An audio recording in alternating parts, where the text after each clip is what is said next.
Hello, and welcome back, everyone, to another week of CBLOL Academy here on the English co-stream.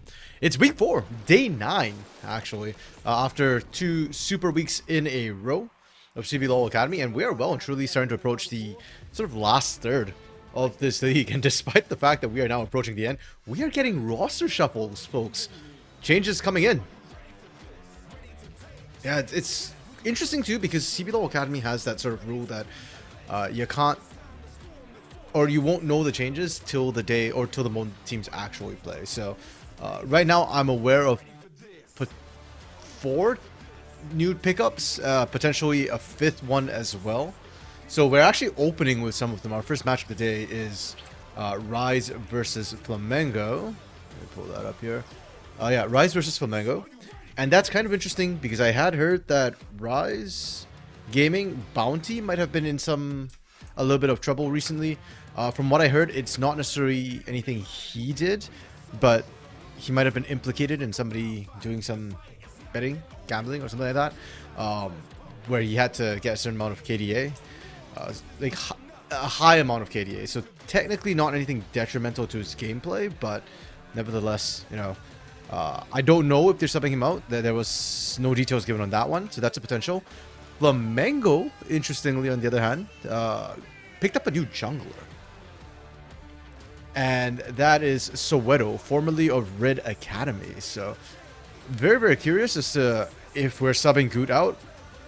I would be shocked, honestly. I think Goot was one of the bright spots of that roster last split when they made it all the way to, what, 5th, 6th, if I recall correctly, on Flamengo Academy. So yeah, I don't know what's going on right now with all these roster swaps. Soweto was fine on Red Academy, but I'm going to be honest, there's a reason why they started Doom over him. Even Soweto actually played on the roster at the same time as Doom, where he subbed in topside for a little bit. Hello, Lunar Day. How goes life, friend? Ready for some more CBLOL Academy? After a pretty good CBLOL weekend, actually. I was pretty happy with how CBLOL went this weekend. Unfortunately, the bottom 2 teams kind of have cemented themselves, I feel like, in CBLOL, but the other teams are stepping up, so that's kind of fun, kind of nice. And nobody is lossless anymore.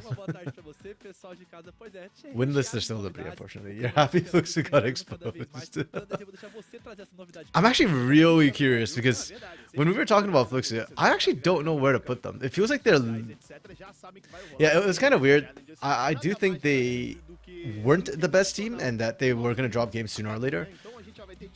But at the same time, I still think they're a good team, and I'm actually just very curious to see how well they can recover. If anything, even saying for a week stall them early win. Kind of. Yeah, I will admit. Part of it's also like shitty on Skarner. Just did not look as impactful, and I'm curious if that's the champion or whether, like, yeah, it was just as a whole kind of losing out to those teams. Yeah, it's interesting too the teams they lost to, because it's INTZ and Red, right? And INTZ looks like they're having a resurgence. Looks like they could be a top 4 team. So I think no losing to them, I always thought would be a kind of a 50-50 situation between Fluxu and INTZ. Red is the odd one because Red played well on Sunday. They honestly looked really nice after hearing the Nelson news drop from the weekend. But yeah, I don't know. Red is such a wild card, right? It's so hard to look at. They don't have the laners to be able to have a scaling jungle. True. Actually, is that true? Kind of. I don't know. Like, Fluxu technically, on paper, should be able to play a scaling jungler because Chiari can play for lane. Trigo can play for lane if you give him Jhin. Though, Trigo is very conditional. So, yeah, that's why I'm hesitating. It's like, at face value, I kind of agree with what you're saying. I feel like the carries need to be Fu, maybe Trigo for teamfight, definitely Chiari. But yeah, if they get Jhin, I think they can pull it off with this Skarner. And they did get Jhin the second game. It just still didn't work. So yeah, I don't know. But that's an interesting one to keep watch for. CBLOL is getting real spicy. Academy is also kind of spicy because the separation is actually not that big and not that bad. INTZ and Fluxer are still at the bottom. Of course, they are still struggling. Loud is honestly massively in the danger zone right now. in terms of how they're placing. They changed the playoff format. I think we mentioned that last stream. So for playoffs, instead of like 12 teams, it's only 8 teams. So like Loud Academies are stepping up now, or they're putting themselves in a dangerous situation.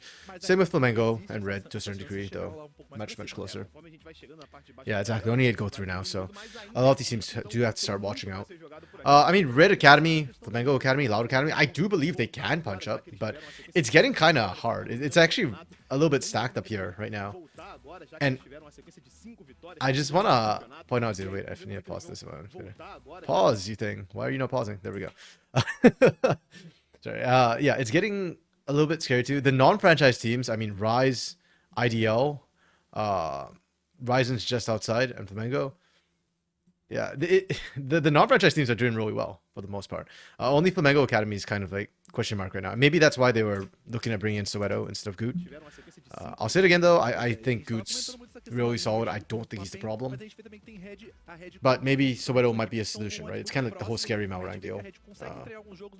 Yeah. And speaking of Malrang, Kaboom's another team which is going to have roster swaps today, probably, because Scary can't play both Academy and Main. So I think they picked up Theiji, formerly of Cade Stars. Liberty should have rosters because Mikau and Trakira are coming back down, so they should have roster changes. And then Fluxu was the other one where I think I saw another change potentially coming in with Wizard Kira, who I am not familiar with. Yeah. So we'll have to see how they kind of perform there. But I'm down to see new people. I'm just surprised we're seeing it so late in the season. The only one that makes sense to me is the Liberty swap because, well, Liberty and the Kaboom Academy swap, I guess. Yeah. Okay, so it looks like for Rise, it's still Bounty starting. So I'm glad to see Bounty kind of didn't get messed up by what I've been hearing, the news of... Because from the sounds of it, Bounty didn't do anything wrong himself. It was somebody near to him who kind of, yeah, did some esports betting or something like that, and I was worried he'd get implicated, but I'm glad he's not. Rise has been looking good. Linkers and Sting have not missed a beat coming in.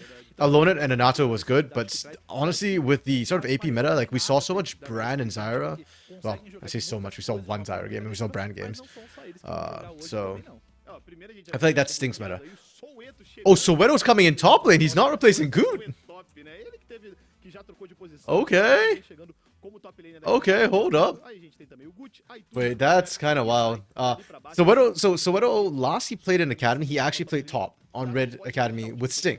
Oh, not with Sting, sorry, with Doom, pardon me. So Doom was already playing on that roster. But yeah, so that's interesting because Zemnis is getting knocked out.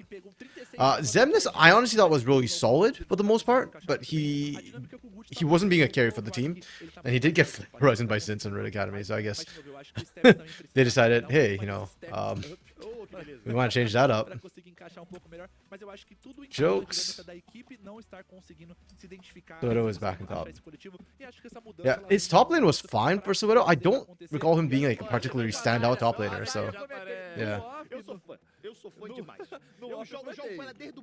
Okay, and there we go. Zyra all ready for Flamengo. Hell yeah, I'm down for this. Honestly, I expected Rise to be the team to play it because they had Thing. But yeah, Goot's the one whipping it up. I'm here for it. I like Goot when he's on something that can carry. So I'm happy to see this kind of pick come through. But Rise Gaming kind of answered with the Karthus as well, so we're still seeing AP jungler for Sting. Makes sense. He is, to my mind, in Academy, like the premier. Even when he was in CBLOL last split, I thought it was pretty good. Someone calls sorry, there's Zyra. Yeah. Watch me flex into support though. I still think Zyra support is pretty strong, especially into a lot of these engaged champs. I like it into champions like Blitzcrank as well, like hook champions specifically, because you can raise the plant to block the hook if you are fast enough. It's not half bad into Ashe either. You can kind of match poke a little bit, and you can block the volley with your plants. Another fun thing you can kind of do as well is the slow onto Ashe as well to allow you to catch up with the grasping root plant. So yeah, a lot of potential options to come through. with Zyra. Support is so volite? Volite? I'm afraid I'm not sure what that means. Oh, volatile? No. I don't know. Volatile, okay. Guess right. Yeah, I guess that's the problem with a lot of these sort of mage bot laners, is it is very volatile and you're very squishy. And potential ganks can absolutely mess you up. But given it's a Karthus, I actually would like it support here, I think. Or I think you can get away with it as support fairly comfortably. Because I think the isolated 2v2 is fine, is good for Zyra. It's when the junglers get involved that everything gets kind of up in the air. And again, pro play has a lot more of that, so understandable. Okay, Yone and Twisted Fate being banned out. Interesting, interesting. They're focusing to the top side. And we're taking out the Corki as well from Rise. Okay. Yeah, it's Zyra jungle. They went with Raw support instead. That's fine. It's kind of whatever against Nautilus, I guess. We're just handshaking. Nothing wrong with handshaking. I personally just like weird, pardon me, wild picks to come through. E dessa vez, aparentemente, ele tem a noção, tem ali a convicção de que é o que o time dele precisa. Então ele vai trazer pela terceira vez seguida esse Tryndamere ali no mid, provavelmente. Oh, we get another Tryndamere. Link is rolling with that Tryndamere again. Nice, nice, nice. I actually really like it. Now, the problem, of course, is the laning is going to be absolutely brutal into a Tristana early on. But once you get a couple of items, once you can actually threaten the Tristana and win and all-in, even if you have to burn your ult to do it, that lane is pretty nice, and there's not a lot of answers to it. Camille, even with the Camille, I don't think you can match a Tryndamere long-term in terms of the push. Okay, that said, overall, pretty okay comp. This comp is a bit split to me. Like, I'm not sure what it wants to do. It's got great wave clear, though, so I guess you're just letting the Tryndamere split push, and that's kind of call there. I don't know. Like, I feel like you're all in on this Tryndamere. I don't think you can win otherwise. You've got global, though. Global pressure with Ashe, Karthus. So, I can live with that. Hey, Wokes. It is a Tryndamere meta, and I am down for it. I was actually disappointed we didn't see more Tryndamere last week, Wednesday? Yeah, the last day of the Super Week. Yeah, I think I give this roster, like this draft, it's okay. It's not bad. It's a 3. I really like the Tryndamere, but I kind of don't like the rest, how the comp is going to function around the Tryndamere. You've got decent wave clear, you've got globals, but you don't really have the best lanes to set up the globals. I much more prefer this. I think there's a lot of counters coming through. I also think the team fighting from this comp is much stronger than the team fighting from that. So I'm going to give this a 4, a 3 and a 4. Yeah, not bad drops actually from either side. Frankly, as long as they don't dip below a 3, it's okay. Soeto's comp is 3. Rises is 3. Sorry. Wait, no. Wait, right? Yes. Okay. Forgot who was in which side for a second. Tryndamere mid, no, you can't punish Tryndamere. I disagree. I think you can punish a Tryndamere in mid. It's hard for mages to do it. That's why I kind of don't like it into the Tristana as much. Because Tristana punishes you just by being ranged. She doesn't have to burn mana to punish you. Like, Tryndamere's greatest strength is his infinite sustain, effectively. Because he's a manaless champion. I was going to say resourceless. He has a resource fury, but he's manaless. So for most mid laners, what happens is you're actually just trading health for mana, right? And for Tryndamere, because you don't have mana, you have infinite resource, effectively, in lane. So you'll always out-sustain any champion with mana. But Tristana doesn't poke you with mana, or she doesn't harass you with mana. She's harassing you with straight-up autos most of the time. The push as well kind of hurts. Tristana always has to push. Yeah, I guess that's true. It does come down partially to jungle, but then the problem too is, yes, Tristana's going to push, but with a Karthus, if you had a stronger ganking jungler, like either something with CC or something I think which can threaten a bit more in the Tristana, then I would not like the matchup as much. But I feel like Karthus can't really punish the Tristana pushing. She just rocket jumps and she's fine. She's got Buster Shot as well. It's really difficult. So basically, until Tryndamere can win in a full-on all-in, yeah, it takes a bit of time for him to get to the point. It's going to be kind of hard. Max W tech against Triss is OP with T shield. W's the Mocking Shout, right? Zyra can't punch it. Yes, Lunare, agreed. Zyra... Well, Zyra will struggle to punish post 6 against the Tryndamere. Yes, I agree with that. But again, you're looking... Zyra doesn't need to do anything is the problem, you know, in that matchup. But even then, I still agree. I think the Tryndamere is a massive win con for the side of Rise, and it can certainly take over a game. I do like Tryndamere mid in general. I think it's a really strong pick, and I actually would like to see more of it in pro play. Partially to see if teams could actually punish the Tryndamere pick. I think it's very effective in Academy because teams, unless you've got a favorable matchup, won't be able to actually really take advantage of Tryndamere's weaknesses. I do like the Zyra actually outside of lane, though, for against Tryndamere in team fights, because CC is the counter to Tryndamere in team fights. But again, Rise shouldn't be team fighting. If they team fight later on in the game and without a massive lead, I think they're low-key insane. So I guess we'll see. And again, my scoring is always subject to change. Yeah. But yeah, well, is W for Trynd, that's the mocking shout, right? Like it basically causes the, is it fear and reduces attack speed? I actually don't remember. Let me double check this. Tryndamere abilities. Long shot, okay. Yeah. What does it do? Reduces attack damage of champions nearby for 4 seconds. 20, 35, 50, 65, 80. Okay, damn. For 4 seconds. That is true. That is kind of OP in a fight, actually. 80 reduction is kind of busted. With a potential slow if they're facing the wrong direction. Okay. Yeah, I could definitely see that messing up Tristana in a team fight. In lane, though? That'd actually be an interesting question. The range is quite large, I remember that. It's like basically almost a screen, if I recall correctly. Cooldown's actually fairly low too. I just checked, it's 14-second cooldown. So you get it twice per wave. Huh. Okay, okay. You know what? I could see that kind of play into what Lunarday was saying, where you can't punish Trynd in mid. Let's see how this goes. I'm actually really curious about this now. Yeah, to be fair, I'm not like a Tryndamere player. I'm not super familiar with this. Like, I know his play patterns, but I'm not exactly sure of the micro trades. So I could be wrong about how the lane matchup goes. For now, though, I think it's going to be a bit more of a passive early game. Karthus ganks are not that scary. It's really about your lanes. Bot lane is gankable. I think Zyra's got a better pre-6 gank, though.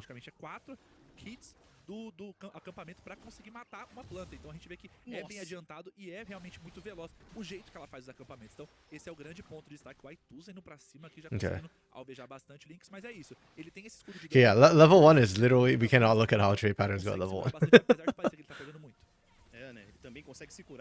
The heal actually, the heal looks big because Tryndamere's health bar is so small at level 1. But it did basically negate all of Aituza's poke, or harass early. You play enough Kai'Sa mid to know he's hard to deal with early? Okay. That's fair, okay. Yeah, then potentially, you know, maybe I'm wrong and Aituza just struggles in this matchup. If that's the case, and the mocking shot is that strong, then I think Aituza needs to like absolutely abuse the first 3 levels, or first 2 levels, I guess. Because at level 3, I assume is when Link is going to pick up the mocking shot. Or he might forego the spinning at level 2 for mocking shout to survive, maybe. He's doing well for now. It's a very similar attack pattern, I assume, to Yone, where like you need to be constantly up in Tristana's face and threatening damage on her. Bot side, Bounty and Kakashi are doing just fine. Really solid poke. This is kind of why I don't like the sometimes what we're seeing now is where one team gets like either Nautilus Leona and the other team like doesn't ban it, or doesn't, or you sorry, that the team that gets the Nautilus Leona, they just ban the other one.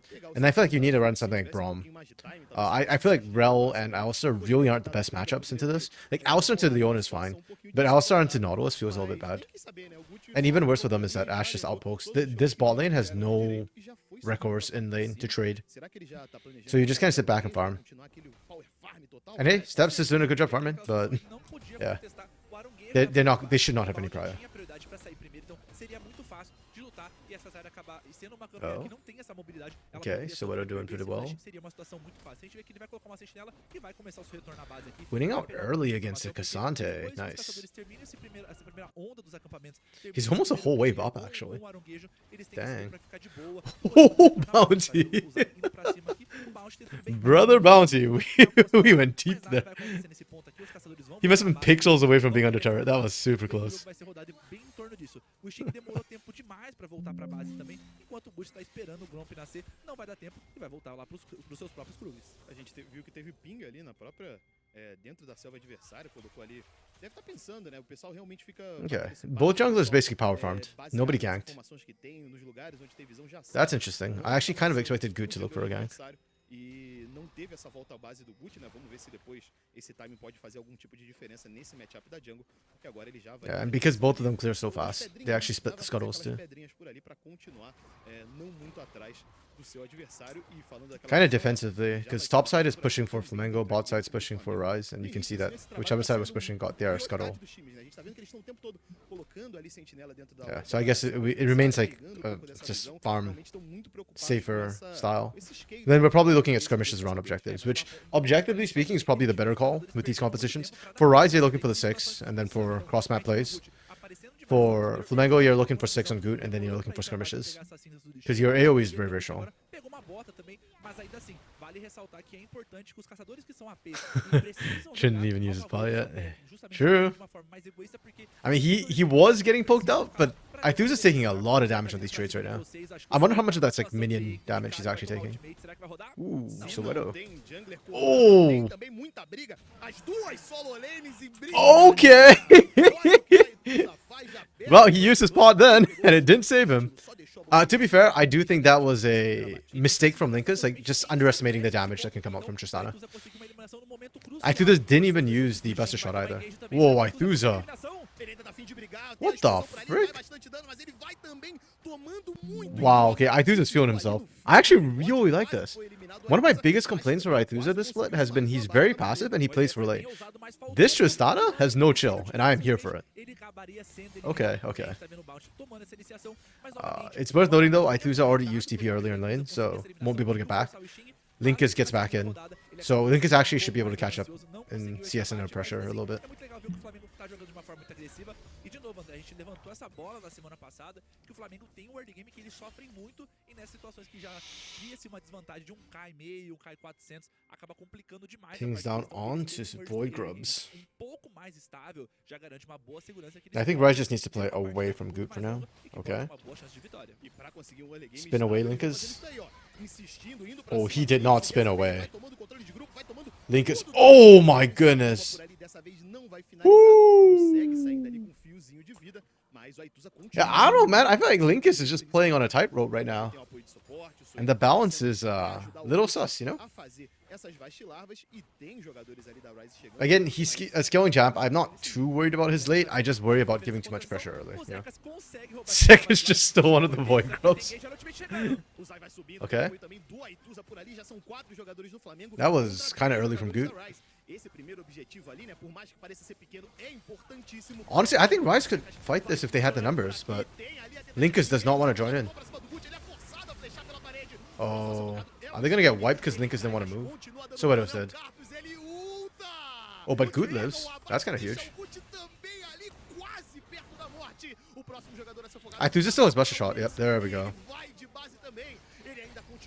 There we go. There we go. Really nice from Flamengo on the fight. I mean, their comp was the better teamfight comp. I actually thought they messed up early because they burnt the Stranglethorn so early from Goot.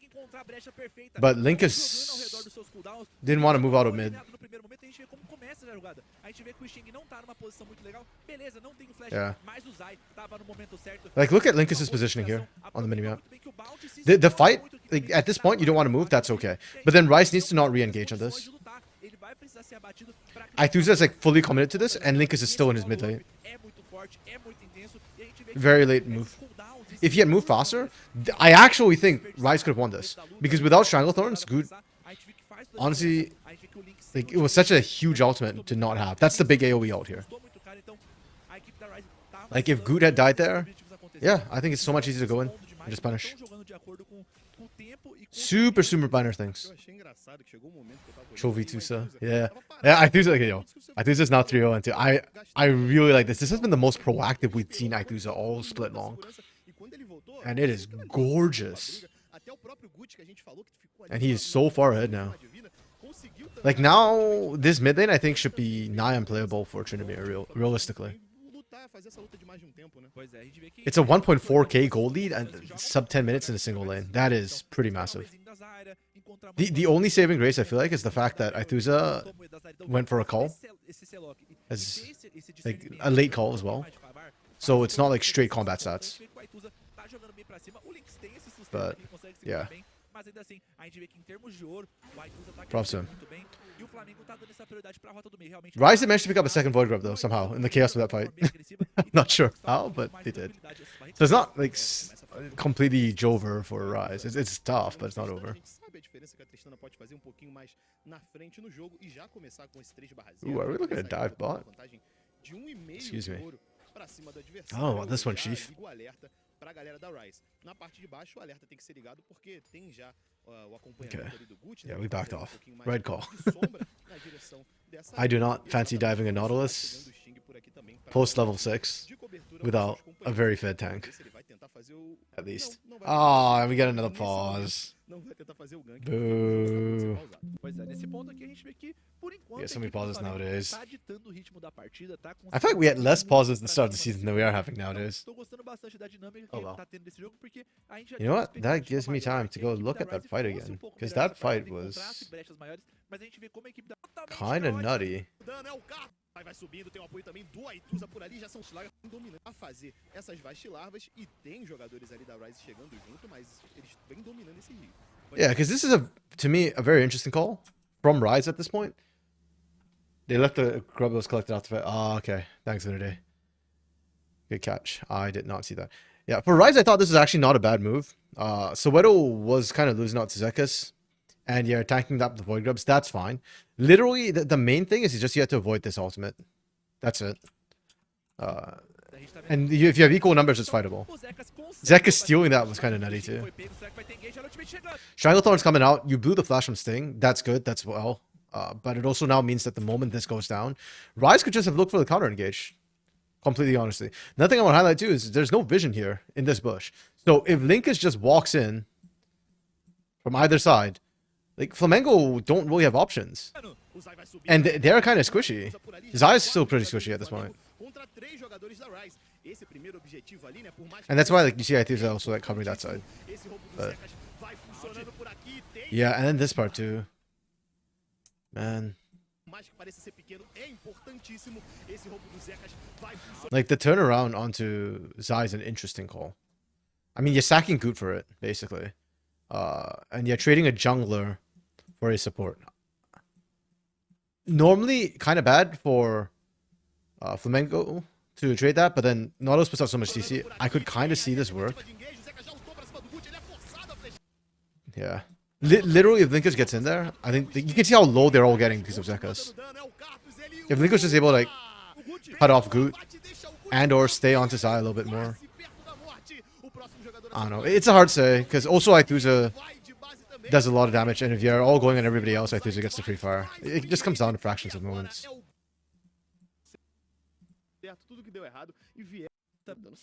Yeah.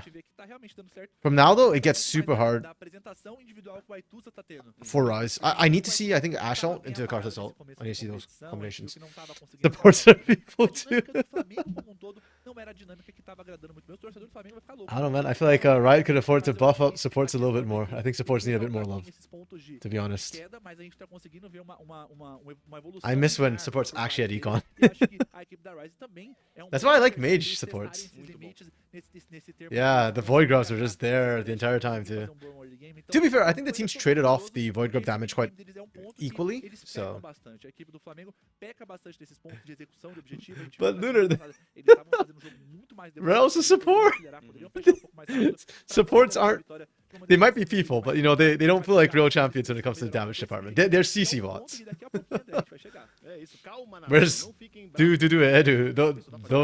those chumps actually hurt. As they should. Yeah, I think the damage got traded off early. Então não fiquem com raiva do meu menino prof. Já a gente Yeah, I think in early skirmishes, personally, I actually think supports are really important, and it's perfectly fine and viable just burst out of support. Because the CC they provide throughout a fight is more impactful than just raw damage a lot of times. The base damages on supports aren't terrible either, actually. Well, on some of the supports, Rel has really bad damage actually on her autos. We are not serious right now. We literally get out of a pause immediately to walk into another pause. E eles têm ferramentas boas pra isso, se a gente parar pra dar uma olhada, né? A gente tá falando muito sobre esse meta de suporte agora, tá jogando com engage e tal, etc. A gente sabe que eles têm a possibilidade de fazer isso. Só precisam achar a janela. Até agora, realmente, eu acho que o Flamengo também não tá dando muita janela, né? A gente realmente não tá dando essas janelas. Eu acho que quando você tem uma partida, você dá muita liberdade pro Zai jogar, o jogo contra o Flamengo fica um pouco mais complicado, porque ele sempre tá muito presente no mapa, sempre criando essa jogada, sempre muito participativo. Okay, actually, let me double check something. I think this is next week we don't have games, if I recall correctly. Yeah, okay, so we have a break next week. This will be the last set of games we see for Academy. This weekend is super weak for CBLOL, and then there's a break on CBLOL as well for 1 week for the EWC. Yeah, I know there's been some controversy around that. They also dropped the bracket for EWC as well on Twitter today. Hey, we're finally back into the game. Okay, Flamengo has a lead in literally every lane right now, in every role. I think the most notable, of course, is Acthuza, who's 100% KP right now. With the pressure Acthuza has, theoretically, Rai should not be able to look at any objectives for, like, I'd argue the next 10 minutes if nothing changes. Soweto might need a little bit of help, though. If we can get Soweto a bit further ahead, once they complete the Trinity Force, if you get a big enough power spike or a big enough lead on the timing of your first buy, Flamengo's top lane is taken care of. And then your bot lane's fine. That's a skilling lane. You don't have to win that.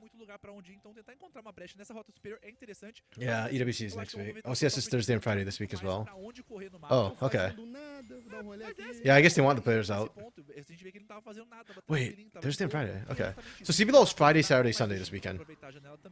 So it's still till Sunday. We just get an extra day. And there's some fun matches in CBLOL actually this week.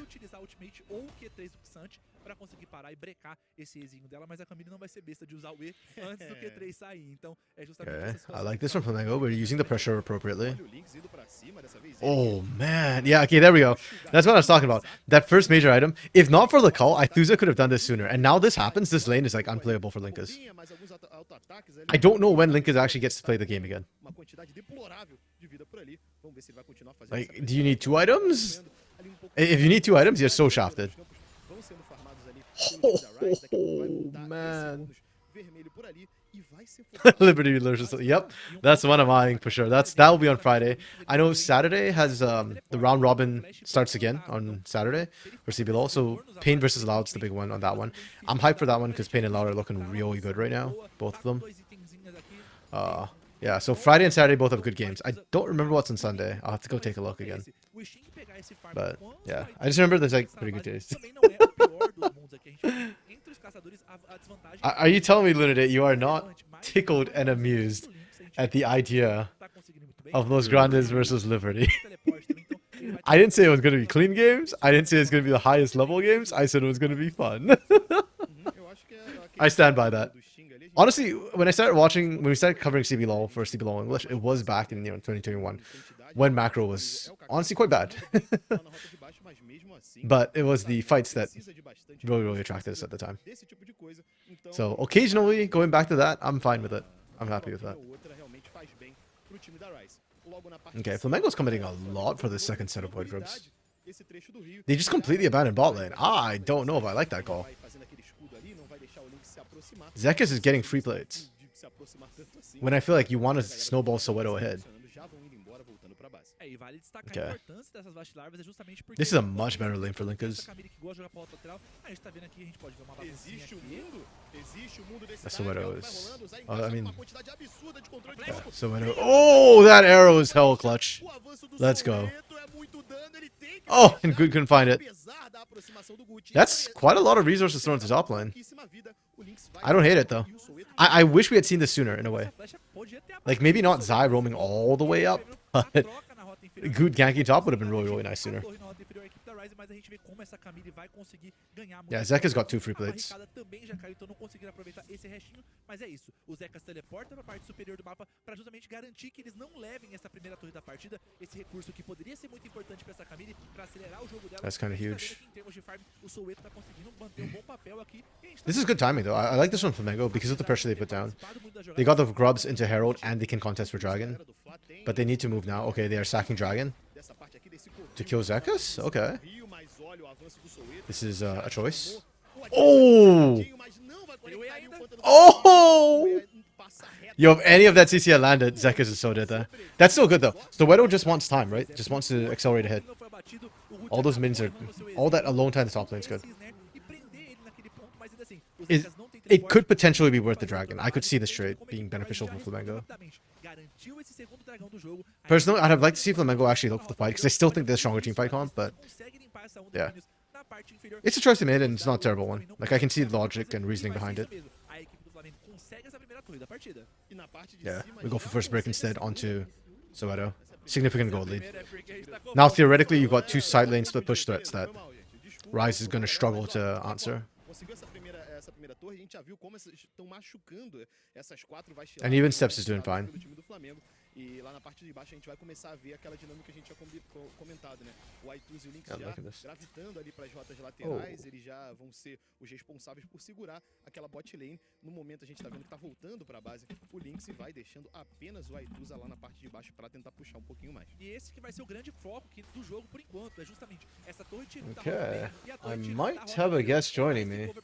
Poder ter um pouco mais de liberdade, conseguir bater nessa torre, e se o Lynx não consegue achar um espaço no qual ele consiga dar... Yeah, I thought I saw 4 pop in for a second. Acaba se complicando muito, mas olha a situação. We'll see if he's joining us. I hope he does. Beleza, o Lynx tem um item, ele tem bastante sustento, It's always good to have friends on. não vai ser o suficiente nesse ponto. O Bounty aqui tá se expondo, mas é muito difícil mais engage. Mas o que o Lynx pode fazer nesse ponto, André? Ele não tem flash, ele não tem fantasma. Beleza, ele tem a ultimate ali, consegue segurar, consegue ficar vivo, mas é isso. A equipe do Flamengo vai baitar essa ultimate, vai esperar e vai tentar a eliminação novamente. Então é muito complicado você lidar com cenários. Where were we? Oh yes, Dragon for top side turret. Então a gente vê que o Aituza tá numa posição legal, mas a gente vê a rotação. Yeah, I need to see Soweto actually successfully push up against Zekas. So far, it looks like he's still not able to do that. I don't hate this rotation though.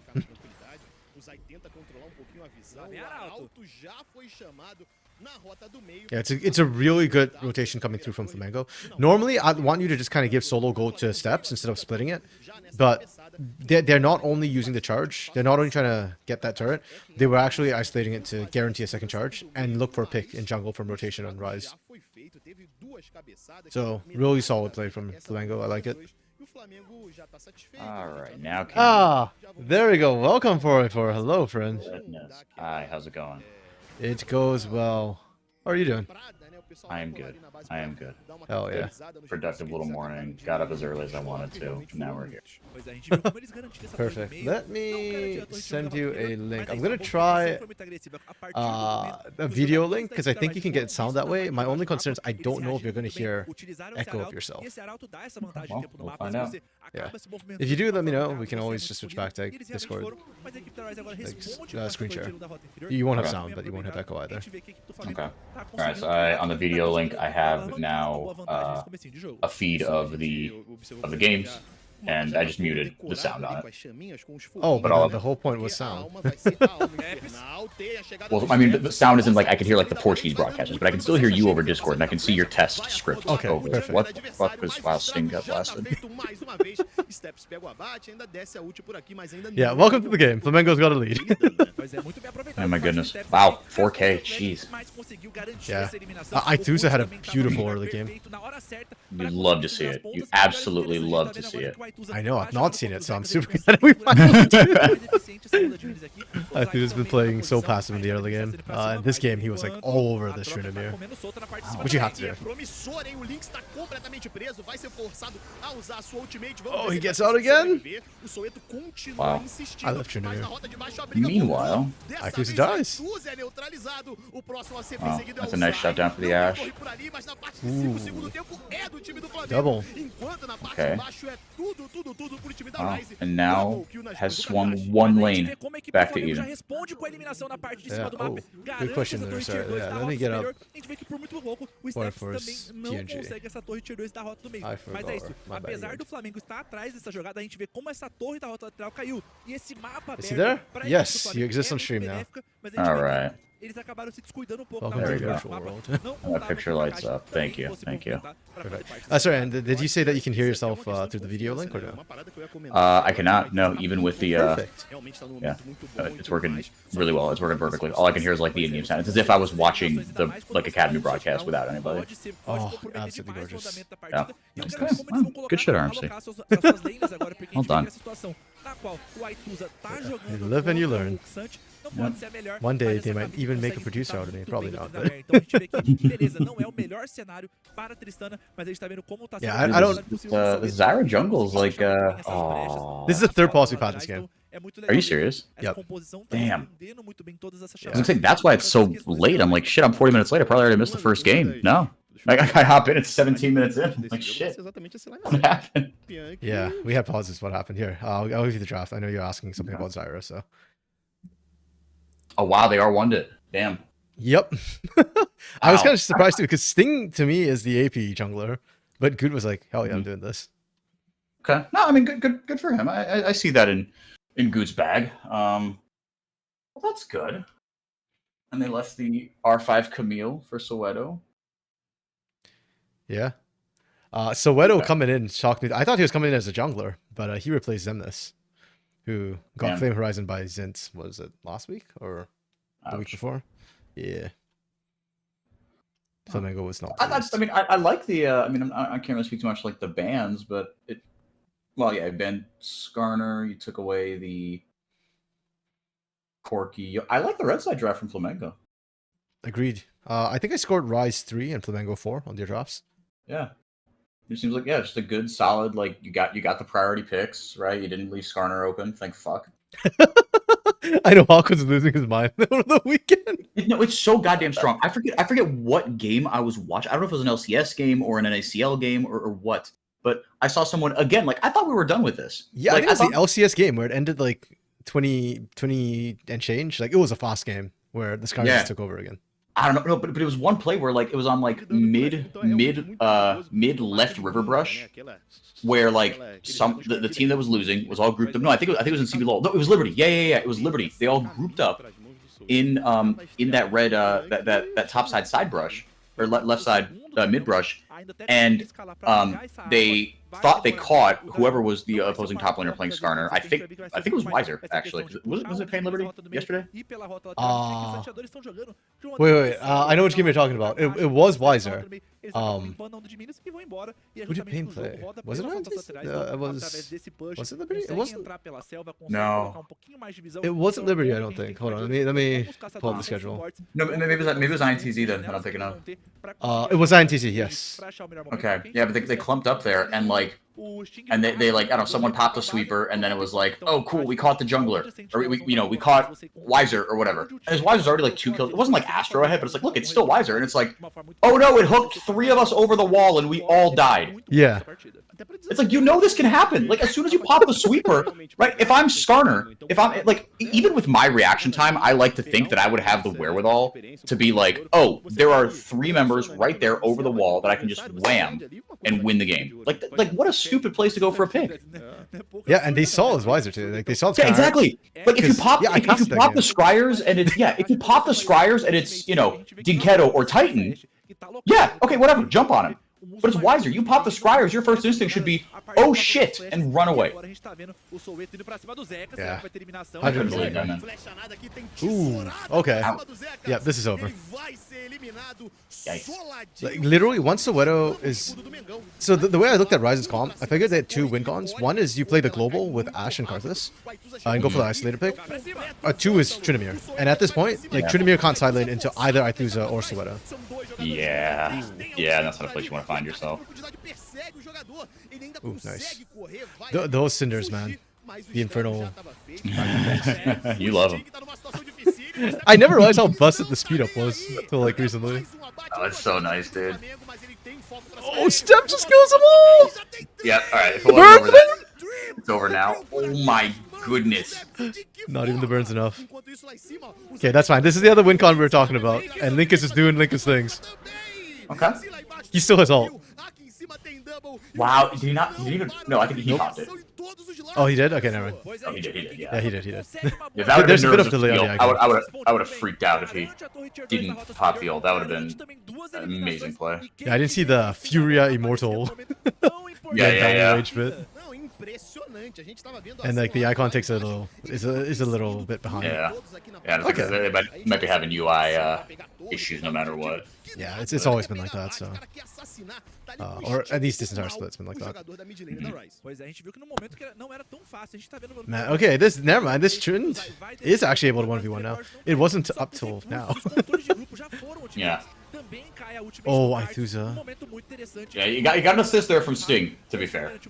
Yeah. Like, I think if they were both at full health with, everything up, right, like, Aithuza didn't have ult, I don't know, maybe he doesn't win that, but... Wait, there was no Fury Immortal, right? Like, we didn't see... Yeah, I don't know, maybe it was a visual bug, but, like, obviously he pushed ult. No, he used it. I think he just didn't... I think he would have survived without it, and that's why we didn't see the... Yeah. Because it didn't, like, proc to 1 HP or whatever. Oh, you're right. No, I think you're right. No.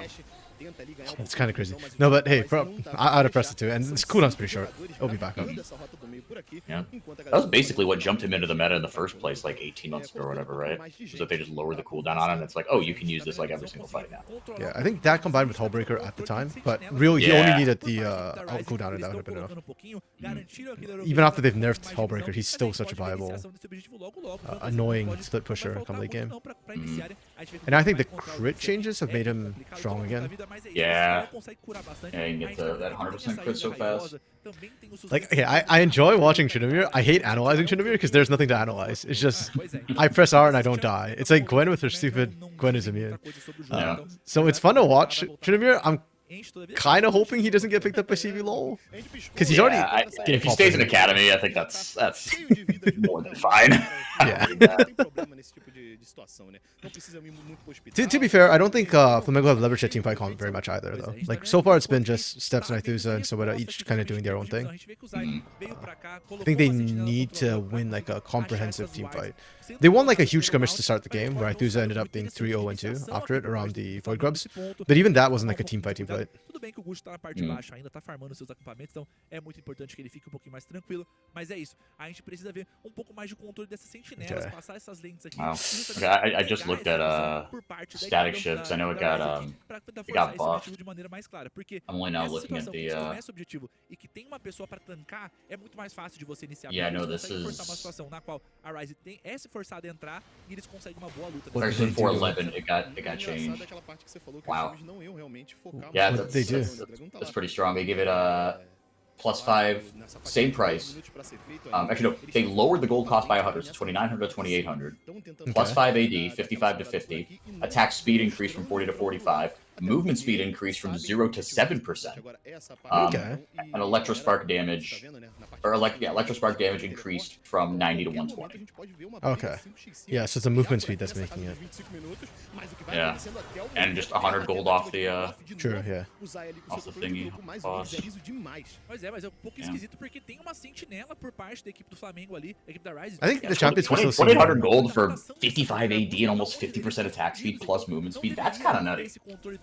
It's interesting because I didn't realize how, like, the champions I'm seeing build it are still the champions who are building it anyways, like Kai'Sa. Beforehand, yeah. So I never quite noticed. Yeah, I didn't notice it, but someone like mentioned on a broadcast I was watching, I forget what it was, like, oh yeah, the static shiv, buffs. I'm like, oh god, this thing is back, but like it seems to be a yeah, I don't know. It's not just like, it doesn't feel as dead stats as it was before. Yeah, true. It's not just like the passive or yeah, exactly. You don't get it like just for the wave clear. It's like, no, you can actually fight people with this now. Yeah. That's how it feels anyway. I feel Sometimes a feel, like if it feels like a buff, that's all you need sometimes. It feels strong. Like like seriously, that could be enough to get people to start playing stuff. It is. I was just thinking like that's why Hellas has like a mini fit about itemization. Yeah. It's all about feel for a lot of players. Yeah. Okay. Can we burn ult? Nope, not even.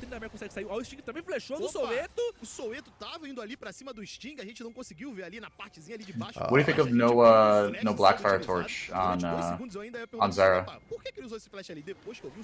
That's fine, actually. Like I like it because it speeds up your clear really, really fast, but it's also a component for Leandries.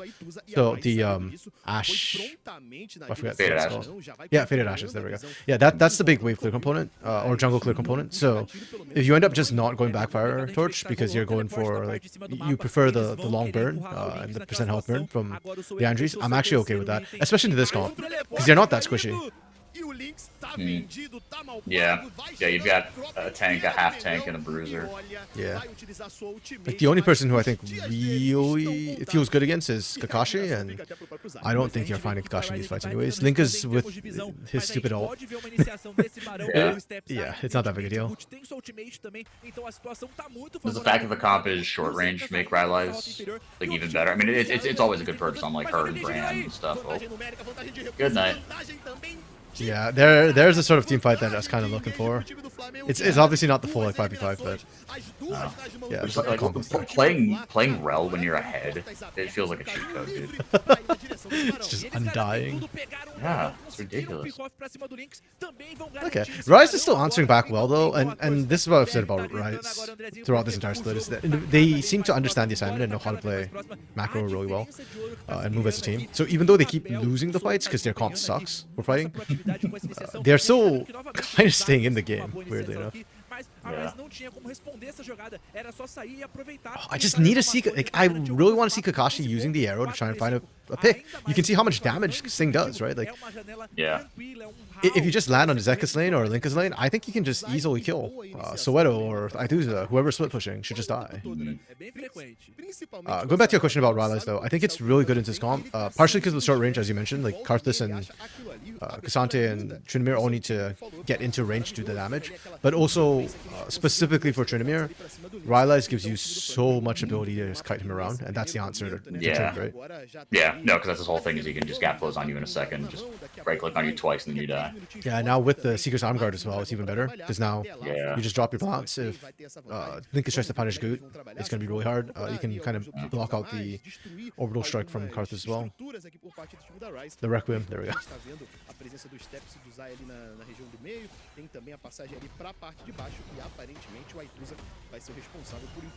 Okay, despite the Baron buff on Flamengo, they're stalled out a little bit right now.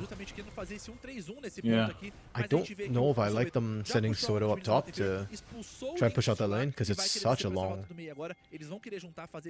He's pushing from their base to the enemy base. I don't know TP either. Yeah, even worse, right? Like, Rice can actually look for a fight. If Kakashi would just throw an arrow... Oh my goodness. They don't have vision on Aithuza right now, or else I think they'd throw the arrow.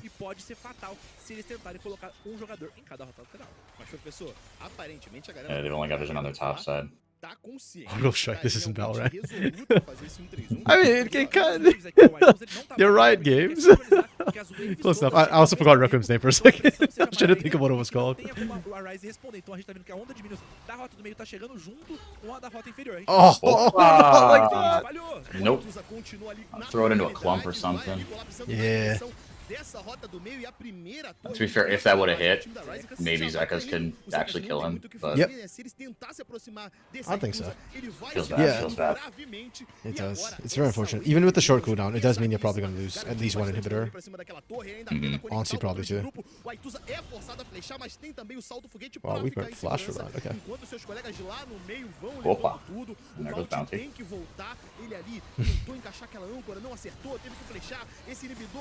That was wondering if Bounty would play today because I heard there was some like gambling scandal thing. Not even Bounty, yeah. but like apparently a close person to him did that and like took him out for dinner or something like that. Like I don't know what the details Yeah. were, but Yeah, it was like a person was like, "Hey, I'll take you to Outback if you get over 7, if you get like over 7 kills or something." yeah, Right. So it was one of these things where it was like, okay, again, he didn't place the bet, and it wasn't on him to like do poorly, right? So it was like, okay, this probably warrants a punishment, but probably nothing too serious because he didn't do anything that wrong. Okay, yeah, he's coaching. Yeah, I had heard about that, but I wasn't sure. Like, honestly, when I heard about it, I was like, it isn't Bounty's fault, but people were saying that he might get replaced for a week or something, so glad to see it didn't happen. Yeah. Yeah, maybe it was one of those, like, oh, the team's gonna do it just so, like, Riot doesn't get involved. Like, hey, we punished him. Stop. Yeah, you see that a lot. Yeah. So, I think there's only gonna be 4 roster changes instead of 5 today, but still lots of roster changes coming through. Yeah. Also, How many of them are not related to CBLOL happenings? 2 of them. So Soweto is one of them. And the other is Fluxu Academy. Okay. I don't know, like, a player got picked up. I don't know if they're starting this week, so that's a big question. Because with CBLOL Academy, they don't release rosters till the game starts. Yeah. It's expensive for next week. Yeah, I think that's the concern. About Bounty. But now that he's here this week, they're not going to suspend him. That'd be a different issue. I was going to say, actually, for that base defense, I think Rice did really well considering, and it just shows you how disgusting Karth is in Trindar late game. Yeah. Like, they have no teamfight potential on this composition, and they are still somehow making Flamengo back off. Like, Flamengo won the fight, but they didn't win the game. He missed the scrims. Oh no. Yeah, unless you're Liberty, it doesn't really matter. True. If you're Liberty. So sad, dude. They're actually 0-8. Yeah. Awful. I'm actually really curious to see how the Academy team does. Yeah. With Mikao and Drake Hero back in. Yeah, true. Because Drake Hero looked like a completely different beast in CBLOL. Like, he was not the hyper aggro player we're used to. Oh. Yikes. Linkus isn't here. Oh, now he is. Okay, he's doing. Oh. He didn't press over. Yikes. That feels so bad, dude. Oh, God. I don't think it would have made a difference, but yikes. Good, good Stranglethorns there by Goot. Feel like it bought him a lot of space. Yeah. And that's what we needed to see from Goot, was that massive Stranglethorn coming through. Yeah. Linkus, unfortunately, has not looked super comfortable on this Trin pick this game. Early game, there was a couple of moments. Let me see if I can find them. Oh, that was the horrific team fight, which ended in disaster for everyone. Or for Rise, pardon me, specifically.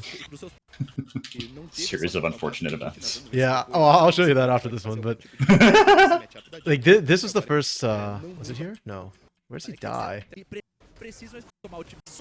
There we go. Oh, and they'll show the replay, because I think they... Did they not show the replay? I thought they showed the replay for that. Nope, they didn't. Okay, so... I don't know if we catch the beginning of this then. Oh, we do. Oh, I just missed the replay. There we go.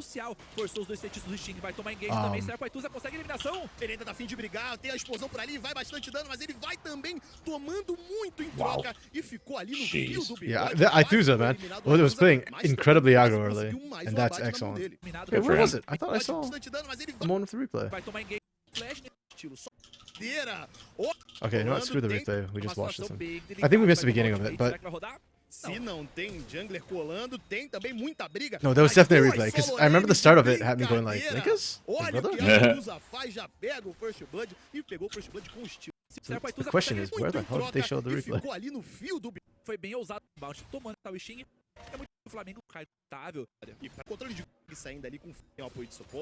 No, then this is the disaster moment. So, yeah, I don't know what happened. But the first one, like, Linkus actually walked into the fight against Aituza. Like in a minion wave.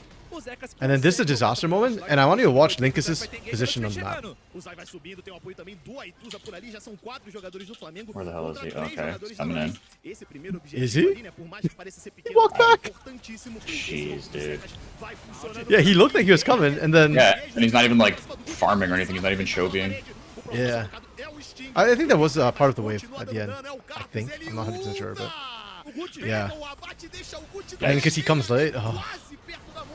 O próximo jogador a ser afogado aqui embaixo é o Lynx e ele vai de base também. Ele ainda continua indo pra cima. O Zai faz o engage. And then at the end, he forgot to ult at the very last fight. I mean, to be honest, it wouldn't have changed anything, but... No.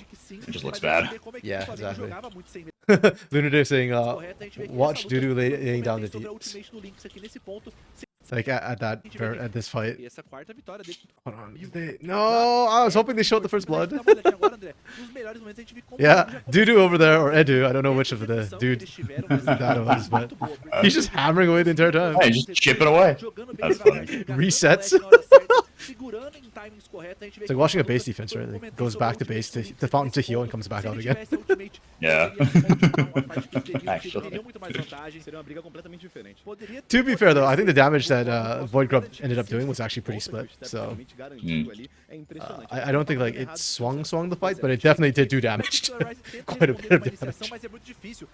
One day they'll show us how much damage Baron, Dragons, or just neutral objectives do. Yeah. That'd be hilarious. Honestly, Soweto looked okay. Yeah. He got himself ahead. Yeah.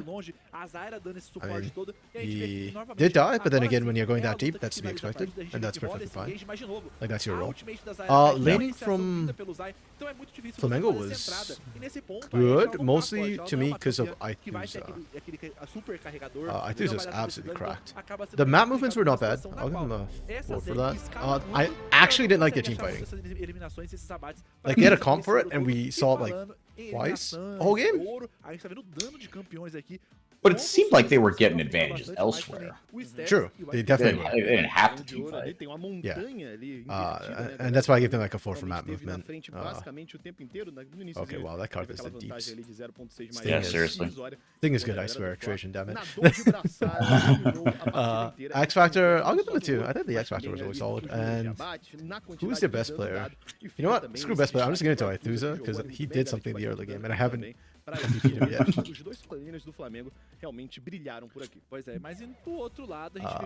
then Rise. Man, okay, I'm gonna dock marks on the draft. Not because the draft was bad, but they simply did not execute on the draft. Trinity didn't do damage. Like, he didn't press R. And yeah, it just didn't seem like he was at the right fights at the right time. Yeah, also, it's kind of weird because Linkus has played Trint 3 times now, mid. And this game, he looked like he didn't know what he was doing with it, which is really weird to me. Yeah. Okay, the map movements I actually really didn't like from Flamengo. I thought it was... They were just not at fights appropriately. Oh, they get the steps for the Zeri. Okay. None of his stats are particularly sound. Yeah, like solid DPM, the farm is good. Yeah, I guess his KDA is good. Yeah. I don't think he died, but... Zyro wear damage. Okay, I think Carioca made Zyra look way more busted than she actually is. Like, I think she's... Dude, that was a great game by him. Yeah, I think I put Zyra like roughly on par with what's his face, Karthus. Like in terms of what they can actually do, I think Karthus is actually easier to pilot and should usually skill level being even do more damage. But freaking Carioca, man, like I literally watched his pathing and stuff, and I very firmly believe that it was who were they playing when he played it? I can't remember who they were playing against, but it felt like the other bot lane just was not aware of how a Zyra gank works, so he got incredibly far ahead. No, literally, I pointed out, I think I was casting that game with Solari, I forget who they were playing as well, but it was, right now, it was Kaboom, yeah. And it was like, I think his first 3 visits to the bottom lane, he got like 3 kills and or flashes. Yeah. It was unbelievable. Yeah. Agreed. It was just nutty watching him like get those ganks off. It's like what I felt like they really forgot was also like the way the slow works for Zyra's plants when he uses the grasping roots. No, that's not what they're called. I think it might be. Grasping vines? Well, there's too many tree champs. Yeah. Wait, it is bugging me right now. Is it grasping roots? I was right. Okay, I need to stop second guessing myself. Okay, it was grasping roots. Yeah. Strangle Thorns is the ultimate lunar. I made the same mistake the other day. On just Sunday actually. Trajan rightly pointed out it was Strangling Thorns is the ult, not the W. So I keep So I keep forgetting what it's grasping roots. Yeah. Yeah. I agree with you in 4-4. Draft was bad if your players can't play draft. Yeah, agreed. That's why I ended up docking marks, because I don't think the draft itself was bad. Like the composition was fine, but if the team can't play it, then yeah, I think I dock off the draft side rather than the map movements or team fights. But yeah, it's just really odd to me that this was Linkus's worst trend mid performance. The others were really good. So today just maybe Aithuza, he just wasn't ready for the aggression Aithuza put out. But yeah, I felt like lots of little mistakes just kind of snowballed on him in a bad way. Sorry about the cough there. Okay, next one is Los Grandes versus Kaboom. So Kaboom is another roster where we're seeing a roster change come through. That one is CBLOL related because they let go Malrang. Scary gets pushed up. I heard Malrang actually deleted all his Brazilian tweets. Yeah, dude. Yep. He was, it was crazy. Not happy. No. I don't know. I blame for that. And they brought in Theiti, who was formerly the Cade Stars Academy jungler. Yeah, I was surprised when they let go Theiti. I thought Theiti isn't a carry jungler, but I thought he was very solid. Like when you give him support or utility champs like Sejuani Maokai, he looked rock solid to me. But then, to be fair, Cade's new jungler Sarulu looks good, like actual carry good. So understandable why they did what they did. I was just surprised nobody else picked up Theiti. Yeah. No, actually. Yeah, and Los, where is Los right now? Oh, they're 4-4 right now. Okay, so they're pretty middle of the pack. Oh yes. Yeah, I like this roster. I don't know. Wait, were you in the podcast last week? 4-4? No, you weren't. No, I was Lunar not. gave us a question of building an academy roster. Oh yeah. No, I did see this. Yeah. Yeah, I went to Jota Mise as my top laner, even though arguably. Yeah, you admitted the recency bias. I remember that. I know he's not on paper like the strongest top laner. I just think the potential on this guy is insane. Yeah, and he's a fun kind of like, if the rest of your roster is solid, you kind of maybe take a quote unquote flyer on Jota Mise, because it's like, if this dude pops off, then you get a ton of credit, right? He's 19, man. Jeez. There's still so much young talent. It's insane. Yeah.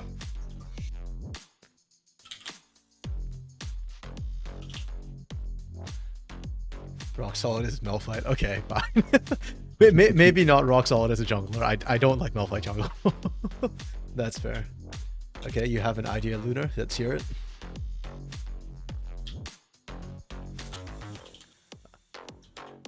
No games next week. How about a mid-season award show? Hey. I actually like that idea. 4-4 thoughts? That's a good idea. I forgot that we had the gaps in the games. Yeah. So we've got Super Weeks this Friday, Saturday, Sunday for CBLOL this week, and the week after the gap.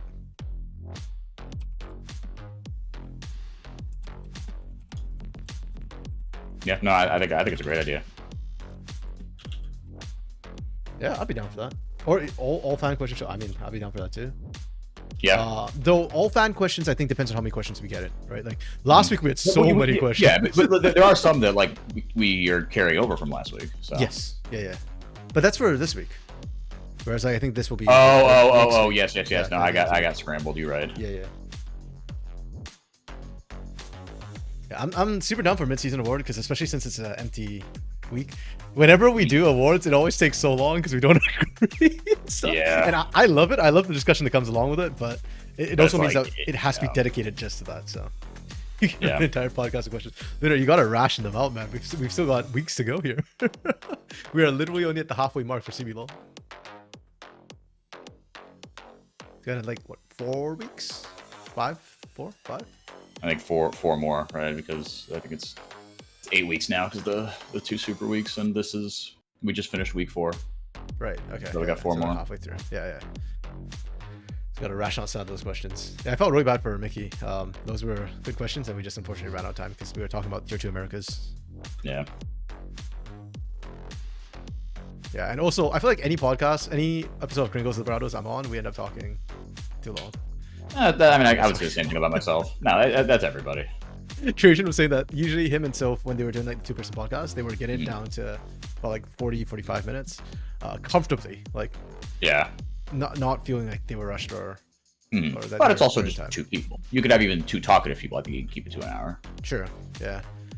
Whereas like last week, just the CBLOL section was an hour plus. So. Yeah.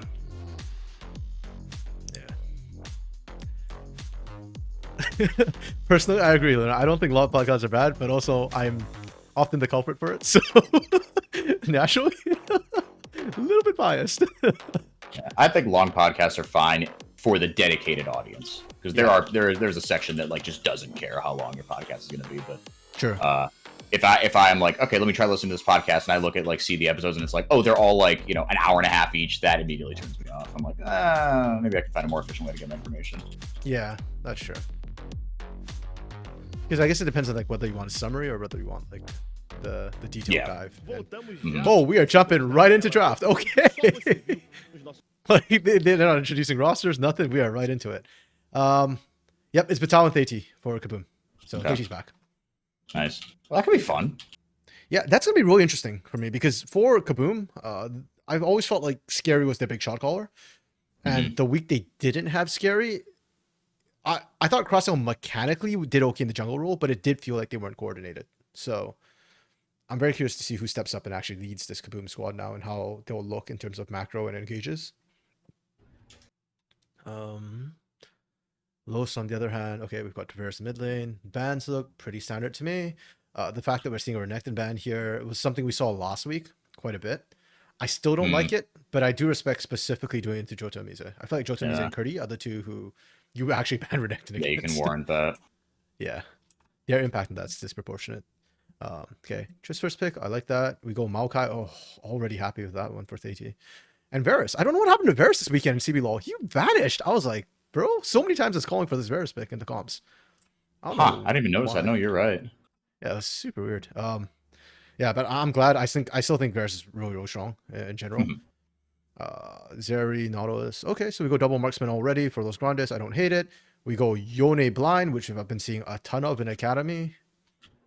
I think Dioj did an interview where they kind of asked him and Fu about like Yone versus like Tino and Sadikido who just refused to play the champ. And he said something about, like, he basically insinuated that they're boomers and have no hands. I saw that interview. Yeah. Okay, you can confirm. Yeah, because a lot of times like the translation, I'm like, did they actually say that, or is Google? Yeah, that was what they were insinuating. Definitely. I thought so. Yeah, they were saying it without saying it. Oh yeah. Okay. And Ivern ban. That's I think good into double marksman. Talia. Okay. Rel Alistair. I don't like this. I think you ban Leona instead of Alistair here. Or even the Rel. I think Leona's the harder counter into Nautilus than either of those. Do you think they're trying to take away some synergy with Leona? With the knockup? Potentially. If you're taking synergy, then fine. I understand the Rel ban. I don't think Alistair's like what does Alistair bring to Yone that Leona doesn't bring more of? Is my question, I guess. A knockup?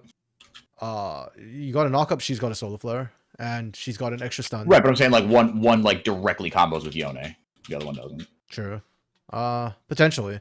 I don't know. Personally, I think the only difference is like a cleanse can cleanse one, it can't cleanse the other. So no, true. Like, and to me, if you can force them to take cleanse, I almost consider that a win with the sheer amount of CC that your team has already. Yeah. So yeah, that's a personal preference, but we do see this a lot, unfortunately. And then we're just going to see the immediate Leona slam because why not, right? It's the freest thing. You banned every other option. So we do Bran, which I don't hate. I actually quite like right now. I think he's strong, and I think he does great into AoE comps. We do Jax, which is okay. Is this blind? It is blind. Okay. And we counter with Kennen, which I really like. I actually really like Kaboom's draft. Holy crap. Do I like it enough to give it a 5? Maybe. I might give them... Yeah, I'm going to give them 5. Los' draft is good, though. I think it's still very, very playable. It's just... Is this the same problem that happened in one of the CBLOL games this weekend? I can't remember which it was.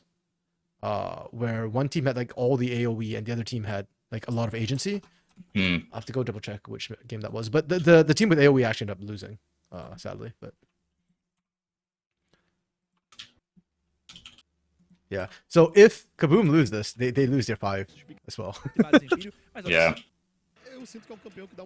But I mean, this comp is so easy to execute. Yeah. Minus Yeah, 4 no, for it kind of plays itself. Kennen. You just really hate Pikachu, don't you, Lunar Day? Lightning Rod's OP, man, I swear. A gente tá vendo aqui, já que já começa a partida aqui, o Nero vindo pra poder resolver, enquanto o Tite vem com esse ímpeto. Sorry, I'm trying to check the game where they had that draft this last weekend. Das suas habilidades rapidamente, com 3 habilidades muito rápido. E a gente tá vendo aqui também a escolha de runas aqui. Think it was on Sunday?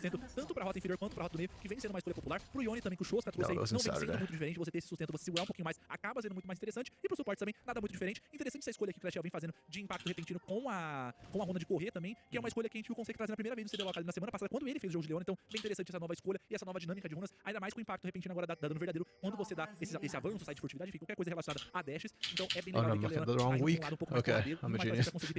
Let's get the draft. I'm like, when did we get Gwen this last week? Oh, it was INTZ versus Pain, actually. Oh, I should have remembered that. Yeah, but INTZ had like a beautiful draft I very much liked, but Pain just literally outplayed in every... Dude, Pain, for my money right now, Pain are playing the best League of Legends. They're really, really good. They're playing genuinely really well right now. I was just telling Lunar Day, like, this weekend, or this coming week of CBLOL has, I think, good matches in every day, if I recall correctly. Friday has Liberty versus Los. Okay, maybe good's the wrong word. Fun matches. Because Liberty Los on Friday, and then you've got Pain Loud on Saturday. And this is the first time in recent memory, at least as far as I can remember, in regular season, where I think both teams are playing at the peak of their game. Usually, either Pain is at their peak or Loud's at their peak, and the other one's like crapping the bed at the same time. So. Yeah. Pikachu too basic, Lunar Day. Wow. Damn. Okay. I don't know. I'm not the right person to talk. I like pumpkin spice lattes, so you don't get much more basic than that.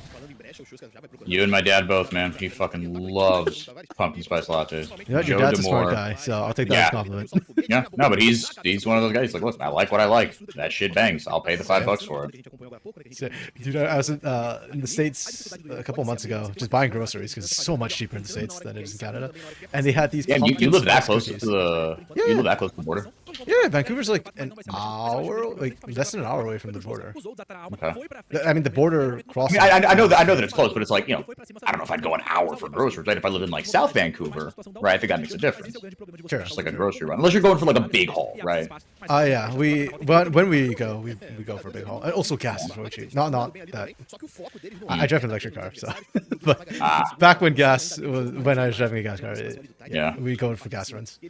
There's also a place called Point Roberts, which is like really close, but they're shopping. Like, Point Roberts is a very interesting place. It's cut off from the rest of America, so it's like a. Okay, it's that little like peninsula looking thing. Yes. Okay, I know what you're talking about. Yeah. Yeah, but the groceries there aren't as good. It's about the same distance for me, so I usually just cross down towards like Seattle side. But yeah, they had pumpkin spice cookies, so I just like, or the batter for it. So I just bought a whole bunch of them. Nice. And I was trying to make pancakes with it. Actually worked out pretty well. Really? Yeah. Nice. Pumpkin flour. Yeah, I'm basic AF. You like what you like. I do. No, Lunar, I refuse to take the L. I am not a Loud fan. I'll take the P. Well, actually, no, that's not good. I'll take the pain. Still sounds good. Different sort of P. We have another pause. It's like the 4th one of the day. Can we? It's a P for pause. Yeah, I guess so. Damn it. It just ruins the flow, man. Yeah. Sacanagem por ali, mas o próximo papo que eu queria comentar era esse fator da passagem do Braid, né? O Braid realmente a gente sempre já falou algumas vezes aqui, que é esse tipo de campeão que consegue levar bastante os seus campos, vai ali farmar muito rápido. Yeah, nothing happened early game. I mean, they were just schmupping around. So that gives us more time to talk about pumpkin spice. É muito complicado. No, I get the same thing. I get the same thing at Chipotle every single time I go. Like, they're like, oh, it's like, you know, it's like, oh, that's so basic. You just go to Chipotle, you get a chicken bowl. I'm like, damn right. If it's good, it's good. I know what I like. Yeah, 100%. I think I've been to like one Chipotle ever. Yeah, I said this the other day. I was complaining to Beatdown that you know, oh, there's like no Mexican food up here, you know. Yeah, the West Coast doesn't have any. And Dio's like, brother, there's like a Taco Bell. The Taco Bell is everywhere. I was like, oh. So like, I want to say that there's no Chipotle's here, but I'm also kind of scared that it might just be me not paying attention again. Yeah, I mean, I don't know what Chipotle's presence is in Canada, so I can't really say, but yeah. I also wouldn't say when it's like, oh yes, we have Mexican food. There's a Taco Bell around the corner. Those are not equivalent statements. Like, it's Taco Bell. And I wouldn't even call Chipotle really like Mexican food. Like it's white people Mexican food. Like that's right. It's like Panda Express, I guess, like for Chinese food. Yeah. No, yes, it's like that's what I would say. É aquele X1 sincero entre atiradores e o Raven vai devolvendo um pouco de dano por aqui. Yo, Raven canceled the auto! Oh no. Pra cima desse Varus, mas no fim das contas o jogo, dois jogadores. Okay, Raven's winning out. Varus is still broken. Good dodge. Yeah, Zeri range without her ult really feels kind of bad. Yeah. Vai pra cima? Get it. Oh. Good dodge. Way to read it. Raven's looking good. Okay. Guru did not die in vain. Nice. Yeah, sometimes it's split. I wonder why they got rid of Skuro. I feel like Skuro is still really good, but Raven has been performing just as well. So. Maybe they just feel like Raven is just a talent worth investing in, longer shelf life. Yeah, he might be. I think he's younger as well. I don't know their ages off the top of my head. Yeah. At least he came out later than Skuro did. Yeah, exactly. Loud revision L because Pain fans take 3 L's each final. Damn. Bro. I mean, I see no lies. 3 L's twice a year. That's the recommended dosage. And who's the random medical charlatan now? Okay. Los is hanging right now in the laning phase. Toe to toe. They're winning mid quite comprehensively. They're losing top quite comprehensively, but that's expected. I think Yone, these sort of blind Yone should be played by the more hands mid laners. Yeah. Because like, even watching Dioj play it this last weekend, a lot of it's just relentless aggression in lane. You've got to be able to keep landing the engages to trade out. And right now, Joska is hitting minions, so he gets repoked by Tavares. I mean, he'll be fine in team fights, I'm sure. Joska's pretty solid mid-game, but the laning is just feeling kind of bad. Oh no, because there's a lower bracket. There's always been a lower bracket, though. Oh, yeah. Oh, that was so nice from Crossio. Okay, yeah, good ult there from Raven. Hold on to it. Yeah. Do they lose Dragon for this though? I almost feel like you don't have to because you have the Maokai. And also that's a brand who can't tank. So. Okay, yeah. Those can't take the Dragon. Yeah,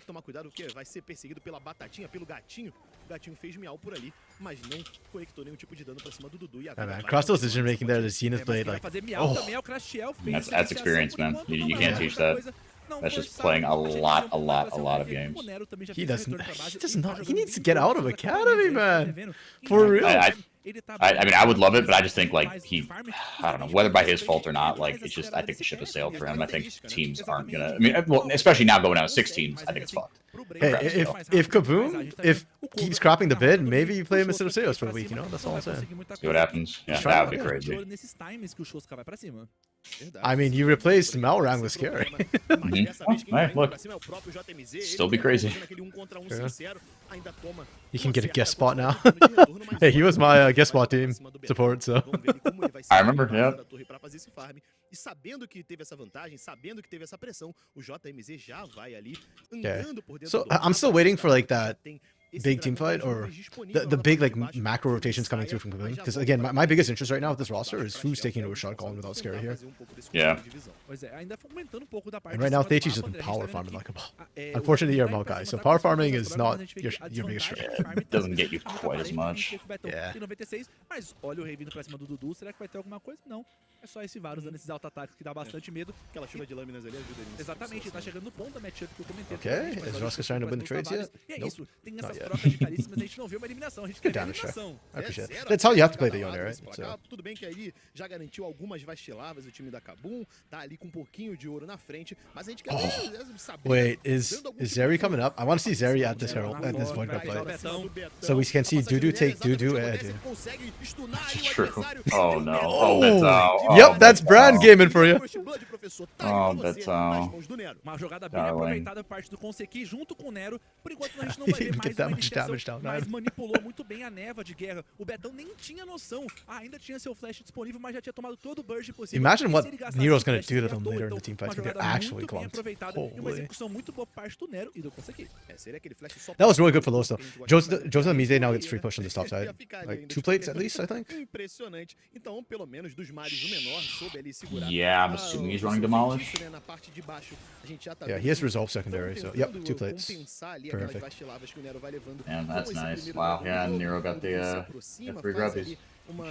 Uma volta ali pra cima dos Opa! adversários, mas é uma Vamos. Zeri, né? Tem bastante mobilidade, consegue se reposicionar e apesar do Ravenzinho tá dando um certo dano já por aqui, né? Tá começando a construir esses seus itens Okay, de letalidade. we kind of see Ele the já vai trade se happen, afastar mais but uma vez. good shot from Então, Los tá Grandes for the early fight. I like that. E um ponto a destacar aqui agora é que o Nero já fechou sua Leandre nesse ponto aqui, então, em termos de dano, esse brand vai conseguir ser muito chato, vai dar muito problema, então tem que ficar um pouquinho de olho nesse campeão em específico. E na rota inferior, o Raven tentou fazer uma iniciação com o ultimate pra forçar esse purificar parte do Dudu, mas muito bem, conseguiu deslizando pela parede e escapou muito bem, então a gente tá vendo que essa Zeri ainda tá segurando esse purificar por muito tempo. Lunar Day, 4 esports win. Just buy some academy players in the cheap to win tier 2. There's a whole kind of conversation about all that, right? Like, with you know, people are worried about. I mean, it's not just for CBLOL, but like, people are worried about like how does academy look if like you know promotion is so valuable, right? Like how willing our teams can be to take chances on academy talent, especially when the 20 best players in tier 2 next year will be former CBLOL players in theory. In theory. In theory. I know that there's been, like in the community Discord, a lot of chat about how like the Pain Gaming Academy roster could actually just be... Actually no, is it in our Discord or on Reddit? I think it was a post on Reddit where some people were saying like, yeah, like the Pain Academy players could probably take out like some of the lower CBLOL teams right now. Yeah, probably. I mean, Yups literally is doing that. So. Yeah, exactly. And Yups isn't Yeah, even Yup- the Yup- highest profile player on that roster either, so... No, exactly. No, Yips comes in, he's a top half top laner. Dioj comes in, he's a solidly top half mid laner. Yeah. I think Cats can give Dioj competition. Has actually won out in games, usually not on the laning side, but Marvin is like a huge up-and-coming AD carry who's been hanging with like Mortius and Tellus in terms of laning 2v2. Oh, Shoska's getting run right now. Jeez, just autoed him to death. Blue ult, blue flash, king. Jeez, yeah. Maybe we don't blind. Or did he blind it? No, he didn't blind it. He knew he was running it too. No, I thought he blinded him, no? No, because the Triss Zeri were picked R1, B1, B2. Oh, give me 1 second. Oh. Yeah, so that was R3. So technically it wasn't, yeah, it wasn't blinded. Yeah, that's not working, that's for sure. Again, he needs, once he gets his 1 item power spike, things might change, but for now. Vão vir pra essa torre e querem garantir essa No primeira bueno. torre da partida para essa Tristaninha, que é uma campeã chata de lidar, André. Ela tem A essa team like problemática MIBR de você buying a abandona ela só um CBLOL pouquinho na player rota to lateral, steal ela tier vai 2 garantir. bid. E olha, Just to be on, interessante yeah. que ele tá esperando os minions What is morrerem MIBR, by pra the way? aproveitar I have e seen jogar that esse name recurso thrown around. pra I do not evitar recognize what it is. Impressionante, né? Realmente uma safadeza completa, não quer dar nenhum. Have you heard of them, 404? Não quer dar nenhum centímetro de vantagem pro time Oh, adversário. never mind. 404 is Cada muted. minion conta, I cada assume he's minion taking a conta, call. Should be back principalmente soon. nesse nível de gameplay e exatamente sabendo que conseguiram a passagem Yes, lá na parte confirmed. de He's baixo. getting a call. He'll be back soon. Kabum já vai tentando retornar pouco, né? Yeah. Compensar I remember o I actually erro spoke to Leon inicial. Butcher a little bit.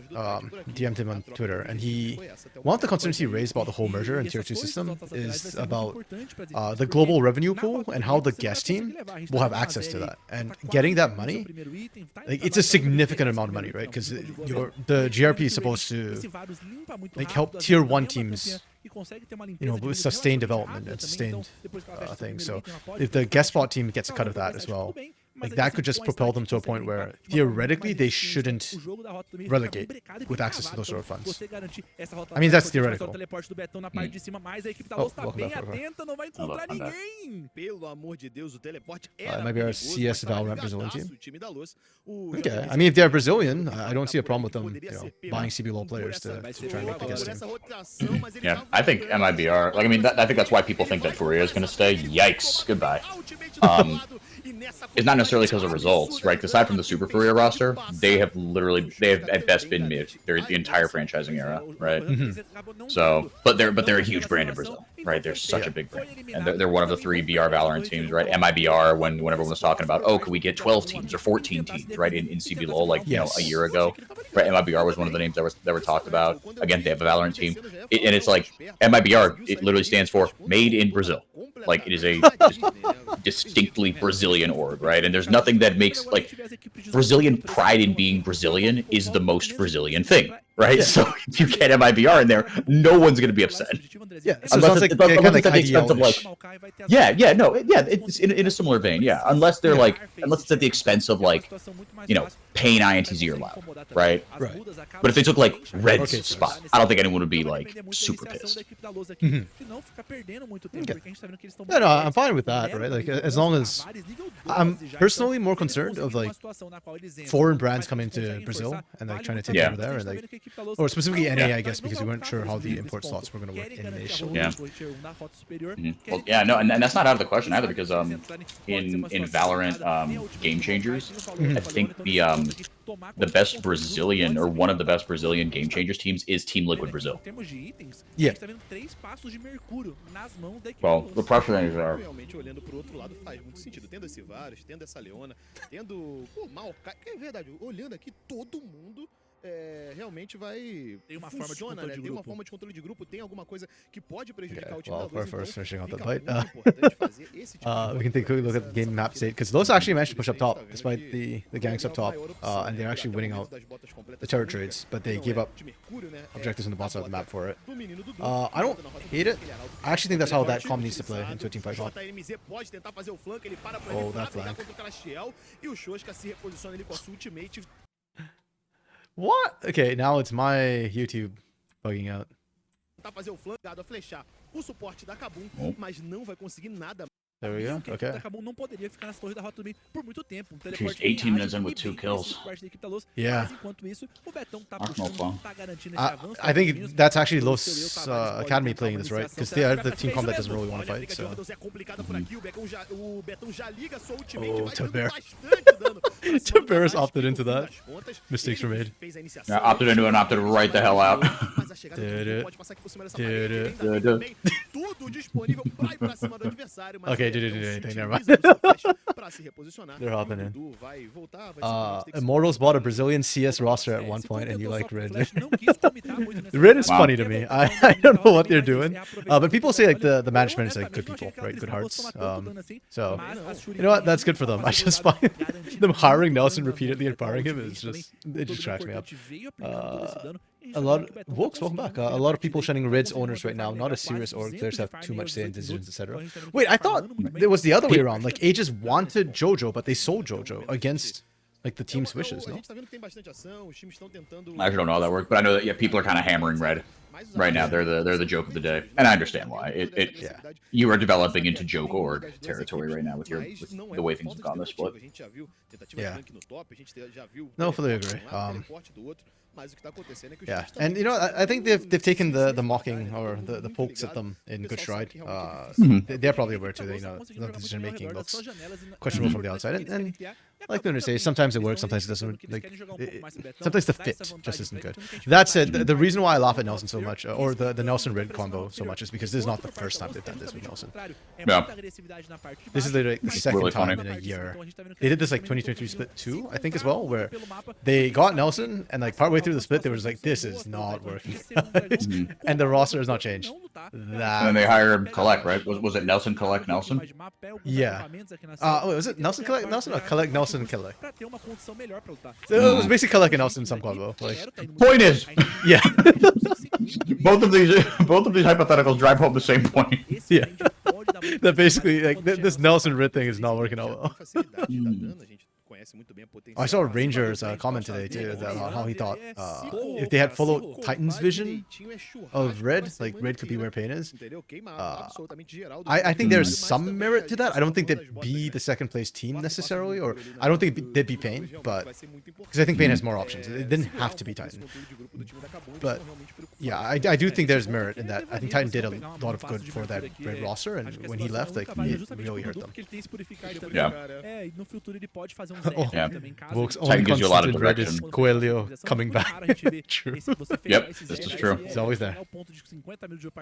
But you're supposedly franchise player question your decisions in public. I wonder if that goes back to, like, people are saying that Red's, you know, a nice team, like the management are good people, and I wonder if that's just because they're, you know, too nice sometimes. Yeah, there is such thing. Yeah, and I don't know enough to comment on that, but yeah.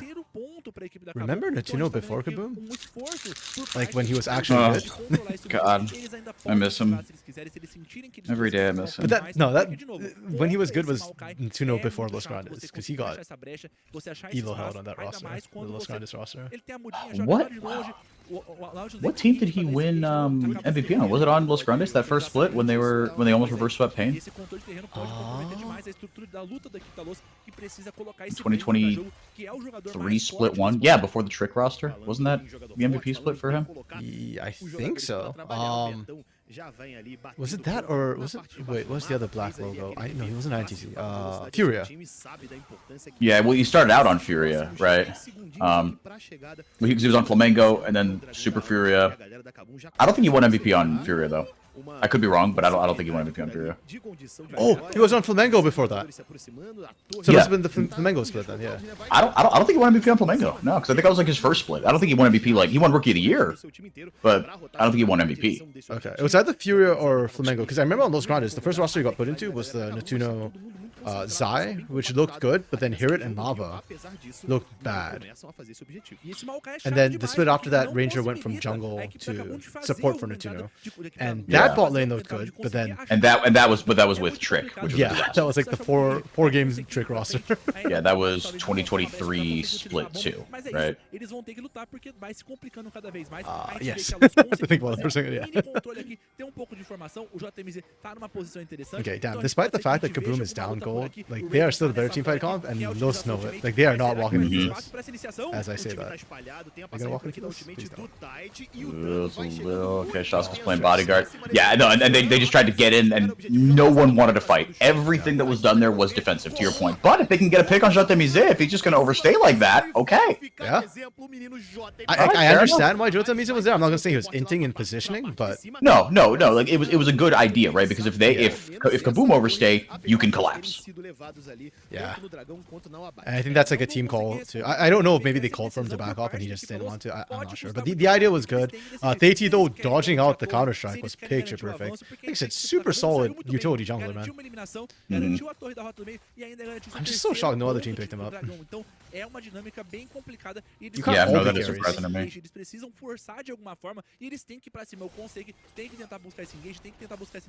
Folks, Bro could win with Ranger, but not with Seos. I think that says a lot about Seos and the MVP status he got last year.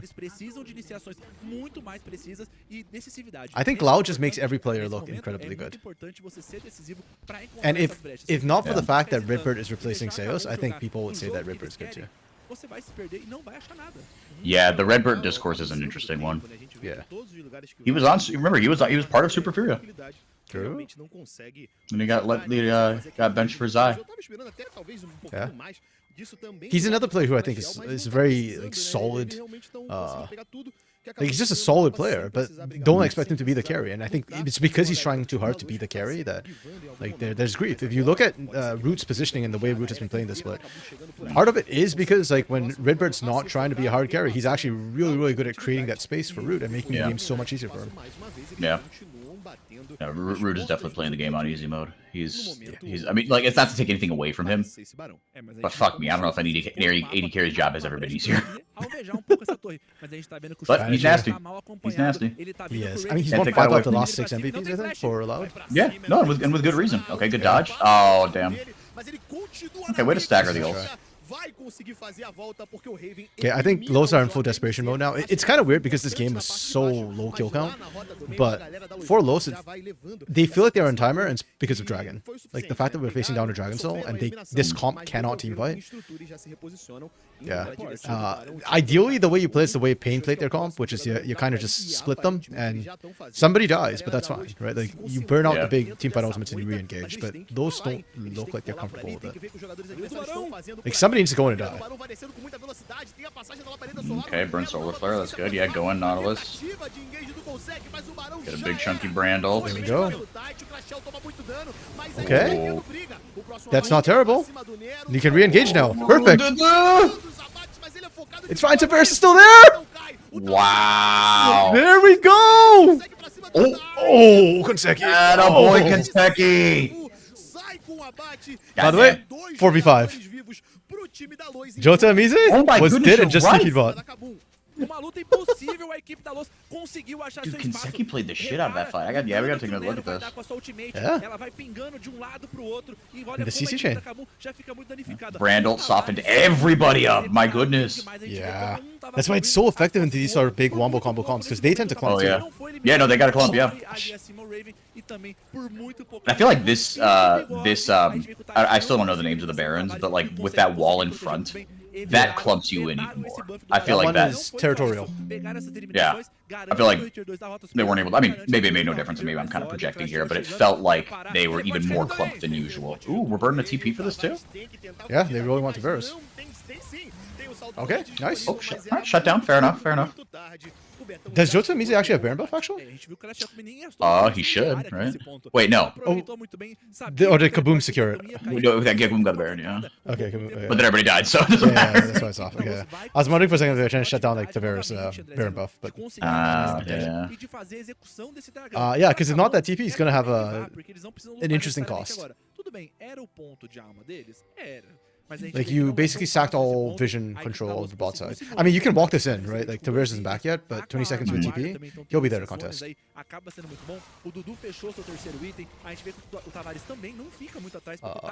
Lunar, no tree ult, Wilk's big damage to Tavares.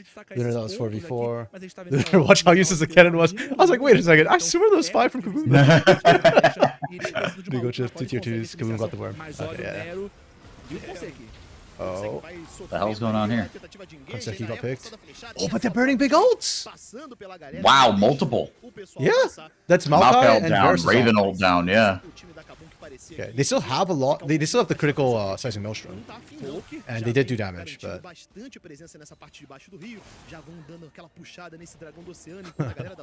this is not that comfortable for Kamu now. Oh, they don't get Konseki. Tavares does a lot of damage. Oh, boy, Raven! But Nero secured it. That's huge. That's giga massive. Wow. They didn't lose Ocean Soul. Yeah. Alright, Jota Mise's got to go in. There's him versus Betal. Betal's on the 1v1 with Betal still has ult. Betal could clean house. Oh my goodness, dude. That's like a combined 1500 health on 4 members. That is tough. Yeah, on the better team fighting, on the comp that's supposed to be better team fighting too. Yeah. Damn. Konseki baited Crosstail so deep. Yeah. But it's tough. I mean, you got 3 threats to deal with, right, in this Los Grandes comp. Yeah. Right, and 2 of them are really high mobility. Yeah, Tavares especially has been really good at this position. Yeah. Maybe it's because they're focusing Dudu harder, but... Yeah, but, yeah, great, right? Yeah. That's fine. You got a three-headed monster composition. It's so tough. And Jotemize, right? It turns into a 4v4, right? But you've got 4 people on that team that could have a massive impact on the team fight just by themselves. That's nutty. And so far, unfortunately for Kaboom, Beatty looks great defensively, but like that, his ult came out early in that fight. It didn't tag anybody. It wasn't set up properly. It didn't create the zoning space you need for Dragon. Joska as well, his engages have yet to impress me. His Fate Shield specifically. Like his actual fighting in the fight is fine, but his ult's not like that big impactful ult. And Bitao as well didn't get a second motion off the fight. It feels like a lot of things went wrong for Kaboom, and the fact that they didn't drop anybody on the back end of the fight was kind of just shows the skills. So. What the hell is the? You can see why this Leona is an academy. No. Don't talk about his boy like that. Yeah, man. He's 2 levels up. Crushtail's doing work, man. You're gonna make RMC start crying. Nobody wants that. That's right. As a paid fan, I'm using it. Getting bashed, it's fine. Okay,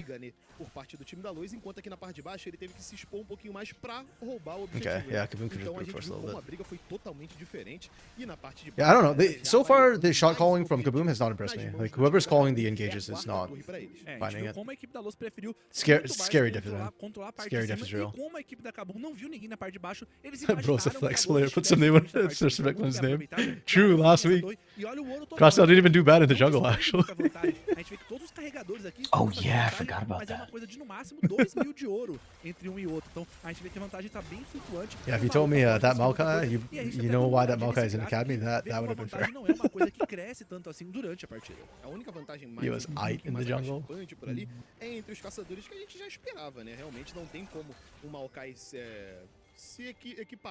Is there a point where I think Los Grandes can just win this on split push?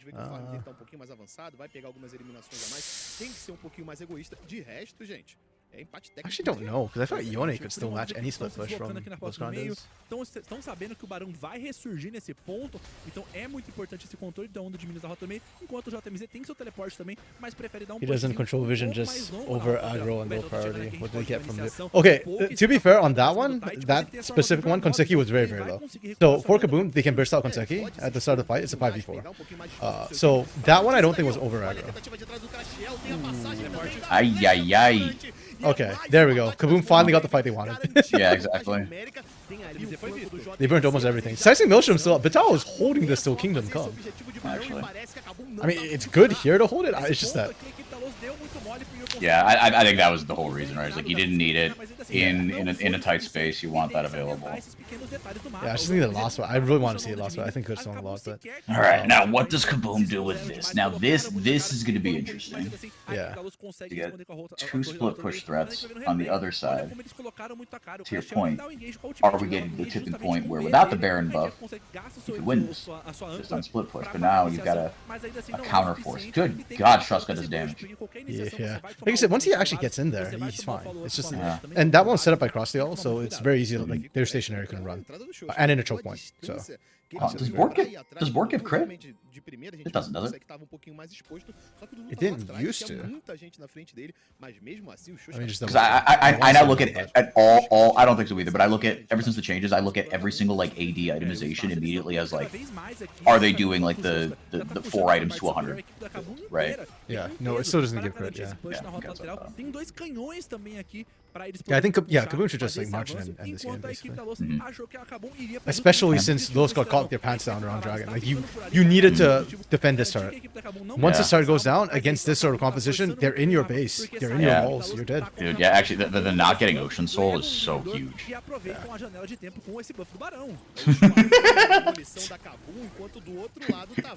He does less damage than I thought he would actually. Yeah, it's taking a little longer than I thought, but that's okay. Boink. Okay, yeah. Kaboom lost their mid tier 2 with their bird buff. Well, yeah, but they're going for a reset on that. Like, and they lost it because they went for Baron, right? And Los Grandes with the pick just rotated mid. That's fine. I mean, yes, it counts. I think it happened after the Baron got picked up, so it counts as a negative to the play. But yeah, that's just the cost of the Baron. The rest is doing business. tá muito mais Yeah, demolido this porque is- os caras batendo de longe, não tem quem limpe esse canhão. Let's just aqui need this bem Hex montado Shrinker. com o Barão, então é muito difícil de você achar um espaço pra lidar com essa situação toda. I wanna say no, 'cause Vital hasn't been ulting, encontrar but- um milagre aqui, porque não tá nada fácil de se responder essa jogada. E se a I situação mean, fosse yeah. complicada o suficiente, I don't hate it, olha but essa onda de luz I don't know if it's gonna see very much utility, to be fair. Yeah, there's a sneaky amount of magic damage coming in. 40 segundos ainda disponível. Pode It is weird to get the two components though. You get like the Last Whisper and then the Hex Drinker. mas o Nero ali- True, actually, yeah. Like why not just finish out the LDR at that point so you just do true damage? Agreed. Na rota do meio era o Xoxa que vinha batendo na porta de mais uma estrutura. Yeah, Is and it that's more? 100%. That's 100% crit, right? I think with Kraken, IE, Beyblade, and fucking LDR.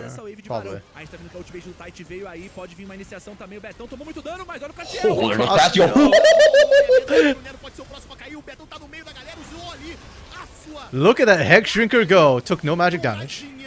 E o próximo jogador Oh. é exatamente ele. São dois jogadores já indo em Oh! Oh my goodness. Opa, okay.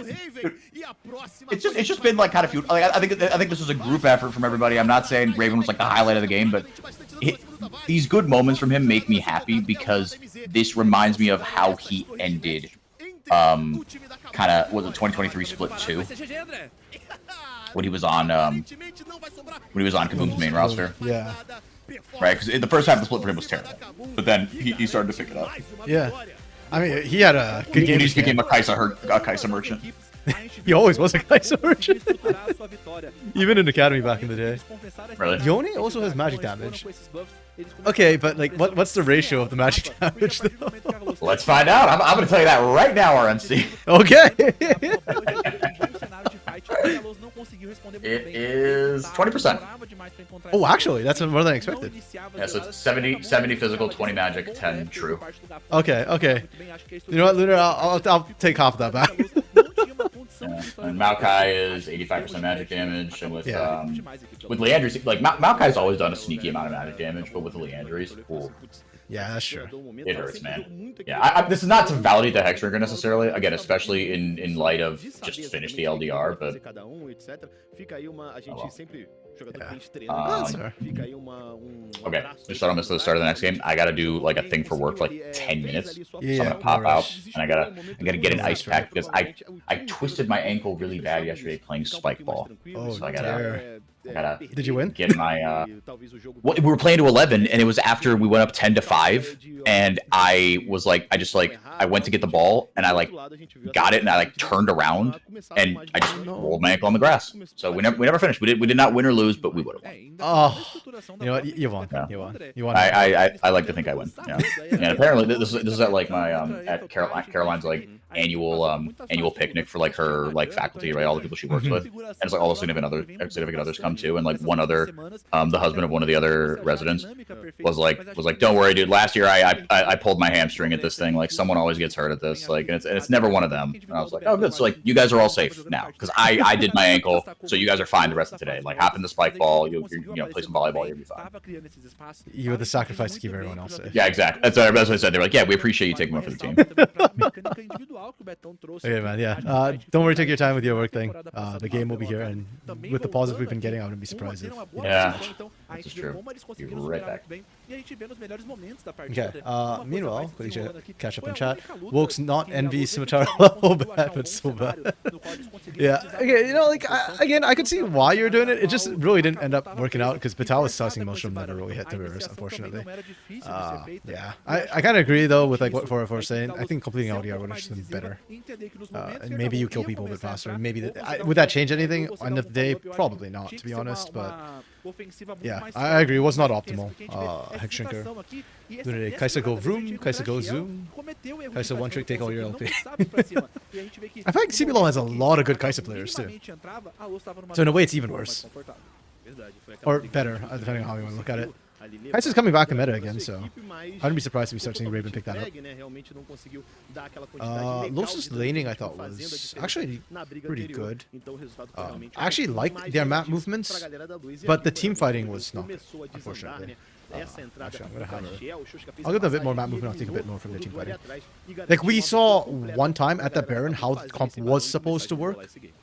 The fact that they won 4v5, I think, says a lot about what you can do. Pain showed how it's to be done, but it's also very hard to do, right? That's why I favor the Kaboom comp, even though it's got very clear weaknesses.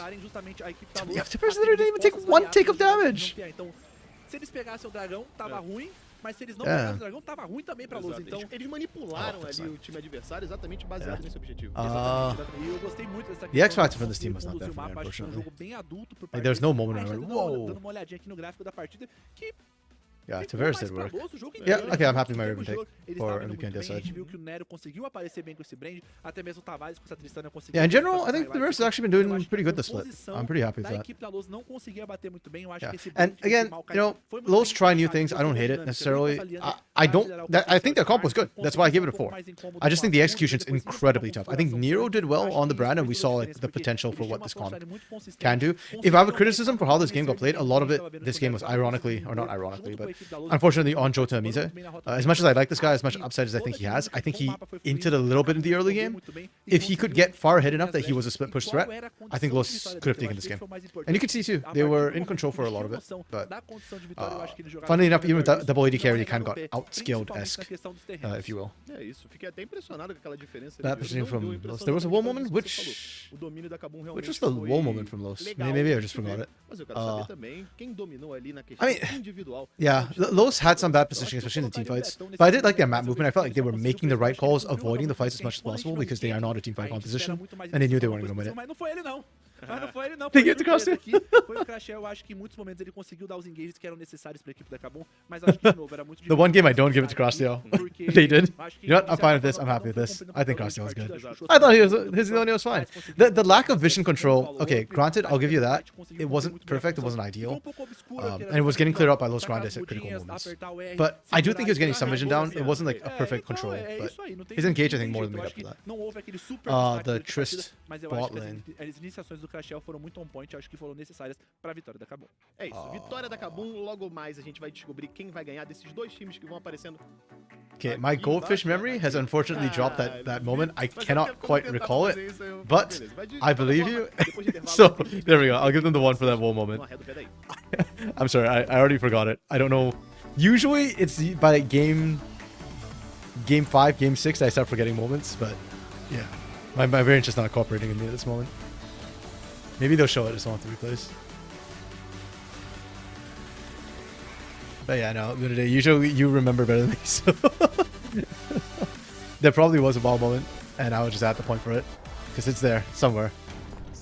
I'm sure. Okay, next map... Next map? That's Valorant. Match is an interesting one. It's Liberty Academy versus Pain Gaming Academy. Liberty had an 0-2 week last week. Wait, was it 0-2 or 0-3? 0-3 week last week, sorry, yeah, because it's super week. They lost all their games. Holy crap. I don't know what's happening right now with Liberty, internally, externally, but they've brought down Drake Hero and Macau. And maybe that's enough to go up against Pain, because Pain right now top of the table, 6-1. Soul first, baby. You'd hope if your female brain does one thing, it remembers saying they wish it didn't. Wait, you didn't want to see a good play from Tavares on the Tristana? I want to see it. I just wish my brain would remember. My brain just doesn't remember anything, period. I just have to write everything down. A lot of people are like, oh, RMC, you do such good prep. I do good prep because if I don't prep and I don't have it written down somewhere, I will forget that it was there.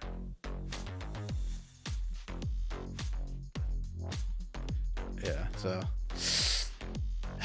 You know, at least you can remember some things. That's better than me. That's a long break. I don't know what's going on with the timers today. Usually they kind of sprint everything, like timing wise, until game 4 or game... Wait, is it game 3 or game 4? Like, usually it's game 3, game 4. After one of these two games is where we have like a long break, usually. But now we're having a long break after game 2 with the pauses. And last game, we just hot dropped right into draft as well. This reminds, like, the way we hot dropped into this game reminded me of how CBLOL English sometimes has to hot drop into draft too. CBLOL's thing is, we messed up the guess on the timing for CBLOL. And the feed that we get. Are you guessing tech issues push everything? Okay. Yeah, I wonder what tech issues they're having right now. Because if they're playing from their own, you know, sort of gaming offices and whatnot, I wouldn't expect every game to have tech issues. Unless it's CBLOL sided, which I guess is a possibility. Yeah. Oh, well. It is what it is. I'm so hyped for this match. Like, out of all the matches today, I think this and the Furia IDL ones were the ones to excite me the most. I looked at this match, but I was a little bit like not sure how this would go, because this is not the same Kaboom Academy, right? Without Scary. So this was my question mark game. I was interested in watching it, but I wasn't like super hyped for it. I'm much more hyped for these two. I'm gonna be honest, more hyped for this one though. The Furia IDL one, I think should be a very, very violent one, shall we say. Because Furia Academy's been doing really well. IDL still plays around Takui, pretty much, boom or bust. Yeah, and then for this one, I just don't trust Liberty Academy right now. They're having issues. They might be playing on live servers right now because they don't have the Tournament Realm ads on Rift. Ooh, I didn't even notice that. Okay.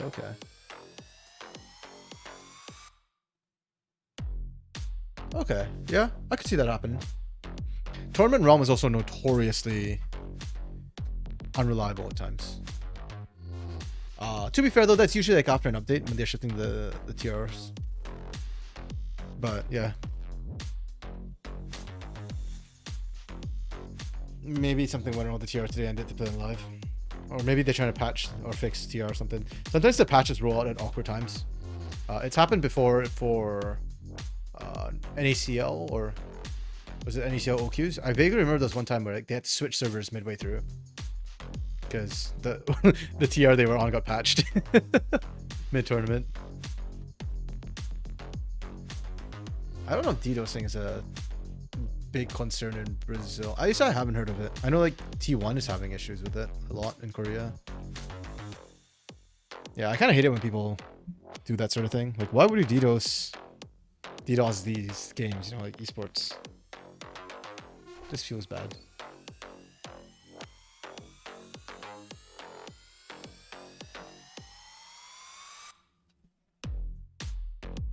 But even if you, I guess attention is usually why people do dumb things. In my head, the reason why I was like hesitating to say attention is because if you want attention, you gotta, like, somebody has to take credit for it, right? If you don't acknowledge, if nobody knows that you did it, then what's the point? But I guess they might have like told their friends or whatever, like, hey, you know, I did this, I DDoSed, you know, X League or whatever. I don't know. I just hate people who do that.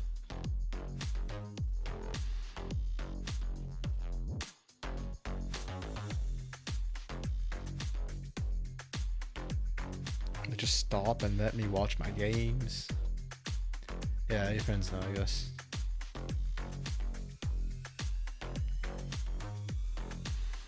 Oh, back when he was like, what's his name? Incarnation or something like that back in the day. But that's different, right? Like, you're DDoSing to win your games. Yeah, Incarnation, yeah. My boomer's like, wait, did I get the right person? Or was it for Lord? I remember there's another guy, yeah. Yeah, but that was when he DDoS the games he's in to win them, right? Which like has a direct thing. Whereas like these, unless you're a player playing in this, and even then, like if you DDoS a game like this, the game just stops, you know? Like you don't get an advantage off of it. I don't know. The mind of criminals works in weird ways. You know what? We've got 4 minutes, so I'm gonna take a quick wash and break. I'll be right back.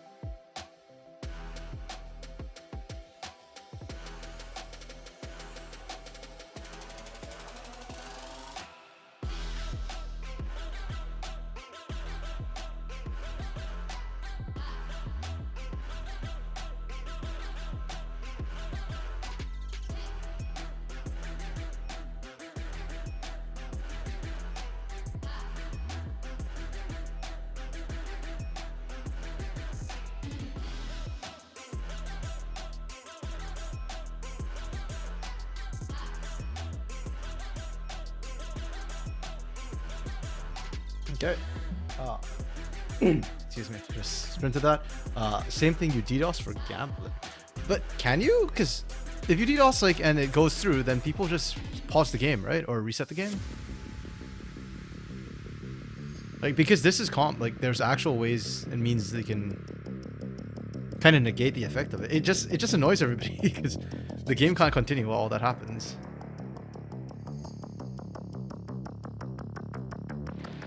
Oh man. Again, the mind of criminals is a weird, strange, and yeah, it's just a weird place. I don't understand. But that's okay. Yeah, Liberty this week, they pushed up Leandra and Livzen. It was not the best debut for them, unfortunately. Especially bot lane for Leandra, I think really strong. I really didn't like them running a Kalista Taric lane when I feel like Cavallo and Leandra haven't had that much time to work together. That just feels like you're setting up that bot lane for failure. Day 2 was better though. I think Leandra did well in lane. I mean, out of lane's a different thing, but at least in lane, Leandra did well. Levison was okay. I feel like this keeps happening with CBLOL Academy junglers. Like when they promote to CBLOL, they just become invisible and they just become like utility bots. Like Drake Hero had the same problem too. So I'm hoping that now that we see Drake Hero come back here, he plays like hyper aggro or something. Because he used to be like super aggressive. I remember like he was a lot like AC. And then when both of them moved up to, well, AC was probably more aggressive actually in CBLOL. But even then, like AC lost a little bit of that edge. Same with Drake Hero. Wow. We love you some utility jungler. Hey, I do too for a macro point of view. Like I think utility junglers give you the highest win chance. Actually, not right now. Right now I think AP junglers are really OP. But like utility junglers are to a certain extent always in style. But if that's not your identity as a jungler, as a player, I feel like you shouldn't. Like even if the meta demands utility, that's fine. But you should always have the ability to play, you know, carry, and especially now when like carry junglers are a thing, especially AP. Then how about both utility and AP? Sure, if you can get both. No, okay, no. Morgana jungle. I don't consider her. Okay. I should correct myself. When I say AP, I mean like carry APs, like AP damage. You know, like that's not open. Like good AP skillings, things like Lilia, like Karthus, like Zyra, like Brand. That's her only role. Actually, I think we've seen more jungle in recent years. Actually, no, that's not true. I was gonna say that Morg support. We've not seen Morg support in Brazil, but that's just Brazil. Morg doesn't have great AP skillings. Her ult is I think her ult used to be a 1.0 AP ratio. Actually 2.0 because it ticks twice. But other than that, I'm pulling up her skillings right now. I don't remember. Like I used to be a Morg mid player like way back in the day when she was actually a mid laner. No, they just trolled us and reset the timer. We were down to less than a minute. What the hell? Okay, sorry. That's a disproportionate reaction. I know that it's not intentional. Like, it's not Riot's choice. But also, that just triggered me. Okay. They're running 90% AP. That's really high. Total 85 AP. Okay. That's actually disgustingly high. They changed this. Her skillings on Tormented Soil didn't used to be that high. They reduced this to 0.8. Still, that's pretty good. True, actually, I agree with you. I'd rather have the pause before, like in between games, and yeah, I hate it when it breaks the flow of a game. Because once you pause, and then if it's more than a minute, I tend to forget what was happening in game when we get back in, and I have to like reset my mind.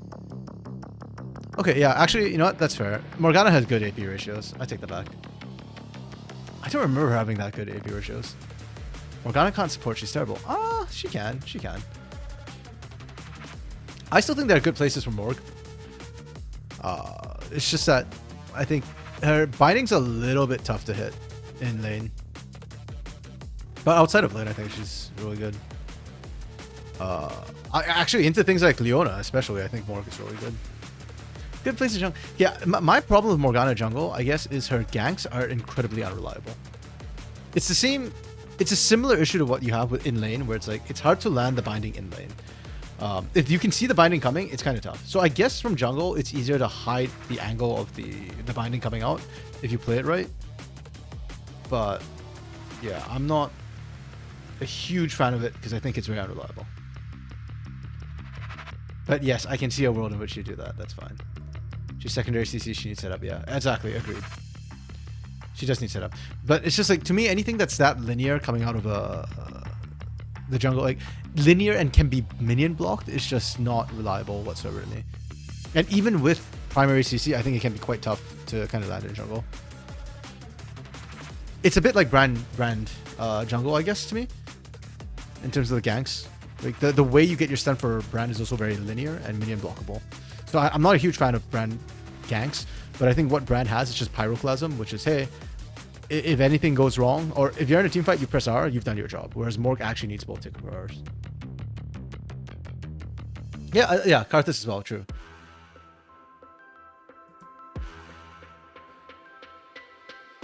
Wait, hold up. He sees a minion and has to Q it before killing champions. No, he doesn't. He doesn't have to Q the minion first. Like, that's more like Brand when he's trying to stun. That's his E, I think. I can't remember what Brand's stun is actually on. It's not minion blocked. I will agree though, I think the ganking is like similar to Karthus in a way, because you just run them. Lunar, I used to play Karthus. Yes, I used to not Q minions because I was a trash player. I have seen, especially jungle, I've seen plenty of jungle Karthus not Q minions. You just walk in, press E. And like walk among the minions while queuing the enemy champion. Especially jungle Karthuses.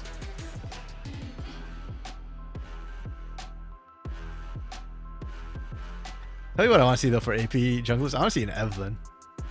I genuinely think Evelyn is pretty strong right now. Her clear is good.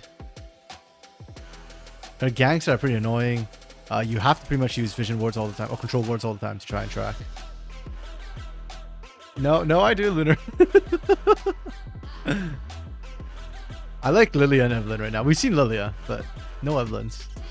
Who is it in? Somebody in CBLOL keeps hovering Evelyns. And I wish it just locked the damn.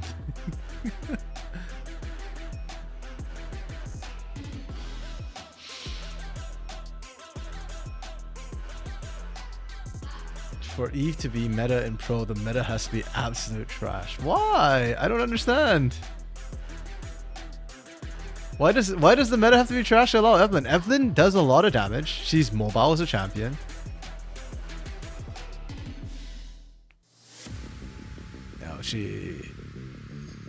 No, that's kind of it. She does less amount of damage and she's mobile. And she's invisible, which punishes teams that don't have good control. She heals tanks. No, that is not true. She doesn't. Like, I think she needs 2-3 items. Like, she needs the death cap, basically. So, like, ideally at 3 items, she becomes incredibly busted. But prior to that, okay, fine. Like, even if she doesn't do, like, that much damage to tanks early on, she can do very consistent damage with Q spam. So, I don't think she's the worst for that. What does Eve do that Skarner doesn't? She bursts up targets later on. Better than Skarner does.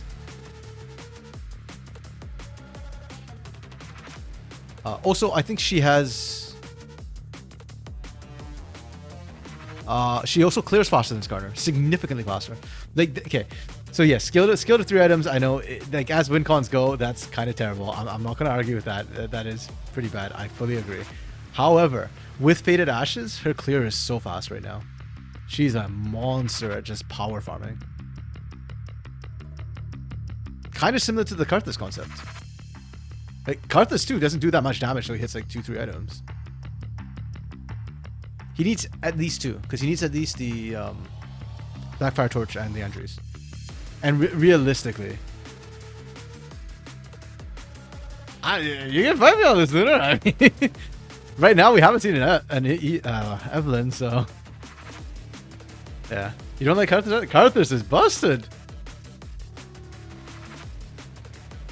Wait, you don't like Karthus for the gameplay? Like the way he plays? Or like you think he's actually a bad champion right now? Because if you think he's a bad champion, I'll disagree.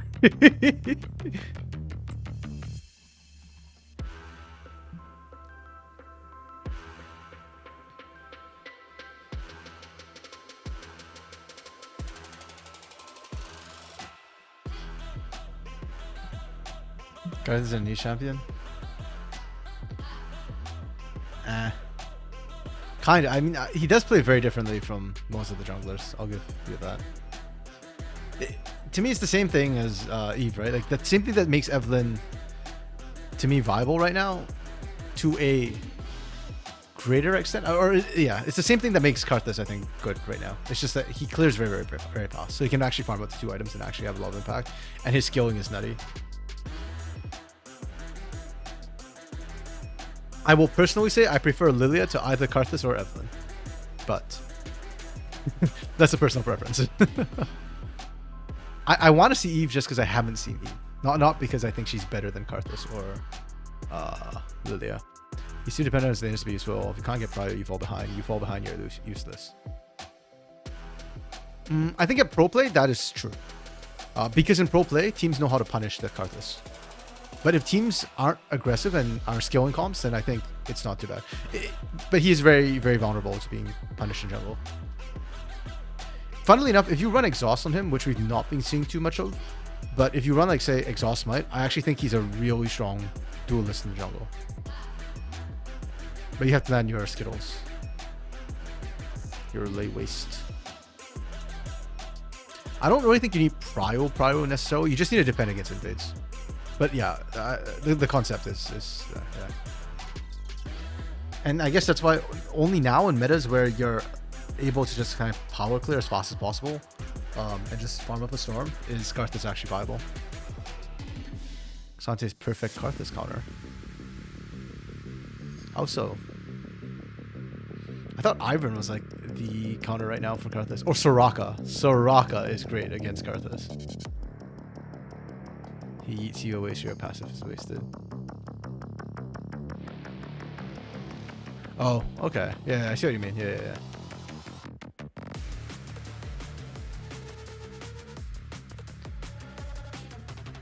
Yeah. True. You can kind of try and position him out the fight. I mean, by that token, I guess like things like Gragas would be fine too. Things of mobility. I remember seeing Kindred, people picking Kindred as a counter. I do not like Kindred as a counter into Karthus. O jogo voltou, professor. É mentira. É mentira. Eu tava muito sequeiro. What is a Gragas? Mas de qualquer forma, voltamos aqui pra bater papo com vocês. Wait, we just had a Gragas this week in CBLOL. Tivemos problema técnico na Okay. partida entre Liberty e We've come off the break. I don't think they've solved their problems. I don't understand what they're saying, so unfortunately I can neither confirm nor deny that they've solved all their problems. So unfortunately, 4 is not here to clarify as well. 4 has to take a work call. So unfortunately, we do not have the benefits of his language translation.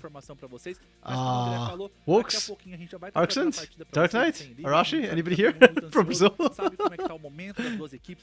Who can confirm or deny that? Enquanto a Liberty vai vir com mudanças também, a entrada de novos Yeah, jogadores. maybe check in and let us know if they have sorted that out. A gente sabe que o Micão vai chegar por aqui, então o Micão e o Drake Hero, então a gente sabe Where's que Sealess, man? I made that guy a mod. It's this never around anymore. Sag. O Levezinho quanto o Leandrinho, né? subir aqui, todo mundo com e aí fica complicado. Okay, I understood that. They're talking about Leandrin and Levezen. Essas mudanças agora, eles vêm pra academia aqui, talvez quebrem That much I essa understood. 0-3 que eles estão por enquanto, mas daqui a pouquinho a gente já vai chegar na partida pra vocês. É isso, estão precisando disso. Daqui a pouco, agora a gente vai... I'm just checking to see like who actually played Gragas. It was Robo against K-Stars who played Gragas.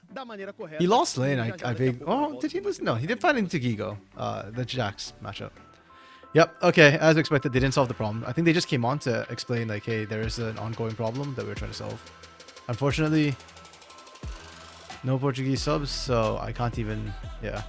No Portuguese subs and no Portuguese people to help translate for me. Recipes. Robo is indeed literally the GOAT right now. You speak a lot of languages, Lunar. So you speak, I assume Chinese, probably what, Mandarin? No, you said you're from the Canton area, right? So probably Cantonese. Probably Mandarin as well. English, 3 languages. On the CBLOL English team, I know Dia speaks Spanish. 4 speaks Portuguese. So speaks Portuguese. Solari speaks, I think, Polish and Russian, as well as English, if I recall correctly.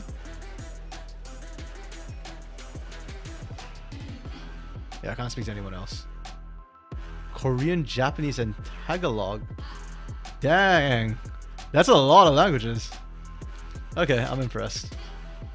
I took Japanese in school in high school, but like, learning a second language in high school really doesn't count for much, unfortunately.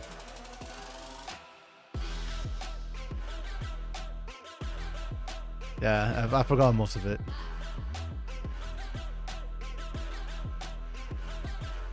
Ima Nihongo ga dekinai.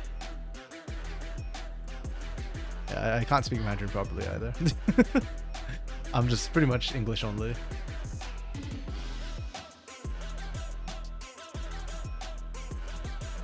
I know how to say, like, I don't speak Cantonese, but I can understand a little in Cantonese, and that's about it. He wanted to learn Russian, but modern events affected that. Understandable. Understandable. This is interesting. I wonder if they can't play the Liberty Pain game if they can just skip the game. Or again, maybe it's like a CBLOL sided issue, so. Man. If they keep this up, I'm about to bust open Esports Godfather right now. Kinda ironic, I've been itching to play that game. I streamed it once and I just haven't had time the last couple of weeks to actually play the game. So maybe we get Wednesday stream. Oh, ooh, that might not be good for me. I kind of have some stuff scheduled for Wednesday. Or maybe before I first stream, maybe he takes that. Or maybe I'll clear my schedule. Let's see what. Well, I guess we'll see what happens with this. I wonder how long they'll actually go before they cancel a stream. I'm curious. Not quite Super Week, yeah, right? It's like literally we just finished a Super Week and then...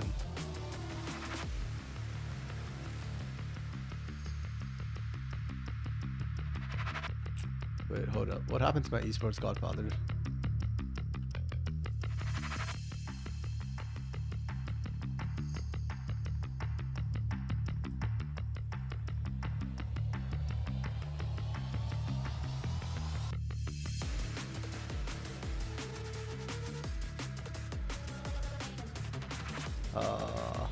Huh.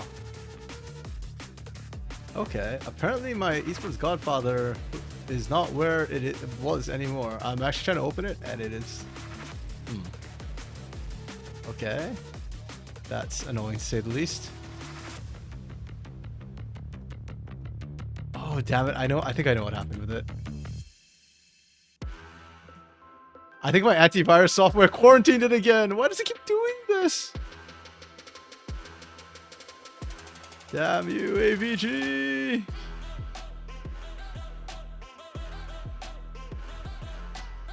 They really need to make Team Manager a game. I mean, there's Teamfight Manager, but... Hello, Cake! It's been a long time since I last recall seeing you. How have you been? How was life? You've come at an interesting time, Reverse Cake, because unfortunately we are in the middle of a massive technical pause. I think the pause has been going for like for more than 20 minutes now, so... Yeah, we're just kind of waiting and hoping that things get fixed. So, you've been not so well. Oh, I'm sorry to hear that. But going is good. You know, eventually there will be an end to that. Things for me have been okay. You know, we've been going along, same old. You know, enjoying CBLOL, enjoying Academy. This split of Academy so far has been, there have been ups, there have been downs, there have been Trinamirs, you know. It's been all sorts, but generally can't complain. Yeah. The games today have been not too bad. Though I am feeling a little bit cock-blocked right now that on the Liberty Academy versus Pain Academy, we've got this massive pause. So yeah. Oh, true. Actually, 404 is with us today in spirit. He's technically here. He's just taking a call right now, so he should be coming back soon, hopefully. Actually, I don't know if I want to say hopefully because given the massive pauses we're having right now, yeah, I'd rather he not have to come back to a massive pause. So yeah. There are some Brazilian gaming houses that are close to each other, so the light goes off for one team. You think Pain and Red? Okay. I'm actually curious. Reverse Cake, you're, if I recall correctly, you're from Brazil, right? So did you happen to catch why we're having such a technical pause? Is it that like something's gone wrong with one of the gaming houses?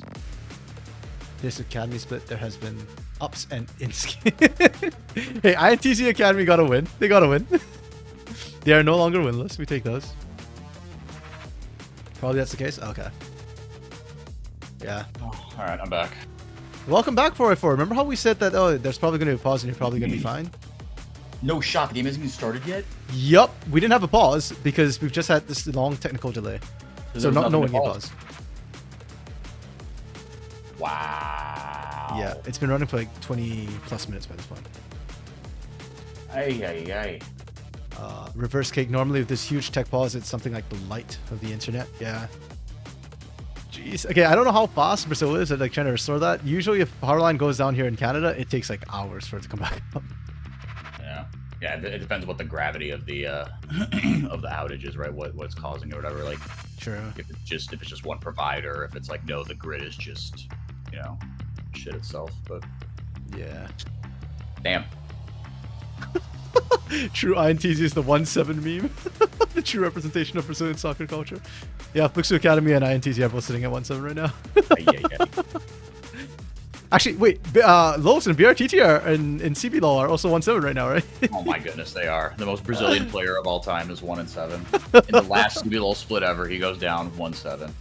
Bro, I am crying. But I think I've mentioned this guy before on, from Reddit, the Salguero. Like, he writes these things about... Before. Yeah, he like writes amazing articles on Reddit about CBLOL. And he actually just posted one today.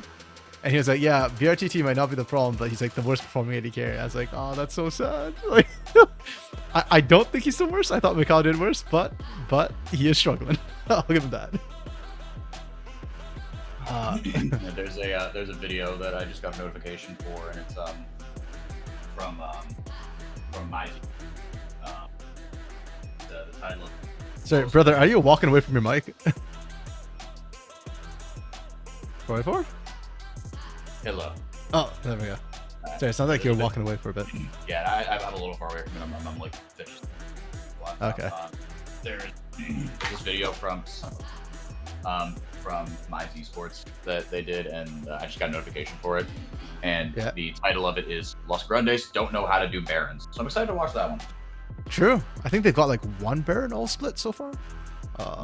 Something like that. You can see the breakdown from there and how they see it. Reverse Cake, you have strong opinions about this Los Grandes team. I think I can't say. I would say it's too bad. I can just erase the message. Yeah, you know what? That's fair. That's a good way to do it. Certain people have said worse than my stream. And you know what? If it is bad, I'll just delete the message. It's fine. I know that you're saying it from a good place. That's okay. You think Envy's not playing good to the point where he's making it kind of impossible for the team to win? That's tame, honestly. And you know what? That's fair. I think you can literally look at that Los Grandes team, and you can basically, like, I think every player is having an off game or an off season on that team right now. Like, there's nobody on the Los Grandes team where I'm looking at them saying, like, hey, this guy is completely not inting. The closest is Super Clever with his amazing like 1v3 moments, and even highs are really high. Yeah, and even then, like Super Clever's had some bad games too this split. Yeah.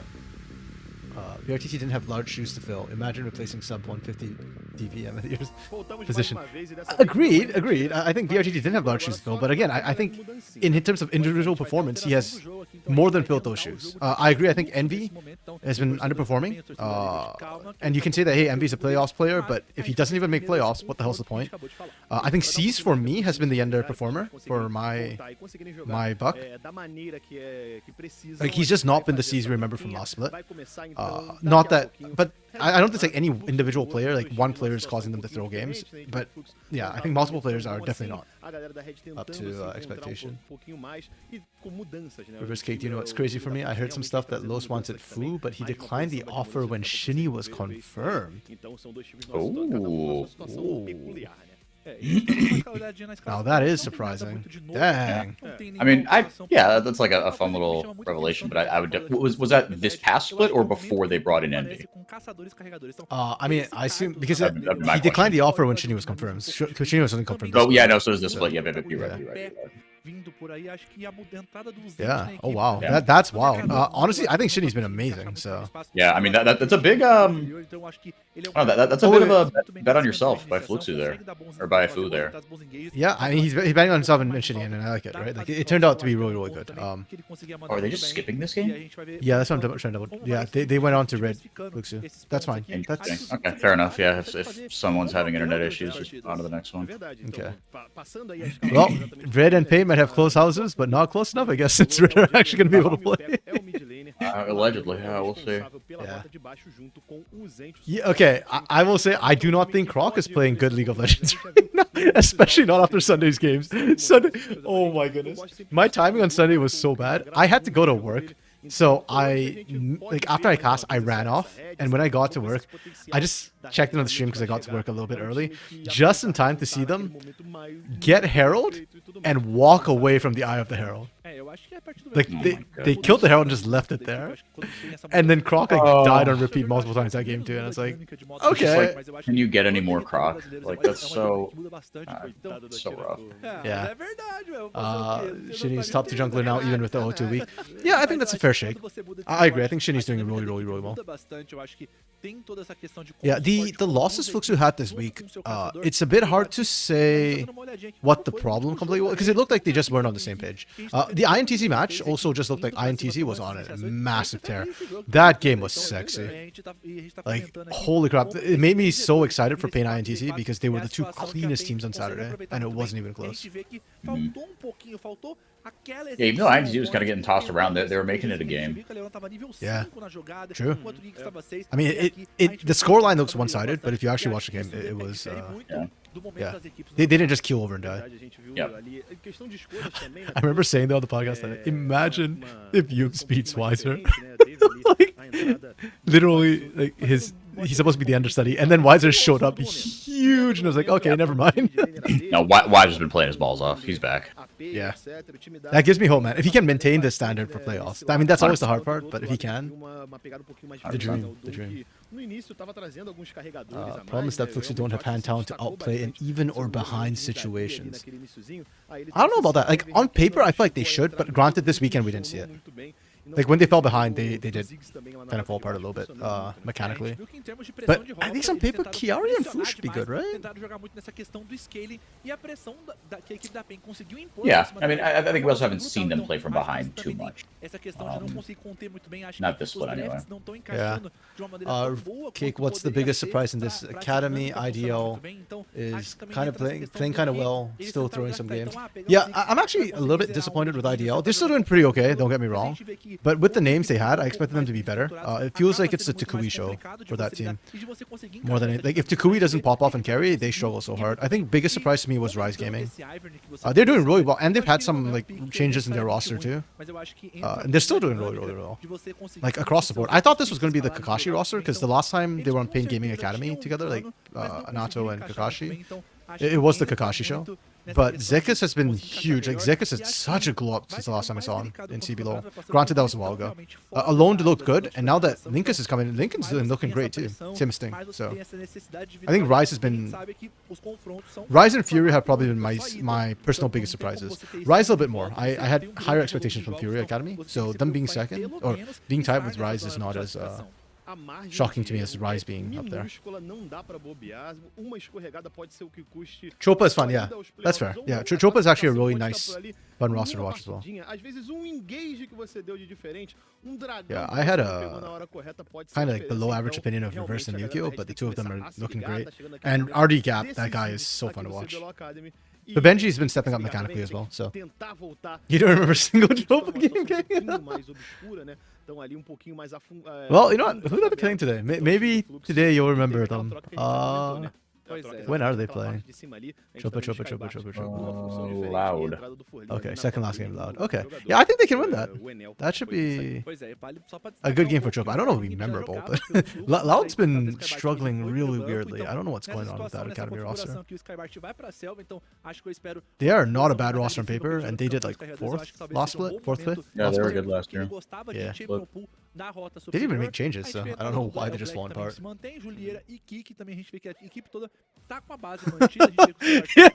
Reverse Chopa. Yes, you are apparently. Yeah, it is reverse.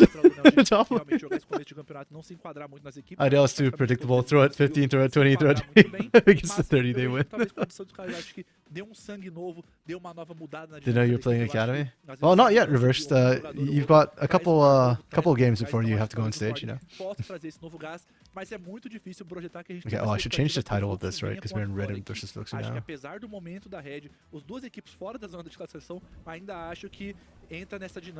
Yeah, pre-game is taking a lot longer than usual. I think they're stalling for the players to get set up. They're definitely stalling, yeah. The players probably got notified, hey, we're moving up your match. Get in here. Yeah. If this was North America, somebody's probably waiting for a McDonald's order. Yep. I don't even know which player did that, actually, you know, which stalled out everybody. I know it's on Marquez's team, because Marquez gets a lot of crap for it, but... Yeah, so for y'all in chat, basically NACL is tier 3, or North America's tier 3 NACL qualifiers. They do a 5-game Swiss format, and it's a rolling start, so when all the teams are done, they go to the next game. And there was one day where it just got stalled out because somebody went to get McDonald's or went to get a burger or something, and it stalled everybody out for like half an hour. Nobody could play the next game because of that. Was that this OQs or last OQs? I think that was last year.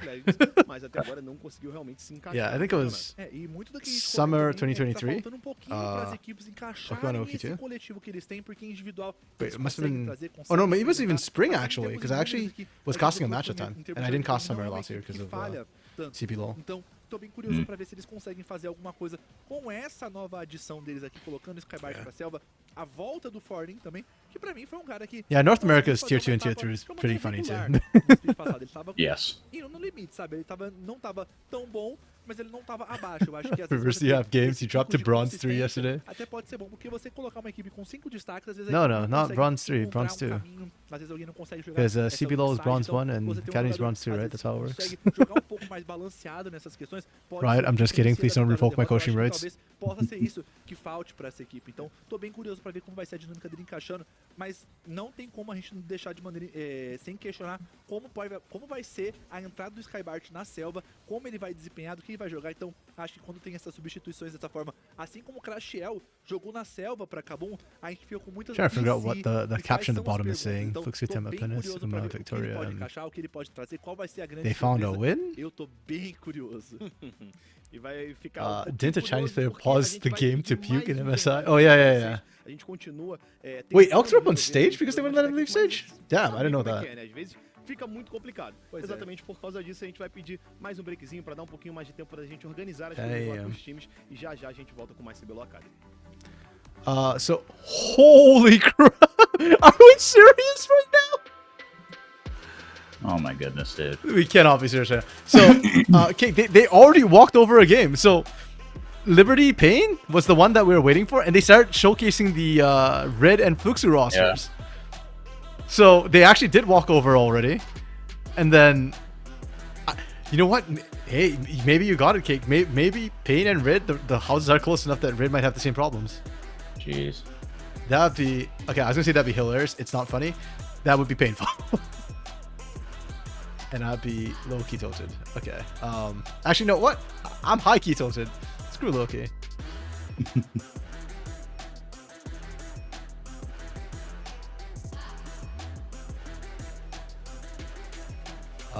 Okay, you know, I'll open Esports Godfather. Yeah, I think you're right. Cakes, I do think you're right. Lunar Day podcast. Wait, you're free for the podcast this week, right? I should be. Okay. Oh, I put my availability in the window me, so. Okay.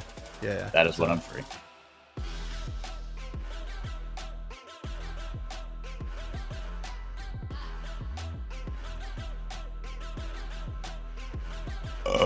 Excuse me. Who is casting Friday? I actually don't know. Do we have a schedule yet? Oh. Not. We do not have a schedule yet. At the same time, right? 9 to... Game start 9 a.m. That is a good question. Hold on, let me open up the thing and check. Yep. I'm doing right now. Yes, same time. Yeah. Yeah, should be fine. Let me check the scheduling. Wait, let me make sure it opens up in the right tab and not. Actually, you know what? If our schedule shows up on the stream, it's not the end of the world.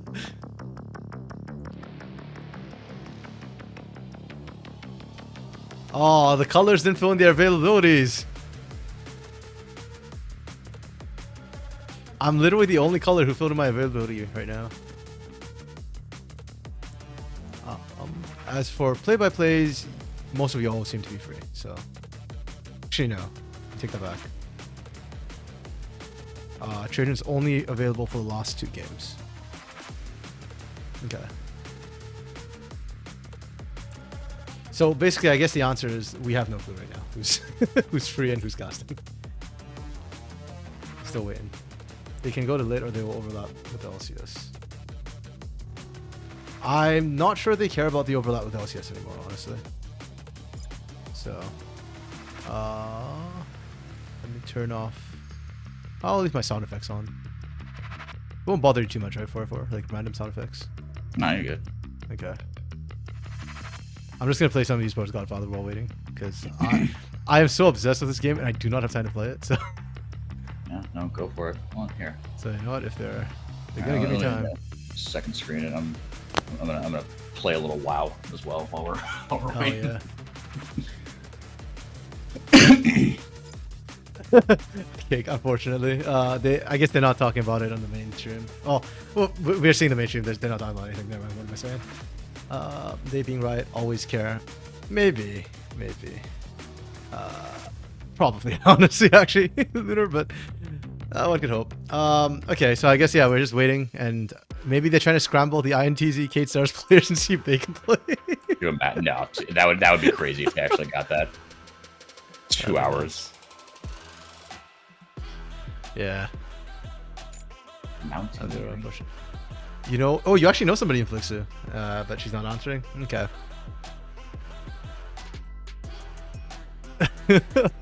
Is there like a Sao Paulo wide blackout or something happening?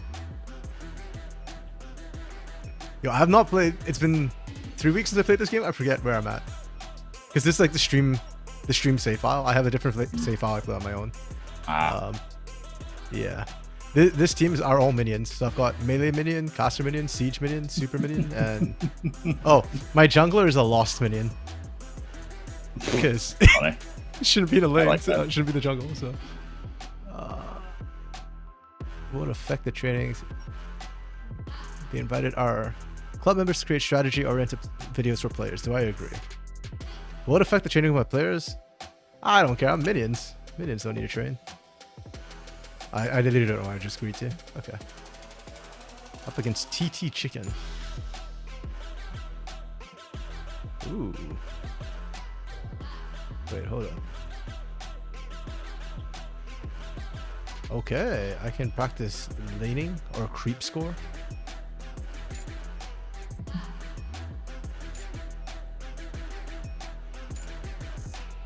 What the hell am I doing? Can you say this is like esports Godfather? Like this really, it seems like it's modeled around a lot around League of Legends. Yes, very much so. Like some of the champions are actually kind of similar. Okay. Yeah. Yeah, one additional strategy point. I think that's my word. Yeah. So do you know Teamfight Manager? You're probably familiar with Teamfight Manager, right? I know of it. I don't actually know what it is. I just know that like Cubby plays it and other people play it. Okay, yeah. So it's basically like Teamfight Manager, except like with more. Actually, you can actually control stuff that happens in the game to a certain degree. So it's like that combined with like a deck building style game. Right. Damage increases. You put 2 stacks. There's no difference. I'll just do this. Delay all games. That's up 20 games tomorrow. Okay. No. If anything, we do Super Week where we get like Wednesday as well. Like Tuesday, Wednesday. Was that an update? No. I'm saying I was saying that instead of like trying to run 20 games tomorrow, I would die trying to cover like more than 7 games. I'm already dying at 7 by the end of the day. Did anyone see how laughable the Esports Cup is? Oh boy. Wow. It's you know, it's paying something like 1 mil. Like, is that total prize pool or is that just the winning team? Or like, I guess it's across all the games. I don't know, man, but they got money, so. Yep. Yeah, I honestly don't really know too much about the Esports World Cup. I'm going to be honest, I have intentionally kept away from it, so I don't know information about it. Like, I know that it's not, like, I'm not going to be called up to do it, so rather than worrying about it, I'm just kind of like, forget it. Yeah.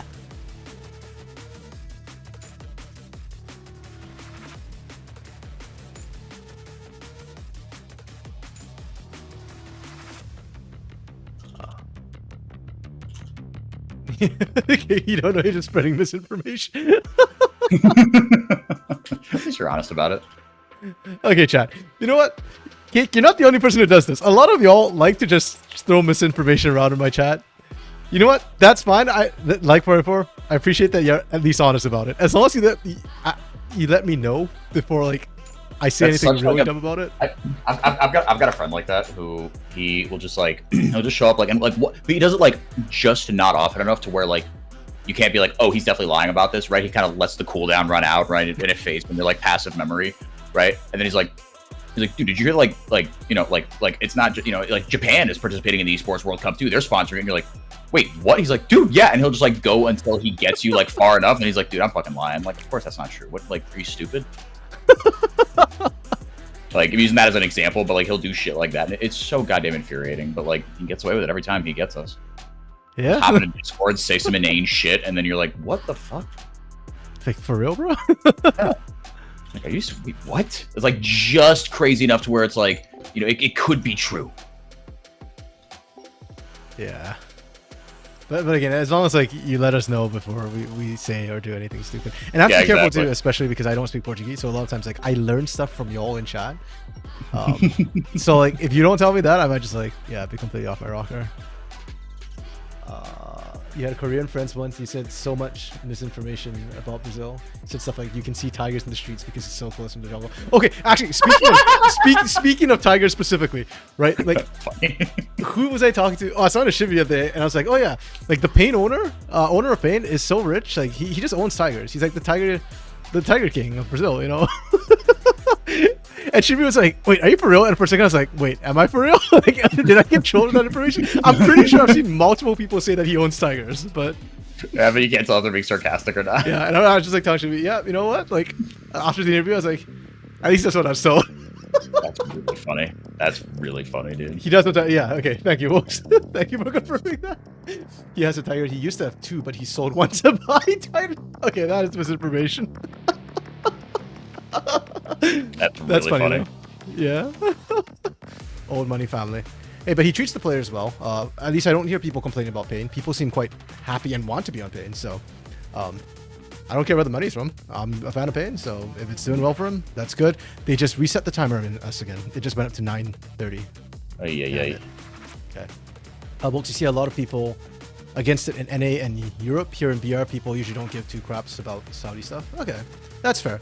Yeah, I know NA is very, very split on it right now. I mean, 44 and I know some of the people who got offered the casting gig and that was like a whole thing on Twitter. I think the Europeans were actually more upset about it, from what I could see. Though they seem a little closer to it. I think also Europe well, I don't know. There's far right, risings in Europe as well, but the whole world has gone through a bit of a far right era lately. But Europe does feel like a slightly more progressive country in that way, and I think Europe, because Saudi Arabia has sports watched a lot of soccer and a lot of European soccer, they're a little closer to that, I think. Yeah. Culturally, they just kind of have more exposure to it. That's True. what I think. Yeah, I think that's right. At least for the football side, that makes a lot of sense to me. Lunar, you heard in Brazil that if you don't get on your knees and pray to Germany 107 and 701, you end up getting thrown in the Amazon River. I don't know, man. I think it's less the Amazon River and more denial. Yeah. No, Lunar isn't Brazilian. She just likes to troll. You can't mock 7-1 if you're not Brazilian. You can. I guess you can if you're German too. One or the other. Yeah, you can if you're German. True. That is it. Actually, who was I talking to the other day from EU? I can't remember who I was talking to. I want the EU side casters, and I was joking about the whole like 1-7 thing. And they're like, "Oh, is that a thing?" Yeah, we don't think about it here in Germany. Like, it's not a thing. That's funny. Yeah, it's like that meme. It's like, I feel bad for you. I don't think about you at all. Yeah, exactly. It's like, dang. Oh, man, that's funny, dude. Yeah. The freaking oh no, what the hell? I forgot it. Okay, here you go. Okay, well, hopefully it comes back to you. Wolks, look at Tigra do Pada, the PFP. It's paying owner of this Tigers. Okay. Whoops, why do I have all caps on? Okay.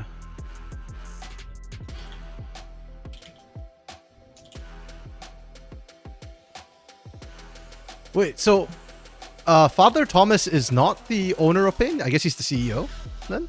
If this is the owner of Pain? I've not seen, I actually don't recognize this guy at all.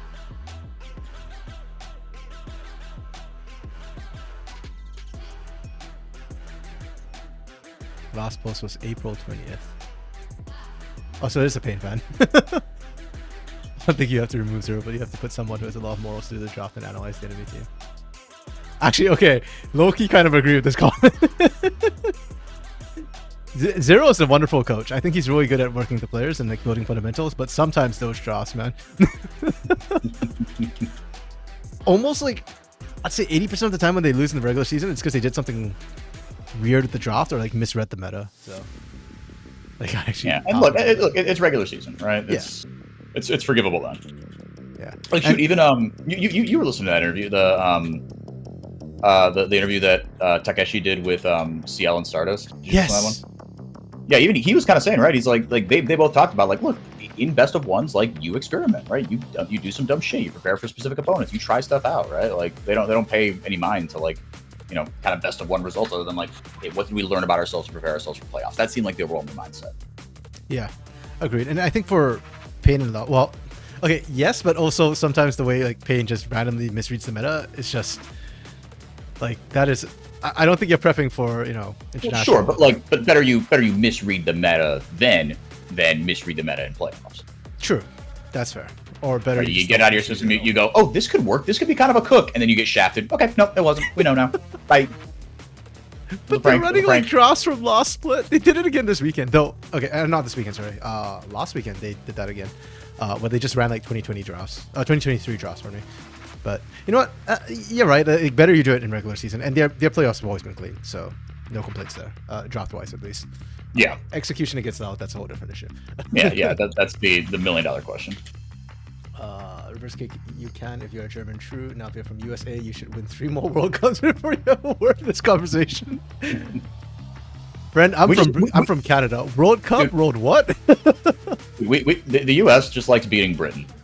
That's it. When we drew 0-0 against them in the World Cup this year, oh my goodness, we partied like we'd won independence again. It was unbelievable, dude. It was so sick. I just beat you at your own game, right? Like, never has a draw felt more like a win, because like England is just such like it's such like this insane, like the US, I think soccer fandom is coming to become like this as well. It's like, it's the most like toxic, unrealistic fan expectation, right? It's like now that the US is like half decent at this thing they've been so laughably bad at for so long, now it's like you start having these crazy, insane expectations, and like it's just it's so dumb, dude. But like but it was all okay when you beat England, because nothing is funnier than beating England. It kind of is. Like I'm a fan of England, having been from a former British colony and currently, actually no, Canada's no longer a British. I don't think we technically. You're in the Commonwealth. We are we though? I don't think we switched to the king anymore. I think they changed that. I think you're. Well, okay, maybe. Yeah, I don't know what Canada is anymore. I'm gonna be honest. I mean, not that it actually matters, because you're independent. So. Yeah. But yeah, I mean, like we still support England in general. So I like to support them World Cup, but they always crap the bit. It is. Mm-hmm. It's really funny. Yeah, I'm starting to see a trend here. Like my hockey team, the Canucks, always like crap out. You know, the football teams I like to support, which is Brazil and England, tend to crap out. My CBLOL team tends to crap out. The Canucks were fun this year, out of nowhere. Until they lost to the Oilers, out of nowhere. They should have won that. Like, and now the Oilers are poised to win. You weren't even supposed to be there, though. You were supposed to be bad this year. Okay, coming into the season, we were supposed to be bad, but like when we actually started playing, we actually looked pretty good. Mm-hmm. So yeah, you know, for me, I feel like and I'm not going to tell you how to feel about your fandom, obviously, but like I feel like from the outside looking in, if I was a Canucks fan, I'd be like, this is just like found money, right? We're playing like true. We are just happy to be here. Yeah, you know what? That's actually really fair. We're like the Fluxus, you know, of yeah. Nobody expected us to be that good, but we somehow smashed the early game, and kind of worked out. First, you don't like Zero coaching. Again, I think Zero's a good coach. It's just the drafting specifically tilts me a little bit.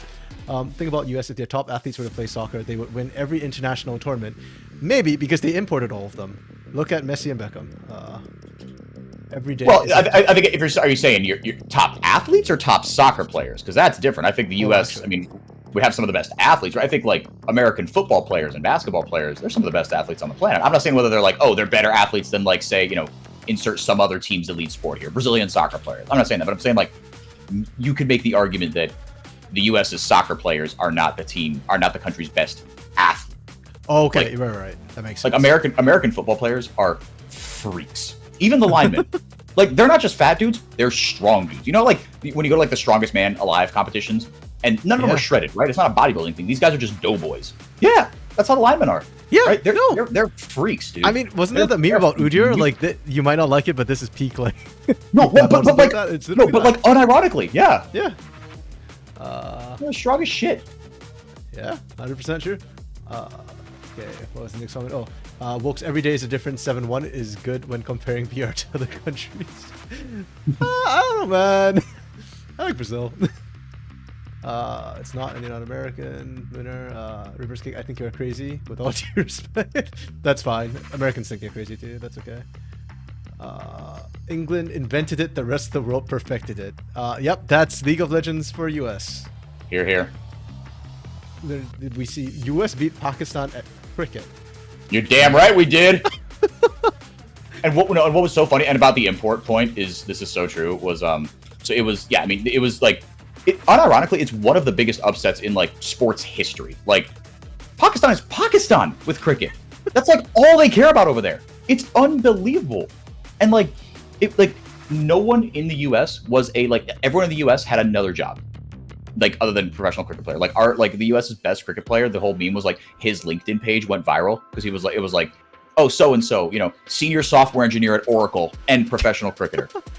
But every single dude, if you scroll down the US roster page, every single dude was brown, right? Either Indian or Pakistani, right? They were American, right? But they were American. They were like American-born Indian or Pakistani, right? Every single dude. There was like one, you know, one guy who wasn't brown on the team.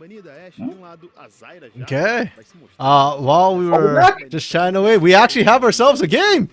Woohoo! Rid and Flux actually finished drafting. Holy crap. I cannot believe this. I am hyped for this. Let's get in here. We are batting Draven against Juliera. What universe have I just walked into? Ori Callisto. Why are we banning Oriana against Blackie of all people? Like, give him the Orianna. If he's on that, that's good for us. He's such a mechanical player. Like, Orianna's like a handicap. They're just trying to take away the Ori Nocturne by killing 2 birds with 1 stone. I guess so. It must be. Wait, Skybart's in the jungle? Oh. Holy crap. I mean, okay, we said Fuxu was supposed to have a roster change. But it was some wizard. I don't remember the guy's name, but he's not on the roster right now. It's like Wizard Robo or something like that. But instead we've got Skybart, Forlin coming back up. Hey, I thought Forlin was fine. I have no problem with that, but I think Skybart's good. I don't know why we're pushing him in the jungle. I don't know what's going on with these rosters. Okay. Yeah, this feels like maybe a temporary thing while they figure out their roster. They're like actual roster swaps. Yeah. Watch the other guy wasn't supposed to get here until like, you know, whenever the game was actually supposed to start, but they're like, look, we're starting early, sorry, like he's still on his way, his Uber hasn't arrived yet. That'd be hilarious. That'd be so unfair to Fluxo Academy if that was the case. Brutal, yeah. I'd be shocked if it was. You'd like to think they would have fought that one, but yeah. Okay. So we see Rumble first pick, and then we do Kennen immediately after. I think it's actually risky, depending on the comp. I said this on Sunday when I saw the INTZ match. If you have a jungle who can play Rumble jungle, you can flex into jungle, and then like try and find something that can punish the Kennen. I like this already though. This is a really nice first 3 picks. These are pretty meta. I'm not sold on Ivern. I've said before, I don't like Doom on Ivern, not because he's not good at it, but I feel like Doom can do more on other champions. Mm-hmm. But Doom's a really good player, so that's fine. And then we ban Jace. Defend those Draven. Renekton ban. Oh, why the hell are we banning Renekton here? Did we think it was going to be a Senna Rumble bot lane? Like, they already showed Ivern Rumble. Or no, mid lane Renekton. Never mind. They want to make sure Yone didn't get screwed mid. Okay. Okay. That's okay. And then we go Jinx. They go Zeri. Okay, I prefer the Jinx side of the matchup. We go Nautilus. We go Renata. Oh. I actually really like the Fluxu draft. I don't know. I'm starting to think like if you get Sejuani Kennen, I already like have your draft at 4.5. It feels that way. I swear it's not, but it feels that way. Ridge draft is aight. Again, it feels like the draft we just saw, where it's like one team has an amazing wombo, and the other has like double marksman with agency, where like you split them and then try and return the fight. Yeah, I'll do the same as I did last game, 4 and 5. I think the team fight draft is easier to execute. So, finalmente, nice, we didn't galera, miss anything. depois de um pouquinho Perfect. de espera, claro, a gente pede a compreensão de vocês, mas a gente já vai trazendo esse próximo jogo. Red Kennedy ali de um lado, Fluxo do outro. Vamos ver qual time. Yeah, I mean, Fluxo needed to make some changes. They've been struggling this split. Vai encaixar, vai sair do umzinho, né? Vai conseguir mais uma vitória. E novamente vale ressaltar que as duas equipes não estão na zona de classificação, então para a equipe do Fluxo, principalmente, cada derrota vai colocando cada vez mais distante. Okay, sorry chat, didn't mean to ignore you all. Just have to catch on that stuff. Kate, you want to start watching hockey? You find it super boring. I find it faster than football. I personally prefer football, but hockey's like a Canadian thing. So yeah, I'm a big hockey truther. I think hockey is my 5th favorite sport, objectively. Okay. But as far as a live event, I think hockey has the most entertainment value. Going to a hockey game in person is so much fun. Okay. I've actually never been to a hockey game. I've been to a baseball game. I thought that was very boring in person. Yes. No, baseball, like, I love baseball, which is why I don't get bored of baseball games, but objectively it is the most boring, 100%. Yeah, I found golf boring. Plus golf, yeah. Football was... I actually enjoyed the football game. I've attended a Canadian football, like, so the CFL. CFL, let's go. That was boring. I think we have more downs than NFL does, which slow things the hell right down. And I've been to a lot of bowling games. That is objectively boring to watch. I mean, I have personal vested interest because I bowl, but like, it's very, very boring to watch. China invented soccer, England renamed it. Oh, that's true, isn't it? I thought football was like from the Aztecs or something with like human skulls, or is that like? Yeah, they played like I know they played their own very special, weird version. I don't know what came first. I don't know if one took it from the other. Yeah. Wolks, let me check on Jungle Skybart. start. Fluxu signed Samk's, but legal stuff not ready yet. Oh, okay. Yo, I'm actually hyped to see Samk's back in. I thought Samk's was good. He was on, what, Kaboom Academy? No. Was this Kaboom Academy? I can't remember which team he was on, but he was good. I like him. Oh. Oh, Juliera is so dead. Yikes. Oh. That almost worked. Yeah, that was closer than I expected. Like, yeah, if he didn't get the Iron Shield off, then maybe. But you know what? That's the thing about Doom, right? That's why I said I don't like Doom on Ivern, not because he can't play it, because I feel he can do so much more. Like that gank, if he didn't land the root in the first place, it doesn't go off. If he doesn't get the shield, like, hey, maybe it turns, but Doom gets it done. We'll have to watch it. He's getting kind of pushed out here, though. He should be fine. Pickle rotates first. Oh, no kick! Not like this! Jeez. No way, this game's gonna be over in 5 minutes. It feels borderline over. Okay, Skybart didn't die there. If he did, to Becco, like I'm done. I think Red's done. Oh, sorry, Flux is done at that point. Jeez. It's a Sejuani. How bad can it be? Reverse kick. We'll find out this game, I guess. You're eating the best bolo flavor ever made. What is a bolo flavor? Oh, bolo's a cake. What's a bolo cake? I don't know what that is. Soccer is boring. Oh, no. Football is fun if they know what they're doing. I will say North American football is boring to watch, though. Like, South American football is fun to watch. I like European football, specifically German or UK. I don't like Italian football. They play very, very slow. Yeah. I started watching again because, what's his face? Ronaldo went to Juventus, and I regret. Skybart Jungle, what do you... Hey, Dark Knight, welcome, friend. Hello, hello. Apparently, Wilkes has managed to find out for us that they signed Samk's, but the legal stuff wasn't ready, so Skybart's playing jungle again. I don't know what's with the jungle roles. We had like Crossdale filling in jungle, now we've got Skybart filling in jungle. Like, are we that desperate in the jungle pool right now? That's kind of weird.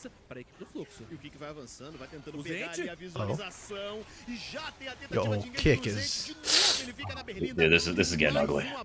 Have we forgotten how to play Renata? Like, she was meta a split ago. Yeah, I don't know what's going on with this bot lane. It's not even Skybart. It's not even the lane swap or the role swap that's giving this team grief right now. Okay, yeah, and Rebello is actually pretty good, so giving him this much this early is big yikes. Go look at the FIFA website. China invented it. Oh damn. Okay, I will actually check that out after this. If we get another 40-minute break. I'm kind of scared watching Kick walk here. I feel like Kick might just die. Okay. Yeah, good collapsing from Red. I love that they were actually ahead on this play, even though Flux was looking for it. Oh, use it! I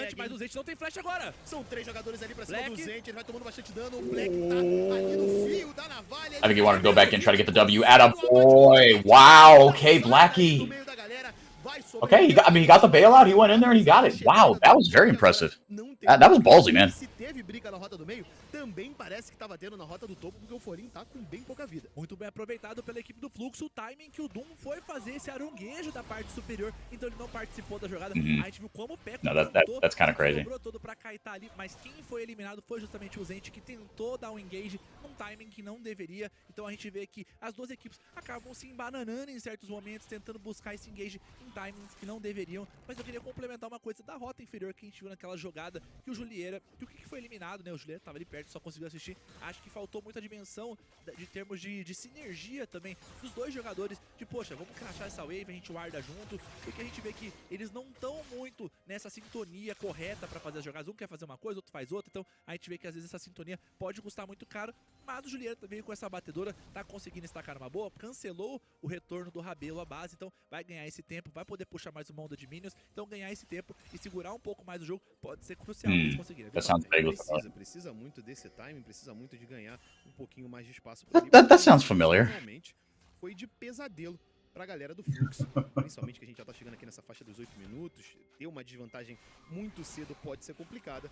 E lá na parte de cima, o Doom já vai se encarregando de levar essas primeiras vastilarvas do game. É, a gente vê que o Ivern só depois do nível 6, que ele tem esse potencial Yeah. de fazer essas vastilarvas que a Margarida consegue tancar. Oh, I remember that. Também Good tem lord. nesse ponto, por enquanto o Fluxo não foca nesses objetivos mais neutros pelo mapa. A gente vê que o Skybart tá jogando muito mais ao redor do seu PF, tentando farmar mais item, pegar essa Warmog logo e garantir seu primeiro item. E por enquanto é isso. A equipe da Red garante o objetivo e os Inks vai indo pra cima do Forlin. E olha, mostrando que esse counter não é tão counter assim, talvez. Fica ali atordoado, tem que voltar. Realmente, no iniciozinho a gente viu que ele chegou a sair da lane com bem pouca vida e tudo mais. Eles continuam nessa troca de carícias lá na parte de cima, enquanto a galera do Fluxo está focada em garantir um pouquinho mais de espaço em volta desse dragão. Tem visão por ali por dentro o time da Red, eles têm noção de que eles estão fazendo esse objetivo, mas ainda tá razoavelmente longe ali o Doom. O Peco tá chegando, controlando um pouquinho de visão, chegando ali na casa dos 1000 de vida, esse primeiro dragão do jogo. Oh, dude, carrot cake with chocolate is elite. Oh my goodness, I was muted the entire time. Sorry, I was reading through all your comments, folks. You know what? Screw it. I keep doing that. Like, whenever I sneeze, I mute, and then I forget to unmute after. Oh my goodness, effing chats. Sorry, guys. It took me a while to get down to I was reading through all your above comments.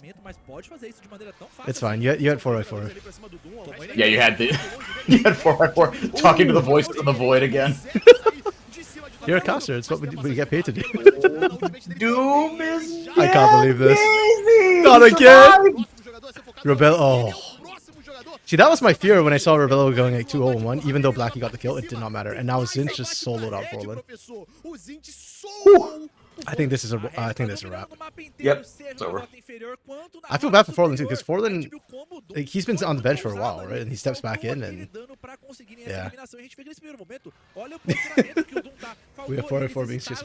See, guys, what y'all don't realize is this entire this channel, RMC doesn't exist. It's just a voice in 4x4 said. Like every week y'all tune in, you're just listening to the voices in 4x4 said. Yeah. Yeah, exactly. I want a co-stream academy, but then I just like, but it's lame to do it alone.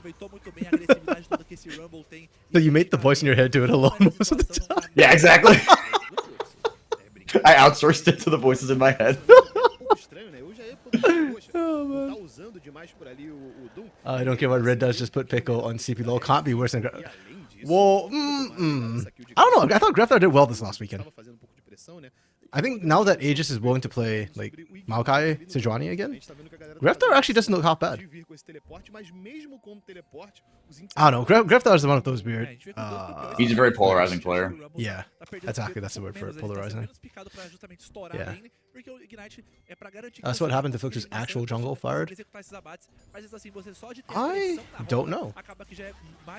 Wilkes was one who found out the information for us. It's Eno too, and Eno is an interesting guy because I in the past have disliked Eno in the way he played in CBLOL. But here in Academy, I actually thought he was pretty good. Him and Mukio both actually. I thought were pretty good for their respective teams. Very aggressive, but. Yeah, that's it. I do like Semkus, so I'm okay with that trade. I don't think it's fair, or I don't think Eno did anything wrong that would get him benched necessarily, but I do think I personally prefer Semkus, or I'd personally rate Semkus higher. Grefthar is playing bad, but Aegis is cap. Pekko is basically Grefthar, but 4 times more toxic. Wait, is Pekko toxic? Wait, I feel like I've seen... I think y'all have mentioned this before, but I don't remember why y'all said he's toxic. What he did. He's very toxic? Okay. Sendo mais popular pro Ivern mesmo, redenção, e indo pra essa redenção mais focada em itens. Wait, who was the other? There was another toxic player. I remember who had some beef with FNB back in the day on Red. Was it Frosty? He like said racist things. Yeah, it was Frosty, wasn't it?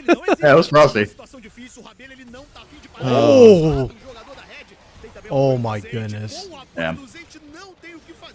Yo, Rebello, please. They have families. Oh, I actually really like these lane rotations coming through from Red.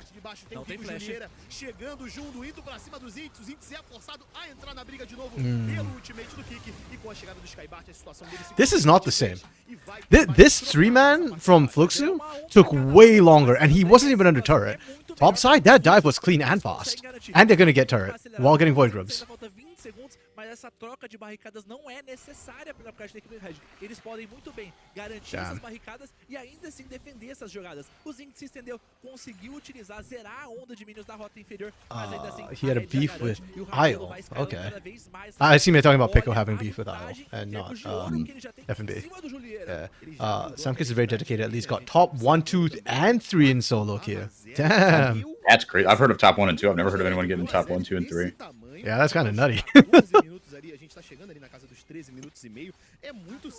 I'm down for it. I was complaining earlier though that I feel like a lot of the junglers in CBLOL Academy, they're good in Academy and then they move up to CBLOL and they just become like utility bots. Like it happened a little bit with AC.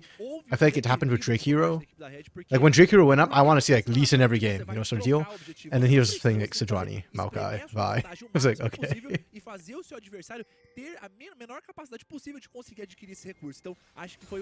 Yeah, hope doesn't happen to Sam because Frosty, yeah. So is Jinx and Renata an actual bot lane? Yeah, so I said earlier, yeah, basically it is, right? Like basically anything that creates space for Jinx is a valid bot lane. And Renata is basically, yeah, I know like people call Janna the queen of disengage. That's kind of old. I think Renata right now is the current queen of disengage. Even in lane as well with the handshake and everything, I think it's very, very effective. So, yeah. It's not an aggressive kill lane, but theoretically, this bot lane also makes it such that it's very, very hard to punish the Jinx and even dive the Jinx. Yeah. Assuming your Renata knows how to play around her. That's the thing about Renata. Her cooldowns are so long. Yeah. So if you can play around those, that's your way in. But yeah, Renata should be using everything just defensively, essentially. Yeah, and for a lot of engaged support, same. They too have long cooldowns, so it kind of balances out when you look at her as counter or disengage. Now, if you are looking like a poke lane, then yeah, I think Renata struggles a lot against like mages and champs that can actually poke out. But yeah, it is a Val bot lane. Okay, Rocket to do what? Wave clear, I guess, actually. Yeah, it does not matter. Red is a juggernaut right now. Red is a team that seems to know, like, when they get ahead, they look really good when they've got a lead. But getting that lead has been tough for them in their lanes. Like, Doom is good, but Zin's and, like, Pekko's stable. But I feel like Zin's a lot of times is a bit more coin flippy. I will say though, I'm very impressed that Zin's managed to find a lead against Forlin, pretty much solo. This is a counter matchup, Kennen into Rumble, so Rumble should not be winning this in isolation. Reverse Cake, you'll now ask again, do I know what Bolo de Fuba is? Nope, but I saw your explanation. And I like cornmeal. I know that there's cornmeal in Asian and Chinese cooking. I've just never come across it. I like the idea of it. So, yeah. There's a lot of things I want to try for Brazilian like food and stuff, but we don't really have like proper Brazilian restaurants here. There's like a Brazilian steakhouse, which I've been to. Everywhere has a Brazilian steakhouse. It's like a thing. Ooh. I thought Black was gonna get caught there. Wait, they are looking for the turn? Oh! Wait, this is huge. Julier needs to auto attack though. Oh, he got it. He got it. Nope, he got hit. Holy crap! Holy crap! Oh, he burned.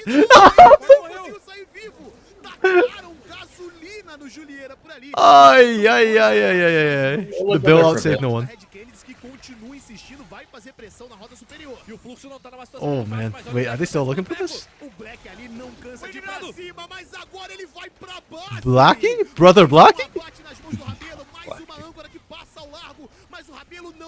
I remember when I first saw that name, I was like, can I say this on stream? Yeah. And now I just do not give a crap. It's his name. No, it's his name. We didn't do it. Okay, yeah, Fluxu just threw this hard. Oops, what did I just do?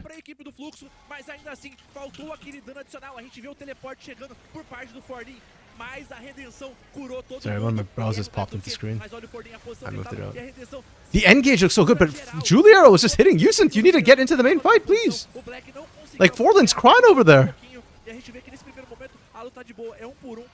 Oh, the belt was put on Forlin early. Okay. Unfortunate. Yeah, I think you need to save the bill up for Juliera. I'm sorry, but once Forlin gets a good ult off, like, that's his job done.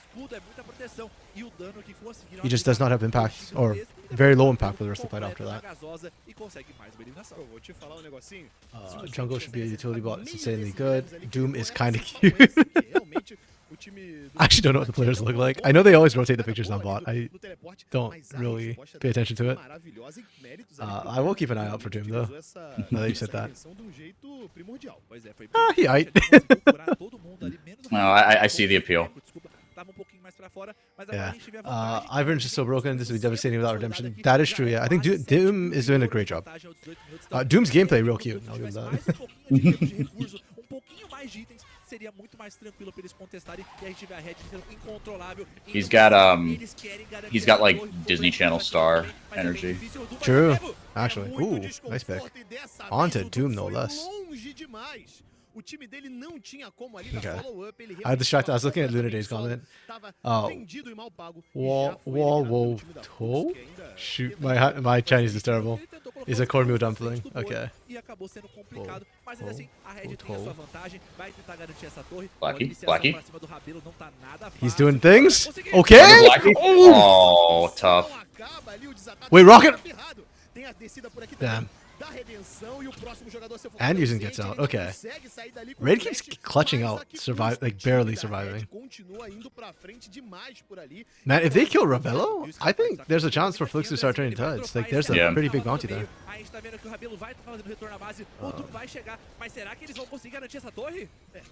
I mean, to be fair, Risk, yeah, it's like a 40-minute wait for what felt like a 5-minute game, but Flux are fighting back. They're extending this to like a 15-minute game. They are down a massive hole, but somehow they're still finding picks, and I appreciate that. Miracles happen sometimes. Yep. Wait, this dude looks so cute. Is he single? I have no clue. You can look on Twitter. If he's got a kissing friend, then they'll show up on his socials. Will they? Yeah. I didn't even know Tuss was married. You know what? Fair. Much of fair. No, great counterexample. I can see my point. I can see my point. Granted, I also can't read what's on his Twitter most of the time. But yeah, but like, I'm just like the photos. Yeah. Okay, he can't focus on the game. Don't worry. We're plenty distracted when we at times. This game sets up good action though. Yeah, no, it's been scrappy. It's been fun. Yeah, the last game had better macro, had better macro, but like they were very, very slow low kill game. Yeah.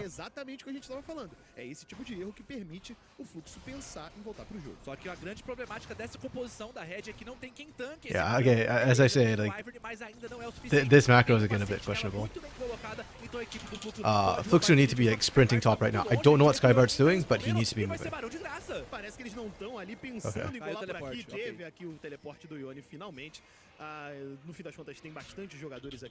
He didn't even get the red buff either.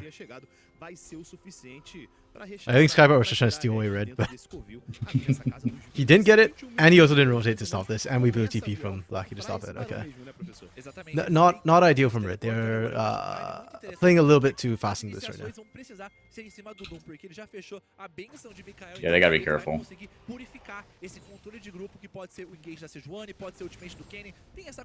4-4 married when? Lunar, you know this. He got married last year.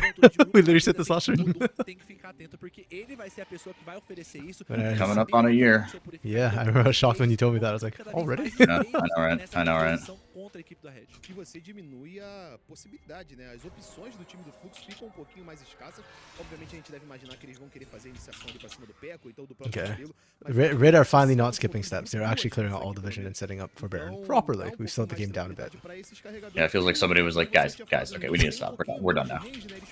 We can actually throw this guy. It's like, please don't.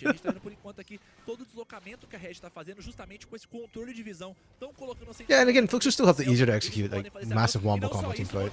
Oh no! Oh, it's fine. wait. Skybard's tanky. I didn't see that literally everybody else was around. Yeah. You could see Flux having the same reaction as well. Everybody's like running off the bush like, hey, do we need to back you up? And Skybart's like, nah, I'm good, I'm good. Ooh.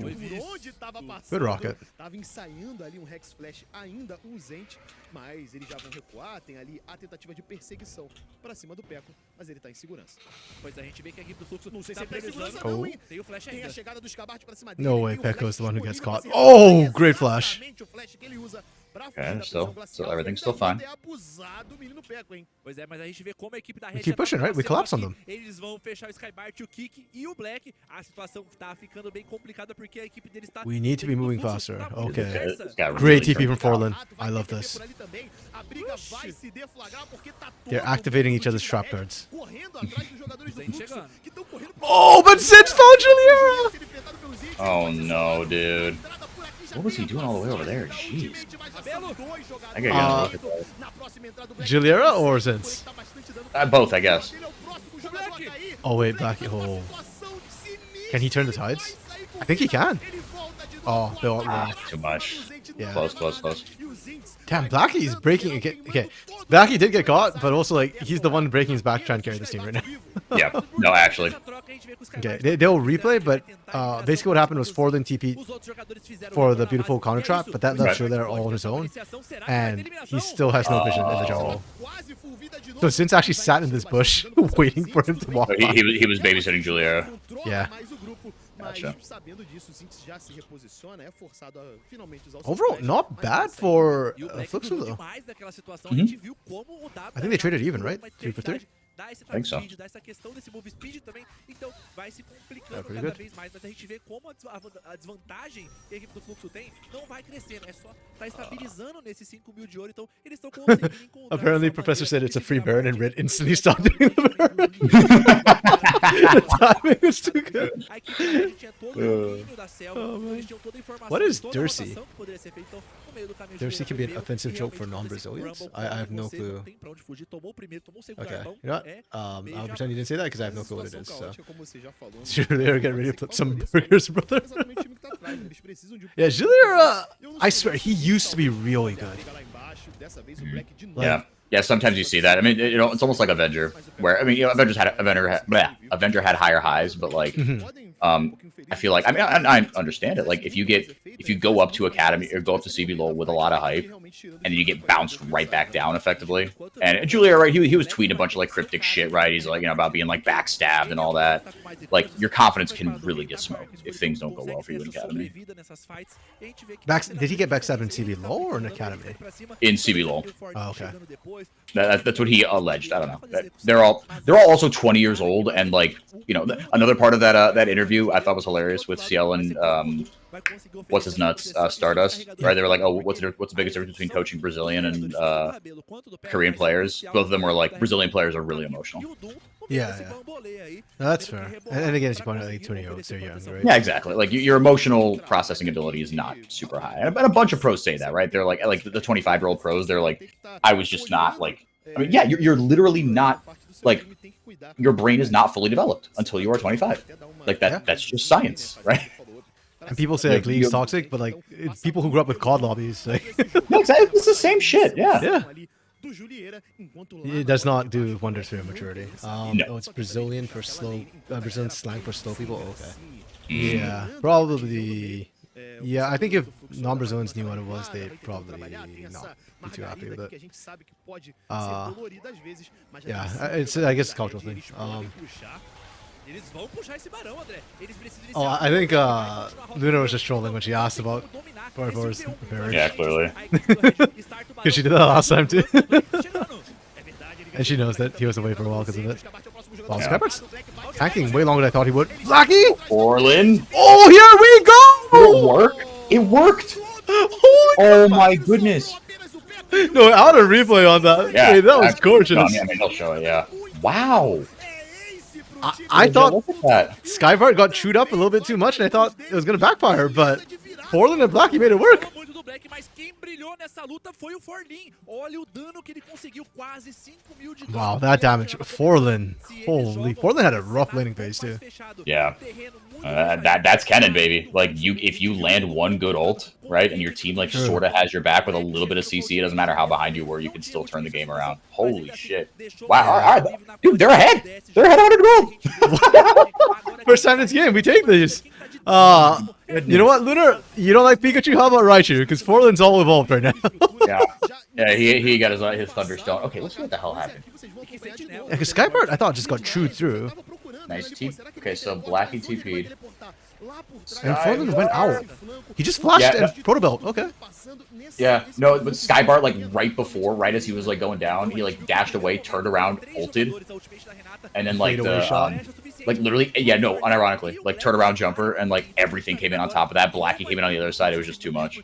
Yeah, damn. Wow, that's gorgeous. Hell yeah. Hell yeah. That gets me going. That gets me going. This is why these drops get 5 from me, man. Like, down 3,000 gold literally does not matter. 4,000 gold? 3,000 gold? They're down a lot. I don't remember. I stopped paying attention. I'm not gonna lie to you. I stopped paying attention to the gold lead. Yeah, they were significantly down, and they just out of nowhere popped back in. And now they've actually got a lead. Red actually has to be careful around this dragon now. Like, this soul is not going to be useful for them in 2 minutes. Fortune TPing away. Nice. Oh no, Skybard showed! I think Skybard could have just based there and actually gone away. Okay, it's fine. The rest of the team's there. We're back up. If Red loses this game, you'll say your 40 minutes was worth it. Yeah, maybe. Certainly entertaining. Yeah, I'll be down for it. I mean, the game so far has been exciting. It has been going back and forth. It's been scrappy. A lot of action. Yeah, and I think that says a lot about Red Academy and why they are 3 and 5 right now, despite their skill. Because Doom's good, Pico's good, and when Zinz gets a lead, he knows how to roll it. But they also seem to usually have a couple of mistakes in the game. Dark Knight, you missed it! Oh, we were brother. losing our minds. Por aqui nesse meio tempo, sabia que a gente estava se movimentando mal e a gente tá vendo agora 40 segundos para esse próximo objetivo. You see, Dark Knight, what happened was after Fluxu died, on the 3rd day, the stone was rolled back, the clouds were parted, and Forlin found a beautiful engage, aided by the fadeaway shot of Skybard. And that's in Second Opinions 1712.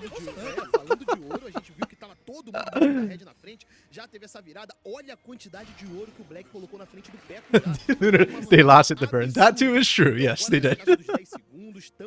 Yeah, they came back from like a massive deficit from all those factors combined. Blackie also got an amazing. Blackie does damage. I hate Yone so much right now. Also, like I think with Blade of the Ruin King, there was in your voice when you said that. Jesus. No, it's just okay. I like really watching him. And everything. Like, he just feels so busted that he, at one item, he feels like he's full build. It's like Irelia with Blade of the Ruin King. Same thing with Yone. And then he continues to scale with, like, IE. Yeah. It's just so messed up. And now with Immortal Shield Bow, like, I don't know if he can kill Blackie right now. It's certainly very difficult. Yeah, so like Fluxu's comp just means they hit to step up and okay, the other problem I have with Yone as well is at level 6 he's already an annoyance and he scales. So one of the biggest weaknesses of wombo combo comps is that like, you burn the wombo and then you're dead, right? Like that's all you have. Yone doesn't operate that way and he scales. It's so messed up. I mean, he's not invincible. You can beat him. It's just he has so many advantages. It's one of those. Well, you just gotta get the hard CC down. But he applies CC as well, right? If he gets a knock up first, doesn't matter. Yeah, and somehow like a lot of our CBLOL mid laners aren't using him. Right? It's only Diogen Fu, right? Or wait, somebody else made him recently. Just the kids. Yeah.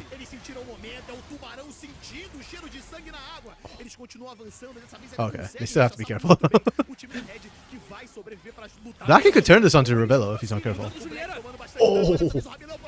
What? Wow. Hey. Okay, still got a game.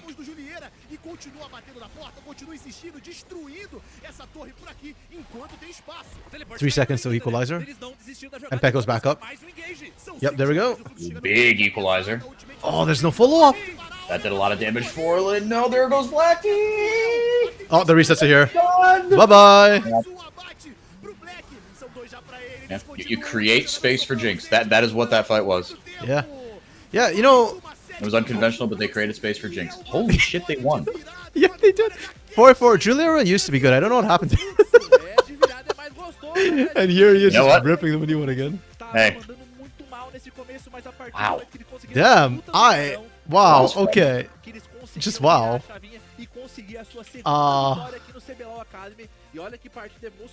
You know what, Reverse Cake? I think Red Academy trolled like once or twice all game, but that was all they needed to troll, and then they just lost everything. And when they wanted to be like, serious, it was too late. They're gonna be kicking themselves for that, dude. Yeah. Because there's not a single Yone player in CBLOL. I mean, Dioj is up there now, and Fu's up there, so they do now put their Academy promotions. There was, and his name was Avenger. True, yeah, there was Avenger indeed, but yeah. Smokes lost to Skybird jungle. When you put it like that. The laning from Fluxu was bad, though. Yeah, they got blasted. The initial map movements were bad, but then later was good. Their team fight was a 5 out of 5. They turned it incredibly well. I'll give them a 3 for X Factor because they should not have won that game. And I don't feel like Red trolled like super hard. Giga hard, yeah. Okay, MVP? Blackie? Orlin? Yeah, no, I think Blackie. Okay. Yeah, because like you said, even when like it was still we were like we didn't think that they could come back, right? That pick that he got didn't get almost, like in the mid game. You know what I'm talking about, right? Where he kind of like forward. Yeah. He didn't quite find Rebello, but like just almost killed him. Yeah, but it made you be like, oh, we have to watch out for this dude. Yeah. Tenta dar siege uma vez, não dá certo. Tenta uma segunda, não dá certo. Então, esses são os detalhes que a Red precisa tentar. Okay, no, I don't know what to say about Red here. Yeah, okay, their laning was good. I'll give them a 4. Zinz won the counter matchup. Yeah. Solo killed him twice. Yeah, they dominated. I mean, Doom had really good map movements initially. I'll give them that. Even later on, it wasn't map movements that cost them. It was team fights. They could not team fight literally to save their life. That's it. I'll still give them 1 X Factor for. Yeah, I'll give them 2. One for Zinz actually winning a lane. He had no business winning, and the other for Doom being Doom. And also, well, it's split with Rebello being really strong early, but then struggling later. I don't know who I MVP. Doom or Rebello?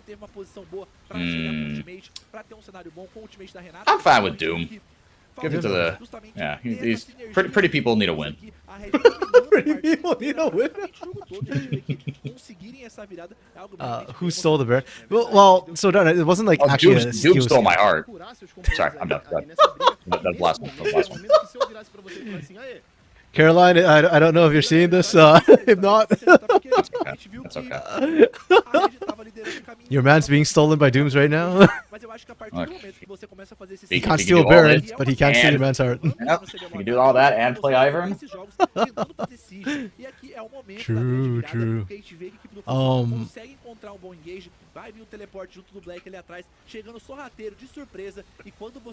Okay, I had a do not understand the assignment comment. I will take 1 counter away from that.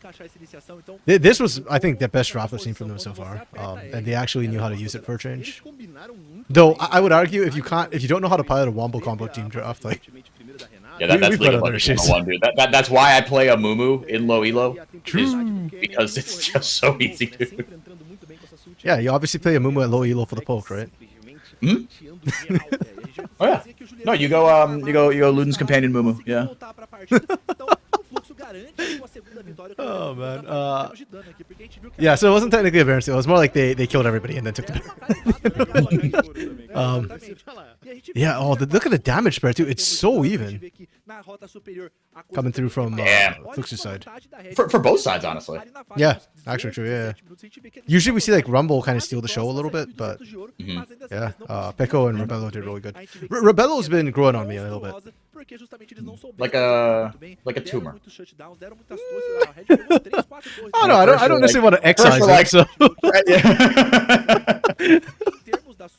Or like a benign tumor, right? It's like, yeah, it's not worth the trouble. I like him here. I'll keep him. Okay. Yeah. Like, you know what? Like, a benign tumor on your chest, you know? So it could almost pass as a breast implant. Exactly. Actually, I don't know necessarily that's a great thing for me personally, but... What's the? Have you seen or chat as well? What's the movie where they kept talking about like 3 boobs was like a recurring joke? Hold on, I have no clue. Maybe chat will know because I have no clue. Lunar MVP the viewer. True, because we didn't leave after the pause. We literally waited out 40 minutes and hey, you know what? I'm happy with that game. That gave me good old CBLOL. You know, this massive team fight vibes. But it had pretty good macro too. You know, I can't say teams didn't throw, but like the throws were pretty small. Nobody really like threw it out the park or anything there. Yeah, they gave it to Blacky. Okay, yep. Agreed. The guy legit hit a 5-man can kill 3 and yes, Cake, I am. Partially because yes, it's easy for the Yone to play when the stun comes down. 100% yes. But as 44 pointed out, it's also for like the individual plays Blacky was making. And to me, the reason why I'm not going to MVP Forlin was also because he lost the lane 1v1 against the Rumble. He did a lot, and I think his his plus outweighed his minus. So he did really well, which is why he was even in consideration. But I think on the whole balance of things, Blacky played better as a whole. It was close though. It was close. So yeah, Mumu for the Sunfire crying. Rebello is being held hostage in this team. You know what, Cake? That's actually funny because starting the start of the split, I thought Doom was being held hostage a little bit. I thought Doom and Pico were doing well, but right now, yeah, Rebello is growing on me, and Rebello has been the best performer on this Red Academy roster for the last couple of games. Doom is still very, very good, but I don't know what's going with this Red Academy roster. Honestly, yeah, sure, like, I thought Rebello was playing better than Stones' and Cirillo from last split, but they, as a team, seem to be playing worse. Maybe it's a bit of like the Los Grandes situation where theoretical upgrade, but somehow not quite clicking together. Also, chat, it was Total Recall. Okay. You disagree? You know, okay, that's fine. You guys don't have to agree with me. I disagree with the Academy broadcast on a regular basis. Yeah, MVP is always a troll one. And I've told the story before, but like back when we were on the official Riot broadcast, there was one day I was told to just pick the MVPs, and I picked 80 carries the entire day, and the casters were flaming me by the end of it. I think it was Rude and I can't remember the 4 casters we had. It was Rude, Trajan, and then I can't remember the other pair. But yeah, I got blamed for picking 80 carries the whole day. And that's fine. You always disagree with MVP choices. Yeah, that's fair. I think I usually get closer on the official broadcast, but on Academy broadcast, I think I'm like less than 50% of the time, same as the official broad. That should be next split. You can keep track of that on your notes. Your hit rate. I mean, technically, I can pull it up. I can check it at any time. Technically, I just cannot be arsed. No, nor should you. That'd be a funny trivia question. How many? Never seen that y'all actually pay attention to my streams. Yeah. Yeah, it seems like everything in red is messed up this split. Yeah, a little bit. Them and Loud are the two that are utterly shocking to me that they are as far down as they are right now. They really shouldn't be. Like org down. Like all of red just seems like in a funk. True. Yeah, red has internal problems. Like they are looking a little bit like INTZ right now, and that's not a compliment. No. Like giving Lehens the MSI MVP because he played. I'd give Lehens like the series MVP for that, but the entire tournament's a bit. MVP, I'm like 12.5%. I wouldn't even be surprised if that was actually close to the actual percentage.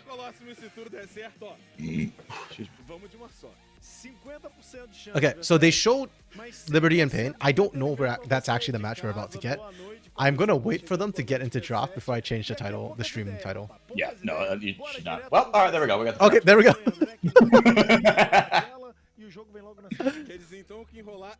Yeah, very, very, very fair. That's actually super funny. Okay, bans are very straightforward. I like it. I hate Senna, but they have Mikau, so that's the thing now. Drake Hero and Kina. Okay. Yeah, like why didn't we see Nocturne for Drake Hero in CBLOL? Like, why do we have to wait till he's down in Academy to do this? I don't understand. Especially if you're struggling, just like pull out the Nocturne Ori, see what happens. Yeah. Yeah, 100%. Oh, I love this draft right now, actually. Holy. This is a poke comp with no disengage. I'm not a fan.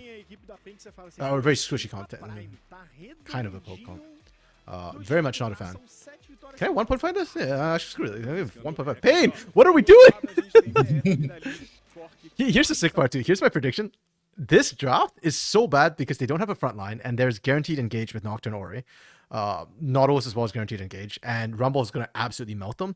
And despite all of this, my prediction is Pain's just going to smash the lanes, come right out of it, and just like outhands Liberty, regardless of how this comp is actually supposed to operate. And I wouldn't be surprised.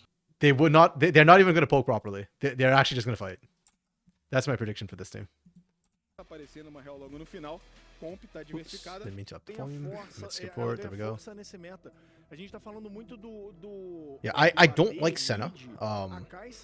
Actually, I'll drop this to 4.5 because I don't like Senna.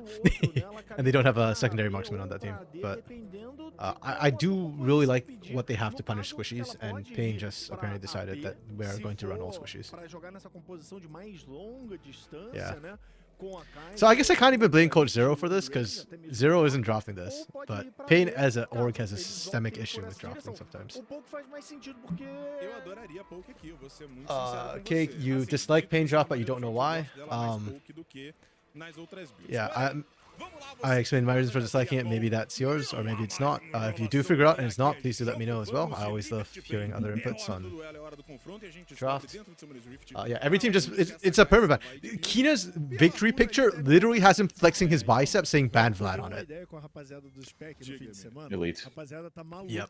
Because it's a permaban. They ban it more. They ban Vlad more against Kina than they do Draven against the Andrew. Marvin better than the Abyss, better than Mikhail. I didn't know that was there. Is that on the live patch or is that just in TR? No, they should put that on the live. There's no. That'd be so weird to just have it on TR. Actually, yeah. Actually, would it be so weird? It'd be a little weird. It wouldn't be so weird. I'm gonna rein that one back. I mean, this is obviously TR because they have the CBLOL banners, but no, for sure, yeah. Yeah, you're right. It should be on live too. That's cool though. I didn't know that was there. That's actually real cool. Literally just like Pain draft. Yeah, is there anybody who likes the Pain draft on this so far? Like genuinely, I'm not like trolling. I'm genuinely asking. And if there is, I'm curious. It's cohesive. You have it like you understand what it's trying to do. It's not all over the place. I'm being, you know, a bit of a contrarian. I'm trying to look for just playing devil's advocate. Understandable.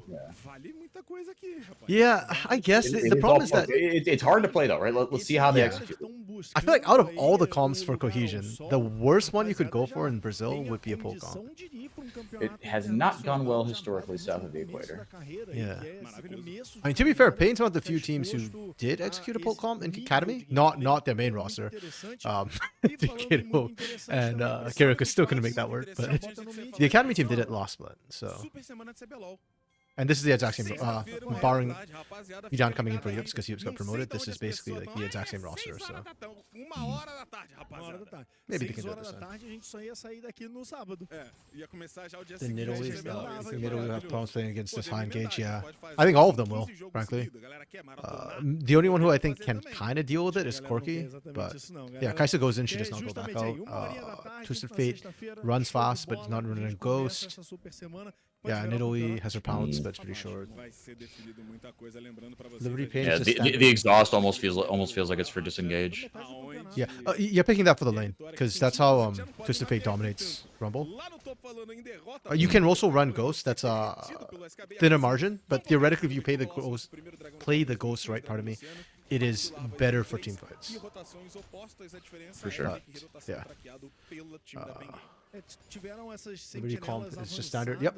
Pretty much, yeah. Liberty comp is very, very, very standard. I don't like Senna without a second marksman because I feel like the damage is low. Oh, there we go. The exhaust into the gang. It's just that easy. There you go. Okay, yeah, my prediction's coming through. They just outhands it. Okay. Actually, no, I shouldn't say that's outhanding. That's good, really good map movement from Pain. They understood the assignment and the strong point and weak points. com a vida que o SKB tava, na posição que ele tava. Pain comp is harder to play, but they're the best team in the academy. Yeah, exactly, Cake. I think that's like where I'm at right now too, with how I think this game's gonna go. Ele fez o drive-thru, fez full clear na jungle, fez o campo da selva que fica ali na rota, que é o Rumble nesse momento, e aí continuou a fazer o Rumble. Hey, but who knows? I mean, Drake Hero and Mikal should still have the CBLOL buff. This is their first game back. So. Oh, Kina's so dead. Oh, wow. Oh, Geeks messed up! Hero. Ooh.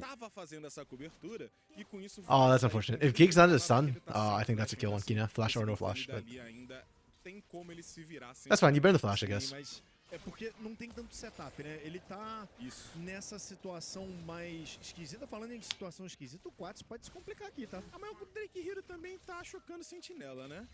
Ele tá ali, não sabe que tá criando filho, depois vai ter que pagar pensão pra Sentinela e foi visto. Why was the caster talking in such a high voice? Nessa brincadeira agora. Gosta do controle de visão que tem na parte superior do Rio, o time da PEN, né, cara? Pra não deixar o Drake Hero tentar nada. Mas é justamente o que o Tatu já vinha construindo. Like, I don't understand what they're saying, but I do actually kind of enjoy listening to casters. Deixa uma no topo, tem uma na parte central e ali no meio. That's something I think English-speaking casters don't do as well in general, is being able to convey, like, just through the voice, like the energy of the moment. Yeah, it's hard to do. I think we tend to focus too much on like the what we're saying instead of how we're saying it sometimes. Yeah, no, I hard agree. Até porque não tem tanto controle de grupo do lado da PEN pra parar essa chegada do Nock Oriana. Então a Liberty tem uma condição boa. Que a equipe da Liberty Okay, despite first blood, Tatu is not getting significantly ahead of Drake Hero, at least in clear. Pode estar do outro lado da tela. Okay, Brazilian caster said that Rumble is a jungle camp that plays in top lane because it's super easy to kill. That's funny. Kinda, yeah. Tatu's going to farmer's camp again. Oh. Jeez. Okay, blue flash, yep. Tatu will be back. Raito, nerf top camp, please. They shouldn't be able to use summer spells. Yeah, that's why you love the Brazilian casters. Oh, yeah. I mean, I think is it Spanish casters as well? I know there's some clips of like some casters going buck wild, and you can't understand a word they're saying, but like the energy is insane. Yeah. Parte de cima completamente dominada para a equipe da Pen Game. O Micão até vem fazendo essa rotação aqui para tentar ter uma vantagem numérica na parte de cima. Liberty contra Drake Hero vão contestar. Yeah, I feel like Nidalee, as a jungler, gets contested very easily around objectives. Like, she's not great at trying to hold those objectives while pushing people off. Yeah, better as like the second person in rather than the first person in. Like, you don't want to be. Oh, 100%. Yeah. So you go, especially this one. Like, you gotta wait for other gigs, obviously, but even like Drake Hero might. Ooh, okay. Kina's so dead. Good night. Oh, that was a beautiful Destiny from Hidan. Oh, insta cleanse from Macau, nice. Yeah, that was so good. That split from Liberty too, like it's in that split second, right? Like you gotta call, everybody's gotta go the same way. If not, Tustafei just punishes you for splitting. Really nicely played from Pain. The LCK that guy that screams in the finals, that's probably Casterjin. The GOAT. Yeah. I think I remember seeing on Reddit like people are saying that he should be inducted into the Hall of Fame. I fully agree. Oh, 100%. Like if he's the second inductee, I'm fine with that. Get out, night. Peace out, man. Later, fam. Yeah, thanks for dropping by. Sorry that like. Oh, actually, I don't think you're here for the massive pause, but if you weren't, good thing that you weren't. 40 minutes of our lives. He should for sure. Uzi has to be second. Actually, that's an interesting question. Do we think Uzi should be second? Is there any other player? Whoa. Oh, Macau had out. Marvin was dead. I was gonna say, yeah, if he was 6. Actually, he's got barrier, maybe. But yeah, that was hella clutch. Uzi being second, I think, is a good shot. I'm just trying to think. Like, I off the top of my head, I'd agree Uzi should be second. I'm just trying to think if there's anybody else who we think like deserves to be in that conversation for second Hall of Famer. Part of me wonders like XPK, Alexich from the old days. But I feel like those would be more like legacy votes, and like True, they yeah. wouldn't. They might get in, but like if it was like, oh, who's more worthy to be second, I don't think they take it over. Yeah, that's fair. Yeah.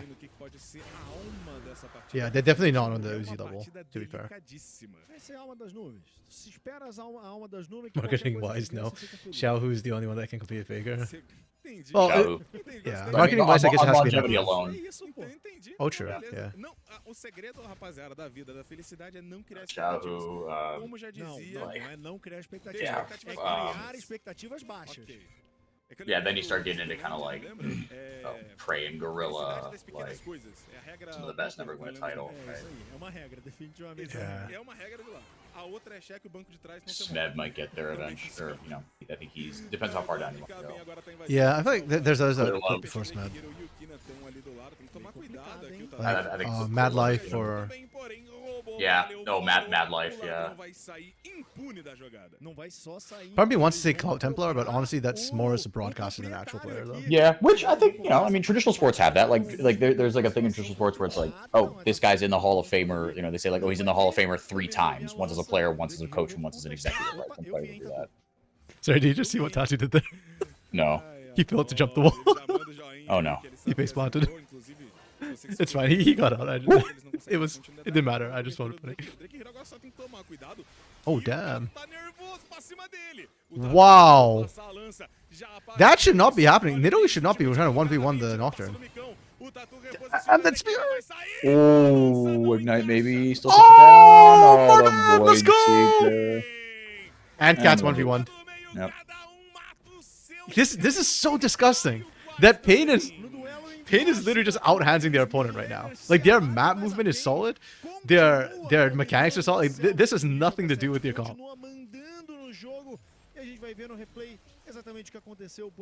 This comp is ass. Oh, Ambition too. And Shy. Wow. Okay, Cats, that was wholly unnecessary. Yeah, the flash ult there. For one trade too. I don't know, I think that kind of was kind of not worth from Cats. Really not worth from Cats. International results. He doesn't have worlds. For me, all major players that go into Hall of Fame should at least win a worlds. I'm gonna be honest, Cake. I think that one's kind of tough because there's too many players that haven't won a world title that should be in the Hall of Fame. And there are too many players that feel like got carried. Yeah, also that. Yeah, like technically, Juhan has a world championship. If you don't know who Juhan is, exactly. He was the 6th man on the DRX roster. Oh, okay. Wait, a 6th man shouldn't count. If you didn't play, you shouldn't count. He played. Okay. Okay. Then that's... He has a Maokai skin, a world's Maokai skin. DRX has 6 skins. Damn, I didn't know that. It's crazy. And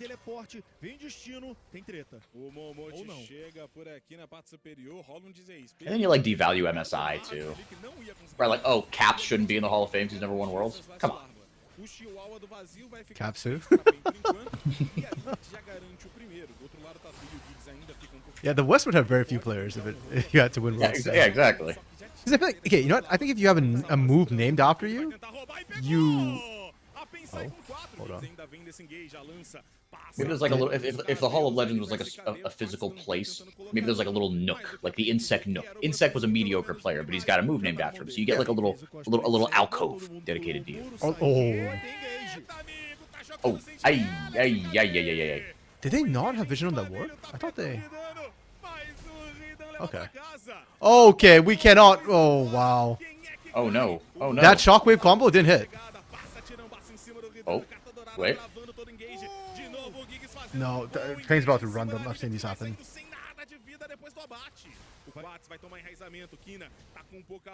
Okay. Yeah, Pain's really good at knowing how much damage you put out. So like when you dump burst onto them, it looks like you're winning, and Pain just doesn't flinch because they know that's all you have, and then that's what they're like the best team fighting team in the academy by a long shot. Like even when Takui was on played like 1 or 2 games for K-Star's Academy last split, they beat Pain Academy, but their team fights were not as good as Pain Academy's. Like that was just Takui being better individually and shutting cats down.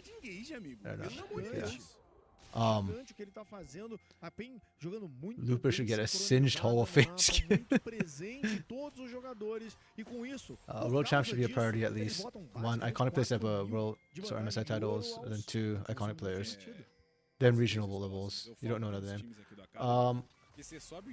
BRT team leave. BRTT will be in the Hall of Fame. Danny. Yeah, BRTT I'm sure. Actually, I'm not sure anymore because BRTT is kind of getting screwed right now by the end of CBLOL. I think he'll still get there. I hope he does. Like if the Hall of Fame, like it's the Hall of Fame, right? Are you famous? True. Right? Oh, okay, fine. It's the Hall of Legends. Okay, you're right, fine. Yeah, BRTT is a legend, right? He should be in the Hall of Fame. I will not hear it otherwise. If you don't think BRTT should be in the Hall of Fame, I question whether you. You're in the wrong channel, mate. Yeah, 1, you're in the wrong channel. 2, like that comes off really elitist, right? Yeah. It's like, oh, he never like. Who cares? Right? In that case, like no minor region except for the PCS should have anybody in the Hall of Fame at that point. Exactly, and even then, it's like just the members of the 2017 Flash Wolves. That's it. Oh, I was gonna go like the TPA. Oh, TPA. You're right. Well, technically, that was the GPL. True, actually, yeah. Back then. I'm so tilted that Singapore didn't actually make it to the end. That Dr. Mundo skin that oh, what's the top laner has? That pick was pioneered by Singapore Sentinel's Tofu in the top lane, and then he got food poisoning. Jesus. And so like, they lost the game because he had food poisoning, and he had to like basically try and end the game to rush off stage. My goodness. Oh, damn, Macau. The Casa. I love Persona Casters. Yeah, Granthar's pay and Legolas is ay ay ay. They all seem to like their little signature things. It's hilarious. Holy crap! Liberty are 6k down at, with only 4 less deaths, like 4 less kills. This is. Holy. Wow, this is nutty. Lunar, to you, nobody active should be in. Okay, you know what? Yeah, I think that's an interesting debate that's been raging on for a while. I kind of agree, but at the same time, because it's esports and because our history is not incredibly long, just due to the nature of esports, I don't think we have a choice if we want to do a Hall of Fame. Like, yeah, you could like delay making the Hall of Fame until Faker's retired, but then it's like, look, we don't know if this industry well, it'll be around in 5 years, right? But like. Maybe. Maybe. I mean, people are pointing to. We might all be underwater. We might all be owned by the Saudis. Like 2 distinct possibilities. Yeah. So I agree with the concept, Lunar, but yeah, in principle, yes, but yeah. Robo better than PRTT. You know what, Lunar? You can make that case, but I will respectfully disagree for now. I have problems with saying Robo better than BRTT with the way he plays in the regular season. And I know that's not like what it's about, but nevertheless, it just bugs me the way Robo ends this regular season. Though he has been playing really well recently. I feel like he's not messing around as much this month. Yeah, definitely seems a lot more consistent. Yeah, oh, Woke's missing again. Yeah, the Nocturne Ori, I don't think I've seen it hit. No, me neither. Like maybe the first one, and I can't even remember that, but like the last 2 have not hit. And literally like half the comp is that. The other half is Momochi depth charging the backline, which I've also not seen. Momoshi's gonna die here. Oh. Okay, we could not get a Nocturne Ori combo because Drake Hero went so deep. He went into Narnia. Oh, Hidan. Hidan's been having a great season. Oh, Hidan, let's go. Nautilus. E das profundezas você veio pra lá, você volta. O Micão vai ter que sair correndo. O Ridan vai correr atrás dele. E o time da PEN quer sangue por aqui. Man, he not went so. He was like, Drake Hero, you thought you went deep? Yeah. I'm gonna.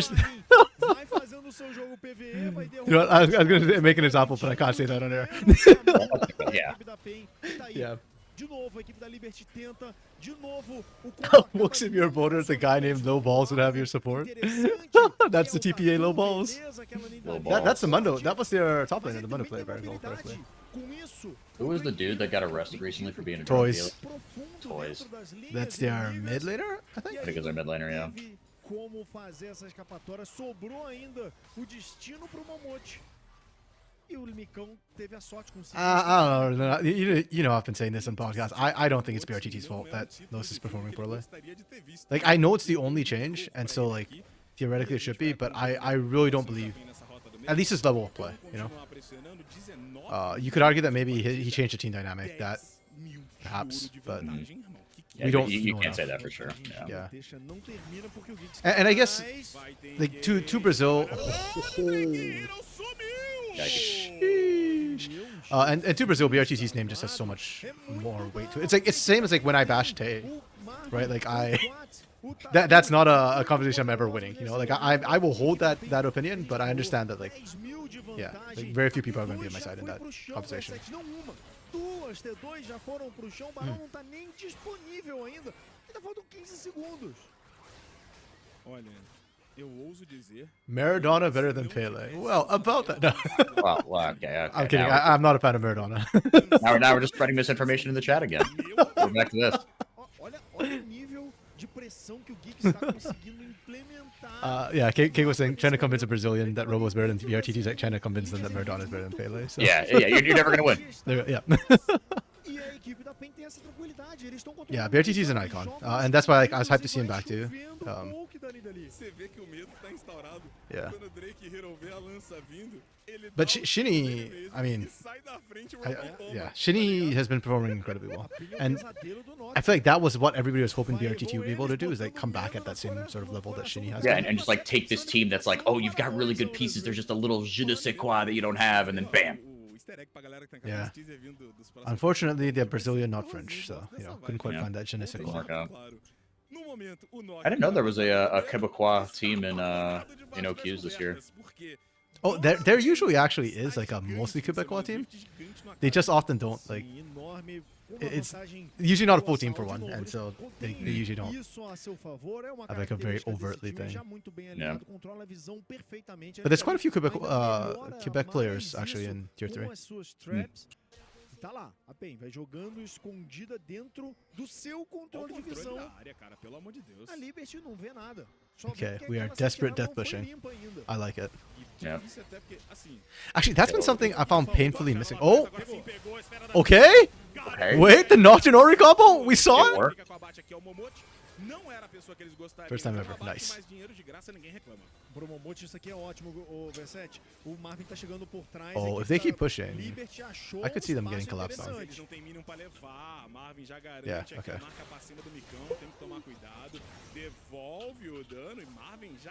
Oh man, this is gonna be obnoxious. I love him! What was that? Please don't die from this. He's still a barrier, so. Oh, not enough. Oh, and the shutdown goes to fucking Momochi. Oh no, Pain. We inted. We were doing so well and then we inted. I can't even cry though. That engage from Marvin, dude. That was really funny.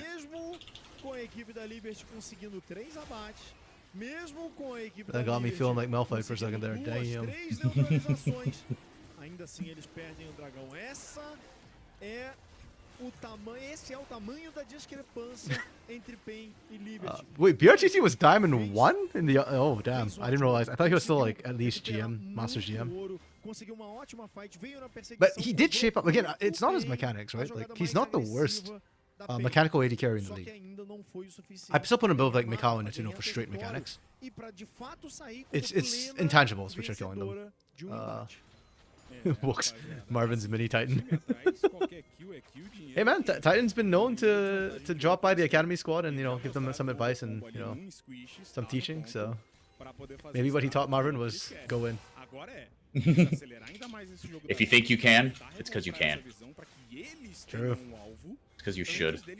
I still remember some of the behind the scenes pain episodes from Raw Split where like Zero was telling Titan like, why did you do that? Like, Titan's like, I saw the angle. Zero's like, what angle? Paraphrase, of course. Yeah. The man did the insane Kaisa combo R plus flash. Like, generally he did, and almost actually popped off Kina in the process of doing that. That would have been like a beautiful drive-by if that happened. PRTTU wasn't the best mechanical AD carry. Yeah, that's true. He never has been, right? It's always been more his like leadership and whatnot. I mean, even on that split that they won, Pain won with BRTT in 2021 split 1, I didn't think BRTT was the best AD carry in the league at the point. I thought that, and that's why I to this day do not understand why Pain fans were so like why they were trash talking to Nozarobo. They gave you that last trophy. Yep. Yeah. And Tino's was great at MSI as well. Yeah. Like, I mean, BRTT was solid, Karaoke was solid, but the raising pieces that brought you that championship were the solo laners that you'll eventually chased off. So I don't know. And I still don't understand to this day. Yeah, proceeded to win 4 titles in your face. Yeah, man. BRTT was Diamond 2 in 2021 title. He avoids playing solo queues. Okay, that's fair then. I understand. So it is for lack of trying. Or at least you could make that argument. Yeah, and again, seeing his mechanics now, like I'm fine with it. Like that's why I'd be surprised. I was surprised that it wasn't at least Masters GM. He's a born leader. It's different. Yeah, if you think you can, you're already. Excuse me. If you think you can, you're already too late. Think less, play more. You know what? If you told me that was Titan's sort of if you had that, like, fast food on his yeah. I believe it. Had that on a post-it note on his mirror every morning. To be fair, a lot of people have said Titan's actually a very, very intelligent player. Oh yeah. Oh, Shockwave combo came through again. Too little, too late, maybe. Oh yeah, Marvin lives this time. I spoke too soon. Oh, SKB. Nope. SKB's trying.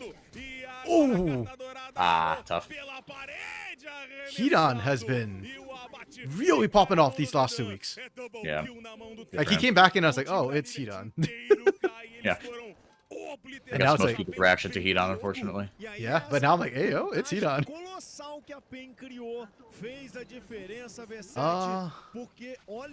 Oh, this is gonna be a tough MVP, I think, for Pain. Like Tatu, Hidan, and Marvin have all caught my eye. Geeks has been really solid as well. He's been stopping a lot of the engages coming through.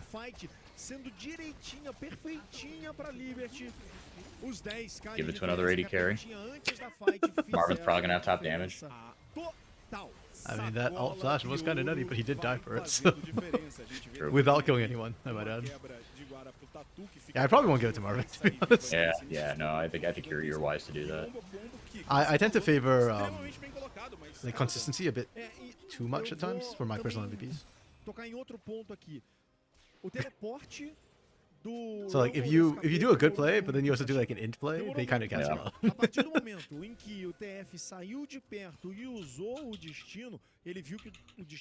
Titan's probably the smartest AD carry in the league except for Root. Root is basically Satoru Gojo. This player is the best right now except for... Yeah. I did not watch enough anime, unfortunately, to fully recognize the reference to Satoru Gojo, but... 4-4, do you happen to recognize the reference? Yeah, I mean, it's Jujutsu Kaisen, but he's like, yeah, he's a savant, essentially. Okay. Yeah, great anime. I haven't watched season 2 yet. I watched season 1 like right when it came out, and then season 2 I just haven't gotten around to it. I'm still finishing One Piece. I crested episode 900 the other day, so we're getting there. Brother, you're still trying to finish. You know what? You'll catch up. I watch at least an episode every night. I watch one before I go to bed every night. Okay. So, and if I can't sleep, I watch 2 or 3. I don't watch anime. I tend to read manga. So what? How many episodes of One Piece are there? Because there's thousands of chapters. For one. The One Piece anime, I think it's at like 1100 right now. Holy. Yeah, it's funny. There was this guy who he and his girlfriend both are they went to med school with Caroline, and I got close-ish with both of them because he was like a big gamer as well. And like it was funny because like all of Caroline's male med school friends slash like the significant others of her female friends all like either currently or at one point played League, which I feel is just a male experience. Sure, yeah. So we got along pretty well just because we just talk about League. And like when Arcane came out, right, we were all talking about that, and like this dude that I'm mentioning, John, he was like, yeah, Rachel won't watch anime with me. Like I'm like, not even Arcane. He's like, not even Arcane. I'm like, and Caroline chimes in. She's like, I watched anime. I watched Arcane. I loved it. Yeah. Right, John. He like shoots Rachel a glare. Oh, hold on. They landed a shockwave combo, but Hidan's about to just completely. And everyone just dies. Yeah. Yep. But basically, John said he was like, yeah, I got impatient waiting for the anime to catch up to the manga. So, yeah. So I am caught up on the manga, but I'm caught up on both, but I'm a little ahead with the manga.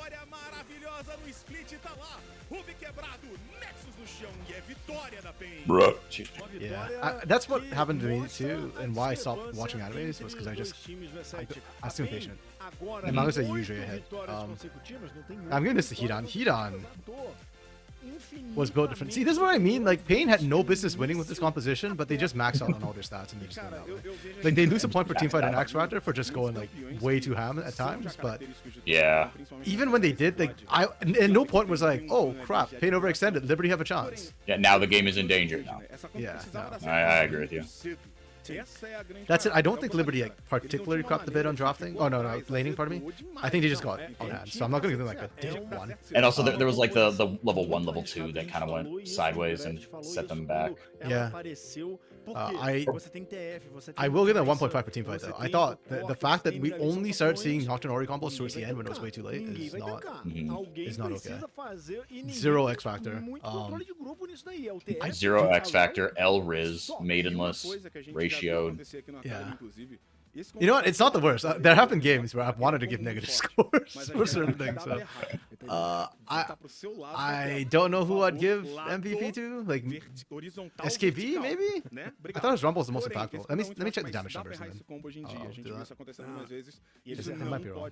In the meantime, let me catch up chat. It's because in Jujutsu Kaisen, every time they explain the power, it's like the target kind of skips cell, except for Gojo. Okay, so like Gojo's just broken. Got it. Look, LCS got B-Boy. Why didn't they get Root? Vokes, do not give them ideas, please. This I could see him being one of the first to go. People are worried about them stealing Robo and Tinones, sure, but like we love Koreans. Yeah. Like that's just in NA DNA. Like you're gonna sit here and tell me that like an NA GM would sooner take a chance on a Brazilian player than a Korean player? No, that's not how we do things. Yeah. I think Root is absolutely cracked right now. He's genuinely on a different level. Like to the eye test, Root doesn't look amazing, but like as you watch more of his games, you realize that wait, hold up, this guy's actually insane. Like, yeah, untouchable for the most part. Though I was actually thinking the other day, I think the first player we do lose a player might be Weiser, because not only is he Korean, but he also has domestic. Oh, he's domestic now, yeah, and that'll like transfer over. Yeah. So it's a twofer. Base take. I didn't think about that. Yeah. I mean, it's partially trolling when I thought of it because at the time Weiser hadn't been popping off. But if Weiser keeps the form he has right now, like, oh yeah. Unironically, I think he might be one of the first players to start. And Robo and Tinones there too. Yeah. The problem with Root is unfortunately he is a full-on like Korean import slot. But yeah. I do think like, hey, if B-Boy finds success, then generally Root should be something you consider. Oriol missed again, yeah. Better team wins, yep. Right back. I should take a while for you to come back, yeah. Go for a cake, no worries.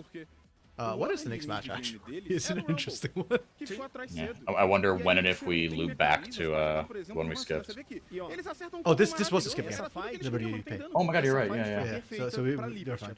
Oh, next one's INTC Kate Stars. Okay. Dinner break? I'm kidding.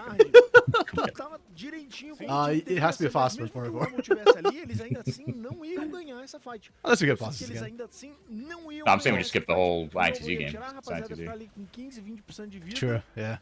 E aí a equipe Yeah, but I'm da saying PEN that ia the game's levar gonna be melhor. fast. Ainda assim. A fala de bola faz diferença na falta de dano, ela faz I'm being diferença mean. no indivíduo. I actually really like NTC Academy. I like the scrappiness. I like their players. I just think they have a lot of problems, unfortunately. And also, I'd really like to see Stell on a roster that she can do well on. I don't think she's the worst support in the league, so it's like seeing her fan 10th or 14th, pardon me, is like, Eu acho que aqui a gente tem you que know? dar mérito pra duas pessoas. Just guys in modern My Hero Academia, it's mid with the bad fan base. I did not go that deep into into My Hero Academia, and when I stopped, it was still good. So I don't know. Wow, I did that's hear a goals. take. That's a take. Wow, you're gonna piss off a lot of people with that one. That what? I didn't get deep enough, or that it was good. No, to no, start? no. Lunar Days take. Jujutsu Kaisen's Modern My Hero Academia. It's mid with a bad fan base. There's a lot in there. A lot of fire starter in there. I don't know. I feel like Attack on Titan was worse. I understand where that take is coming from, but like, you're still just gonna make a lot of people mad. Also, yes, SKB gets my MVP vote. He did about as much damage as I expected. Hina did surprisingly more than I expected, but also, I feel like for Oriana's, it's kind of tough when you're on the losing end of it. Like, you'd have to basically pull off a hero 5-man ult when you're losing to really catch an MVP for me. And again, maybe it's just the way I award MVPs. There's obviously some bias and a lot of subjectiveness there, so. O destaque ficou, como a gente falou, entre Tatu e Giggs, não tinha muito como escapar disso. Yeah, what time is it right now? Na direção do Giggs porque eu 4:17 on the West Coast. Yeah, we are going late today. Precisava de alguém para iniciar, precisava de Oh, they alguém get to Giggs. para Okay. botar esse zone. O papel do Giggs era mais For crucial zoning, okay. do que o papel do Tatu. Mas o Tatu também fez um Poke cop with no disengage. That's all on Giggs. True, yeah. And he did cut off a lot of the initial engages too, really nicely. That's why I kind of did mention him a little bit, but yeah, he done stole a show for me with just how insanely well he was playing. I don't know, I feel like a well-executed Twisted Fate looks so broken. Yeah. Like the way he just stands there and out-trades like most bruisers or other AD carries, the way like with the ghost and with the phase rush or like the speed up, he just kind of outruns. It's just really weird. And like with his loaded dice passive as well, he always has his breakpoint sooner. So yeah, his split push just feels so much more effective. Like, is that really the case? Probably not, but eye test and all that.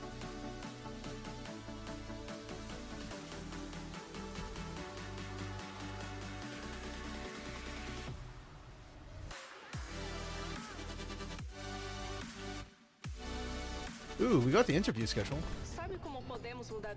Oh yeah, I saw that. Should be Wednesday morning.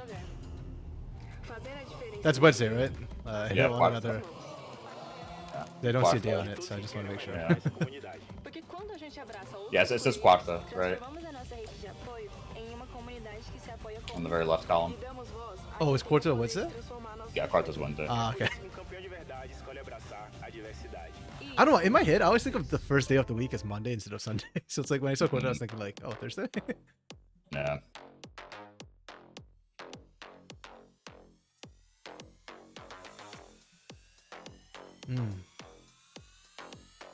Okay.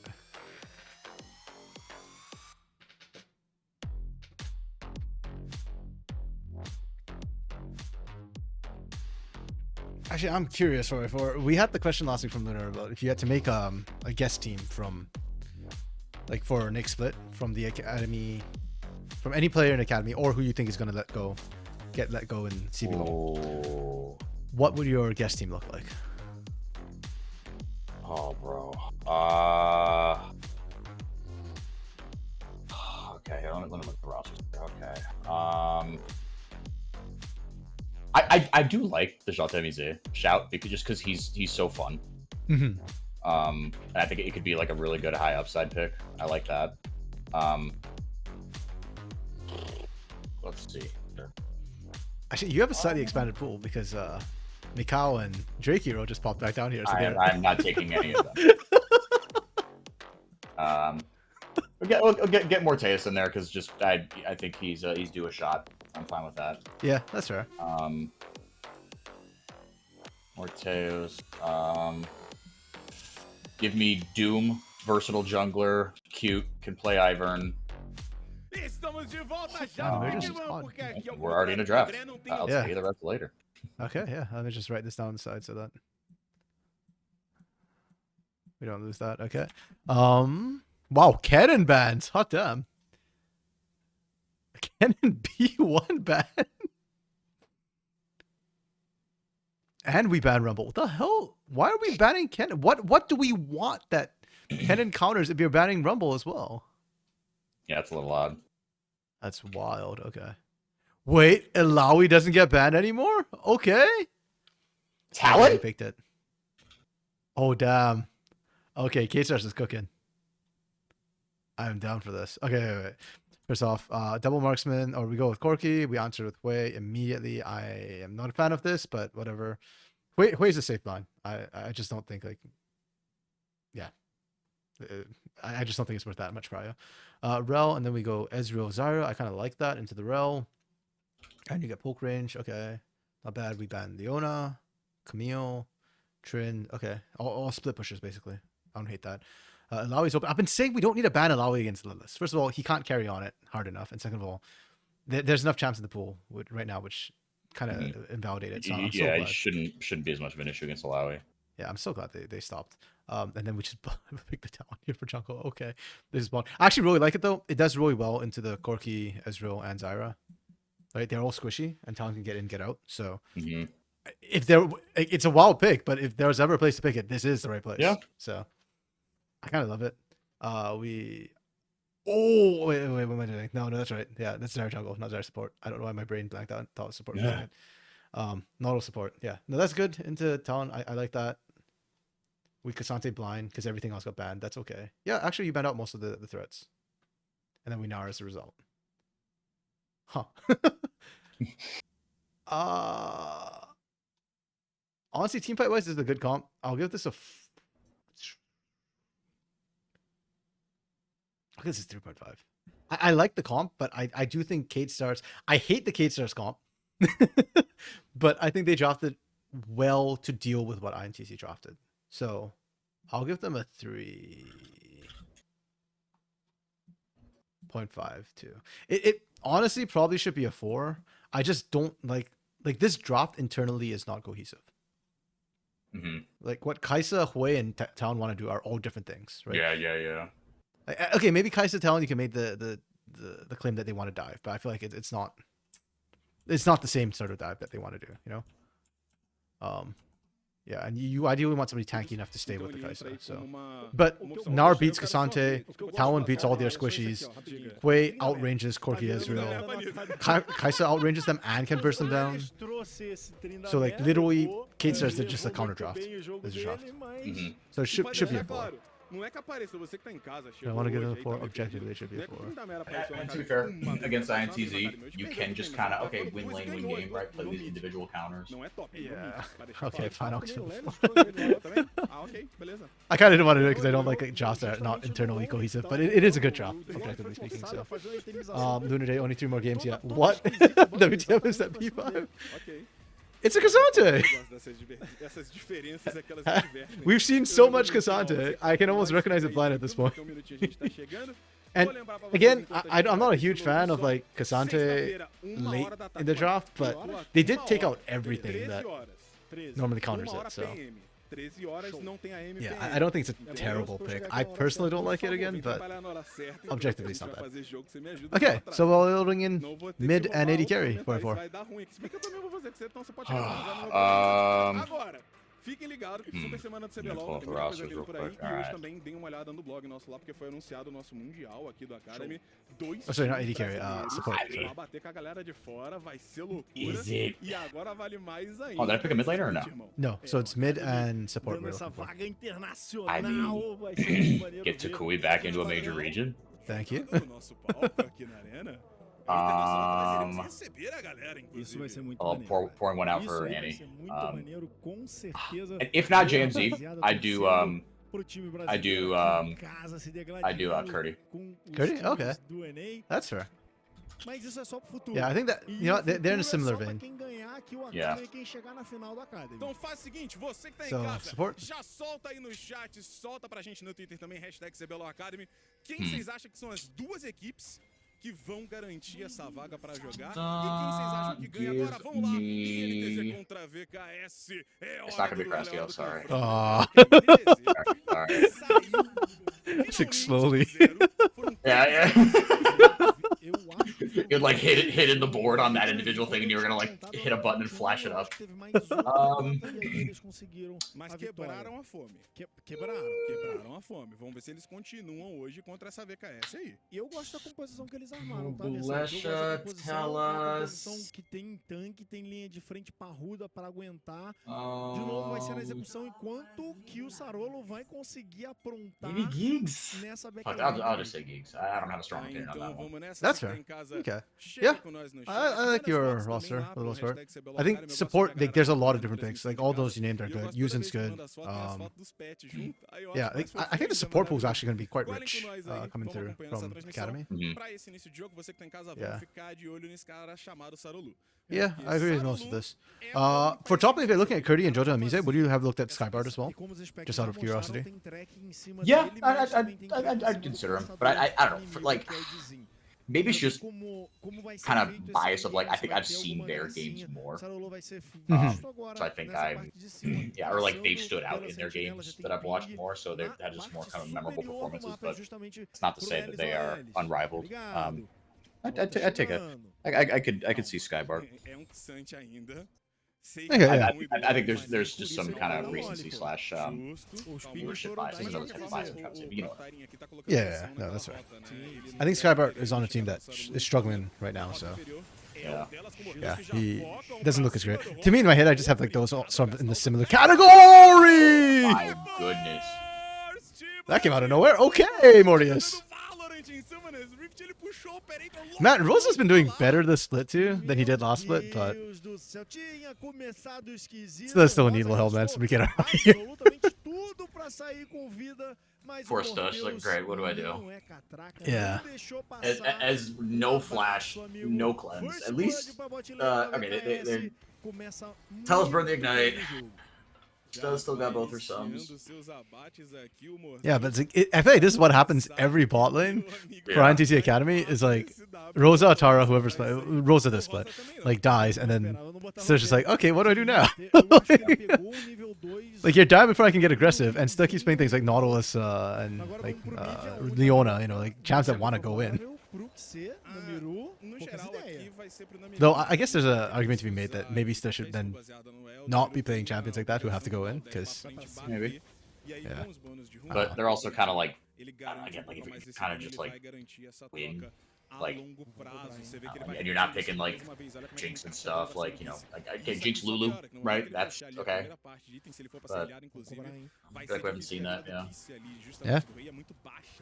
Yeah, I associate stuff with Nautilus Yeah, and very, Jinx very champs. firmly. I mean, she's good at them. It's just, if your team can't deal with it, then maybe you gotta change your style a little bit. Also, I like Namiru playing aggressive. It's giving me flashbacks to Aethusa earlier today. No, he's kind of taking it to Kisei. So Kisei, where did he come from? Os. That's right, Os. Yeah. Ninguém viu pra onde ele foi, tá certo. Vamos partir desse I mean, it should be this way, right? Corki has been changed so that. Okay, I actually think Corki's kind of busted because his late game's still really strong with true damage, but reverting him and kind of buffing his phosphorus bomb has made him actually really strong in the early game too. So he doesn't really have a weak point to play for anymore.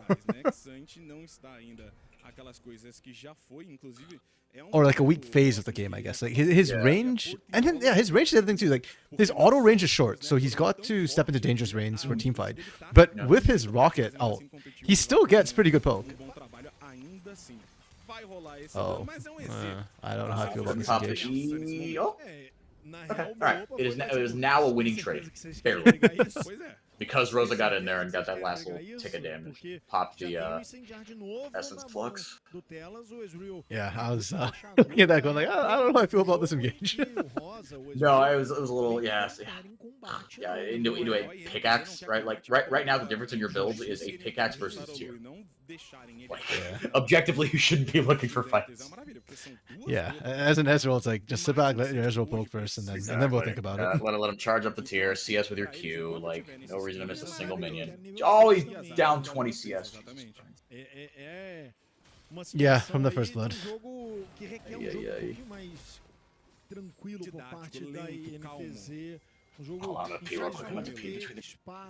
Sure. No rush. I doubt anything's gonna happen. Anything significant is gonna happen anytime soon. Okay, it's just continue to dominate. And for INTZ Academy, that's kind of the problem is their laning phase right now, right? Very rarely do we see them come out with a lead. And without the lead, they're always playing from behind. So it's really tough to see them. Yeah. To actually see them be proactive and get a chance to do things. Já responde na parte sim. Tem uma sentinela ali gerando visão a favor do time da VKS nesse momento. E a grande dica para você que just straight dragon for void grubs, that's fine. Lento, você quer acelerar a fase do dragão primeiro. Yeah, but Les is falling behind. I don't know, man. Acho que a grande questão aqui, uma das like maybe you should have just picked Lawi here instead of Sante. Da INTZ conseguir fazer ele no sneak ali, entendeu? Para comprar esses 5 minutos a mais de tempo, porque a gente cansou de ver a diferença que faz. Agora, Dizinho. Okay. Vai chegar no Kiss, o Kiss deu joinha. Pega oh, Kiss! We did not need a blow Zyra ult there. Like, as soon as Kisei flashed into the grasping route, he was donezo.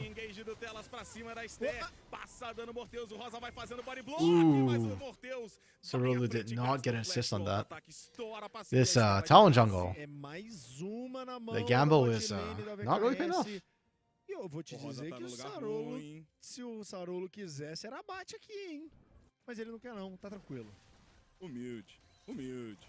Porque esse CZ tá num localzinho bem ruim ali. O Rosa, ele ainda assim vai tentando farmar esses minions agora da maneira que pode. E a VKS, cara, a gente falou do Sarolu ser uma chave, mas o tal do Morteus... Kisei flashes right now. I kind of like the pressure that INTZ is putting down in the mid lane. I want to see more of that. Like, I think you can definitely keep punishing there. Okay. Ele tinha acabado de recuperar o flash, V7. E o Purificar, que foi de base.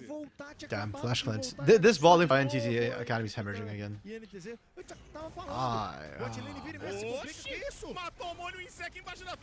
Okay. Fancy feed from Lelis. Tyrion doesn't even burn flash.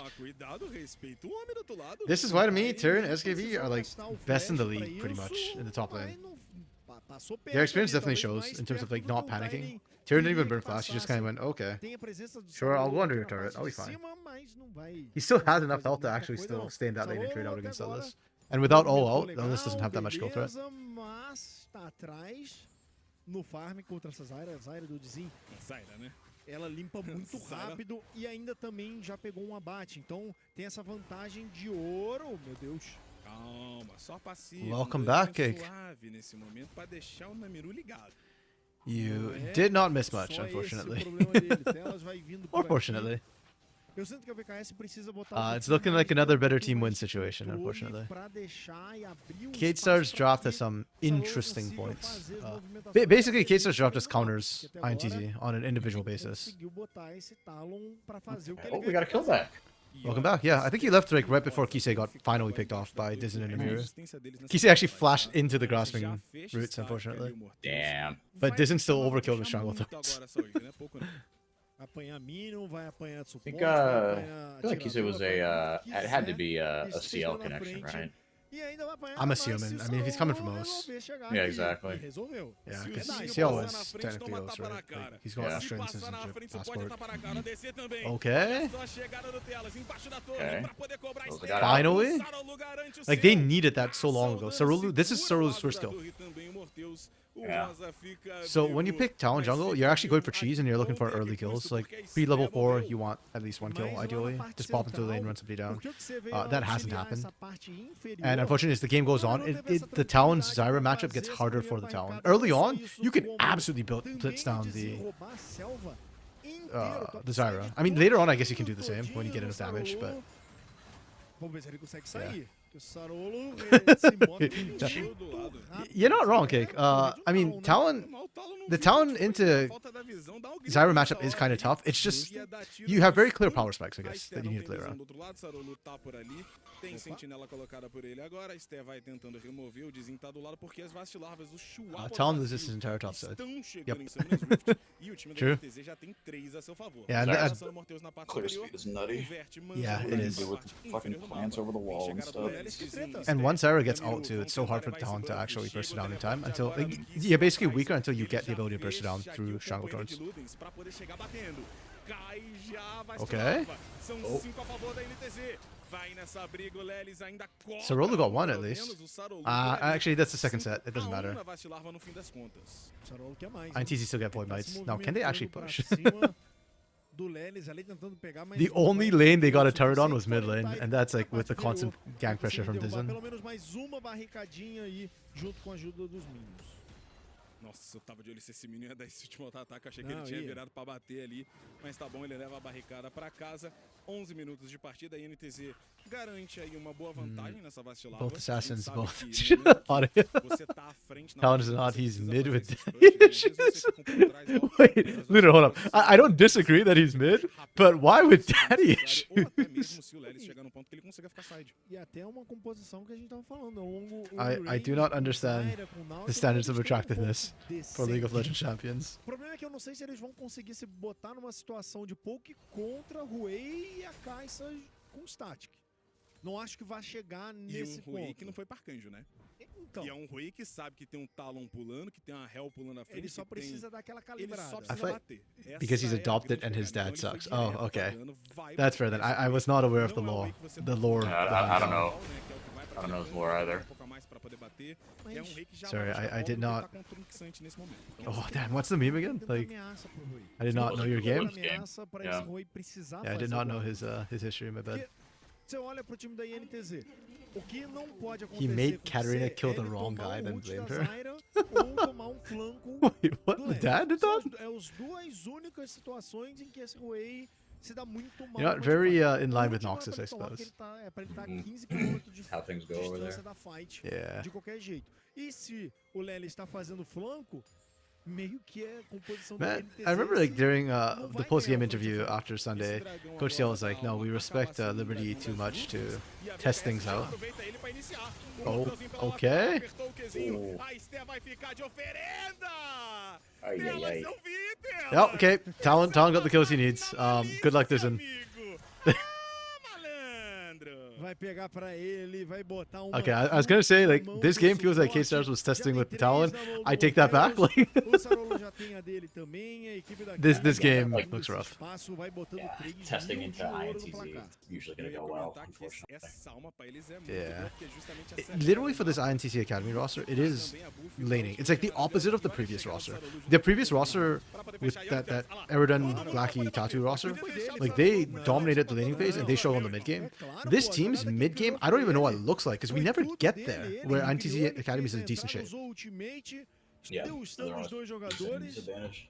ninguém quis a kill quando era a hora. Like the only one who seems to get out of lane fine is Namiru, but Namiru doesn't do anything till like 30 minutes. And I like Namiru's early aggression, but after that one kill on Takise, Namiru's vanished again.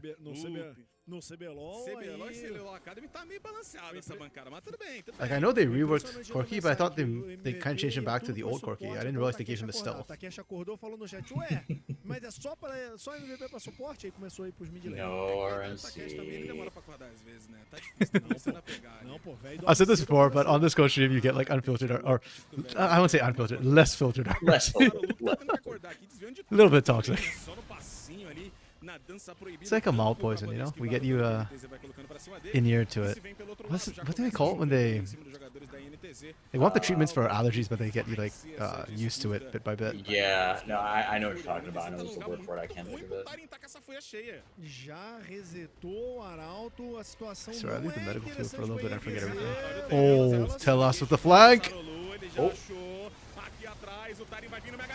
Oh! Tyrion! Dude, because he's just free firing. Good lord. He can't find a single kill! Yeah, It's a just got clean the last ace. shot. Oh, that was nutty. That was disgusting. A gente falou, isso estava nos Also, livros Kate de Stars, aconteceu. that flank, I want them to show the replay, because that flank, the way they created the flank was so insane. Numa situação melhor, eles foram cercados.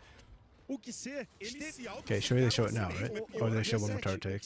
Okay, one more turret take. A fight inteira, ele estava vulnerável a fight inteira. E aí, NTZ, ao invés de atacar o 2 turret takes. Okay, they just took all 3 outers. posição da VKS, eles Like, bateram de Kisei, frente com the a Kisei flank was the weird part to me. And then O que ser Telas with that hop over the wall was livre, gorgeous. o tempo inteiro. E aí, Like, at that point, INTZ, you're just caught between a rock and a hard place. Like, where do you go?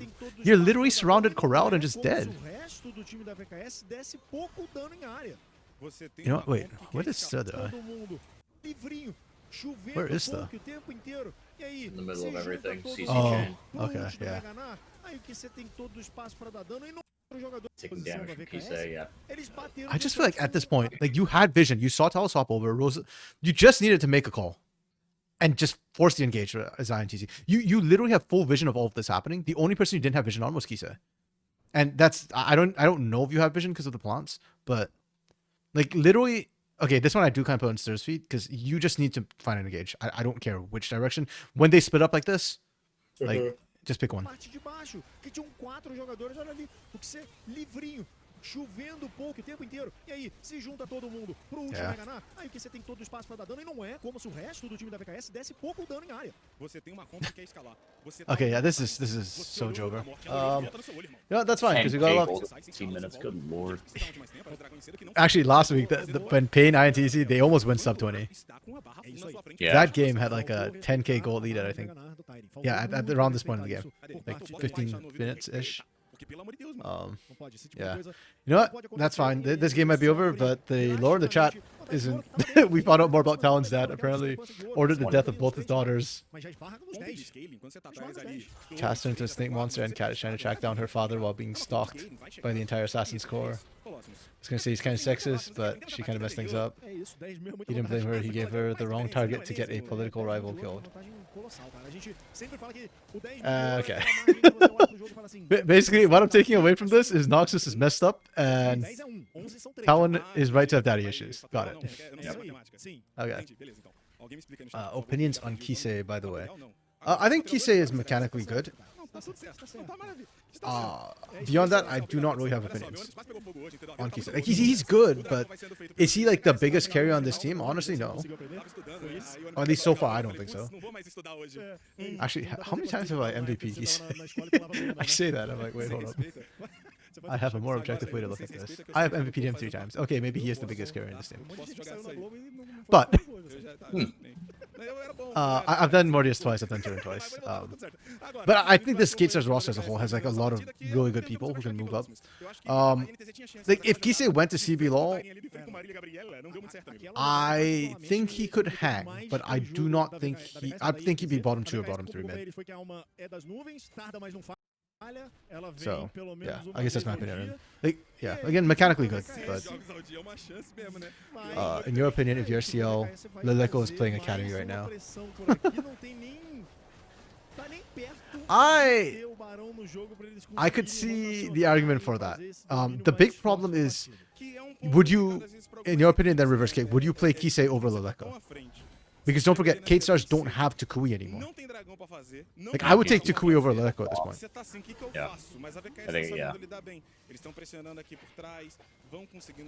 Yeah. But, like, I take 300%. I wouldn't take Kisei necessarily. I think Leleco has not been as crazy as he was last split. I don't know why that's the case. I think maybe he's been a little bit solved. Kind of like Makes by the other players. They've had time now. They know what Leleco is like. They know how to play around him. It's fine. Like Kisei, if he goes in now, might have like a 1 or 2 better games, but I think he'll get solved. And then, yeah, I don't think he's better than Leleco at that point. You would. Okay. I mean, I can respect the choice. It's kind of similar to the whole like Malrang Scary situation, but I don't think Malrang's the problem, but like Scary has different upsides. So if K-Stars want to try that, that's fine. But I think for CL, I doubt he'd do that, partially because I think he's also focused on trying to build the team, right? And I think not to be like cynical, but I think it would be almost like an admission of defeat if he was to put the Lego down, because he's talked him up so much. And he's very clear about like, no, like he wants a long-term project, right? And like putting Lego down because he's not as good as he was last split, which was, to be honest, like he way overachieved, right? Yeah, he was not supposed to be that good. Like, and so now that he's regressing to the mean, he's not bad, right? So I just CL doesn't strike me as that kind of guy. Yeah, and I don't think like Lego's doing terrible as far as mid laners in CBLOL are concerned. So Yeah. okay, INTZ found a nice pick.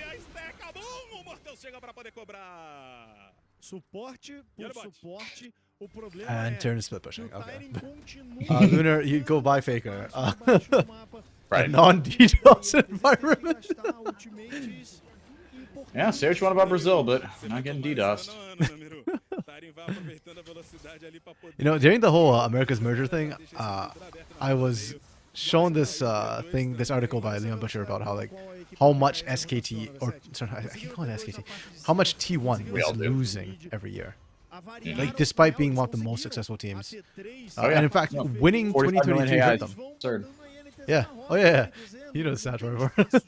Yeah. Yeah. Wait, I didn't know this. When you say it, like winning worlds actually ended up hurting them? Yeah, it increased their spending because now the players are being headhunted, so they have to increase the salaries. Yeah. That makes sense. Yeah. Not to mention Faker has shares in T1. So. Yeah, you take Tuco over any CBLOL mid laner except for Tunos and Dinkus. I am with you. Preach. Yeah, actually, that's kind of base. Is there any other mid? Like, wait, hold up. Double check that. My first instinct, I agree, and then I was like, wait, hold up. I want to see it right, but I just want to double check that in case I see something stupid. Who else is there? Food, Tuts, Dioj, Envy, Pilot. Pilot's been having a great split, by the way. But yeah, no, okay, yeah, I agree with that. Tinones and Dinkus are the only two I would not take to carry over. I feel like just for so long they've been kind of just like, you know, everyone's had their moment in the sun or whatever, but like for so long they've been 1A, 1B. Yeah. Though, unfortunately, it is a big 1A, 1B, right? Like Dinkus is literally number one against Tinones. Yeah, 1 and 2. I'll say 1 and 2. It's not 1A, 1B. It's 1 and 2. And then there's a big, and then there's no 3. There's just 4. True. Ooh. That chunk hurt a bit more than I expected and stuff. Okay. Oh, Terrence is waddling in. Dizen, you are so dead, bro. Oh my goodness. Okay, that was really well played from Lilith to get out. Does he find one? He finds one. Lilith is INTC's MVP. Like, almost every time. It's not Lilith. Now, do I think Lilith would do well on another roster? I'm going to be honest, I don't know. But at least on this roster, he is their MVP. T1 up until Worlds hadn't won a tournament since 2017 MSI. Domestically since 2021. True. But T1 nevertheless has huge branding value. And I guess T1 was kind of like the pain, if you will, of Korea, where even if they're not winning, they're always up there. You know, like they're incredibly consistent, they're incredibly good. They're just like missing that last little piece of magic to get over the hump. And then they found it. And like one of the... Actually, no, I was going to say one of the best storylines, but no, 2022 was better than 2023 Worlds. Yes. Yeah, Def Lost Dance was just like, you could not have scripted that better. Oh yeah, speaking of guys who are in line for a Hall of Fame, Deft. True. Yeah. Yeah, Deft and Clear Love were two that I was thinking of as well. A lot of longevity, always at the top. Yeah, they deserve it. And especially, like, I feel like recent storylines might also affect like how people perceive the players, right? Like, because their successes are more recent, it might stand out a bit more. For sure. I'm not saying it's good, just an observation. No, it is what. No, reasons he buys is for sure a thing. Yeah. Yeah. What have you done for me lately? As a D plus Kia fan, you miss having a good support. You don't think they'll win Worlds? There's not a team today that beats Genji. Yeah, Genji is looking really scary, to be fair. They won't win World. Not because they're not good enough. They're the best team in the world right now. Like, I feel like the top seeds in the LPL are, from my very cursory outside glance, the LPL. But They're cursed, so I just like something will happen. That Yeah, sucks. agreed. Like I feel like the LPL top teams should be more competitive, but it feels like they've just been struggling recently in international events against Korea specifically for some odd reason. I'm not sure why. Oh, Aye. okay. Oh my gosh. That was a nice Twitch Play CBLOL Academy. Yeah, and now we return to our regularly scheduled CBLOL Academy from this scrim. I don't know, I feel really bad for NTZ Academy, man. Yep. I actually watched their win when they had Lelis on Trinamir on top lane. I'm going to be honest, they won, but it was not a good game. Like, it felt a lot like the other team was playing down to their level more than NTZ was greatly elevated, you know? Yeah.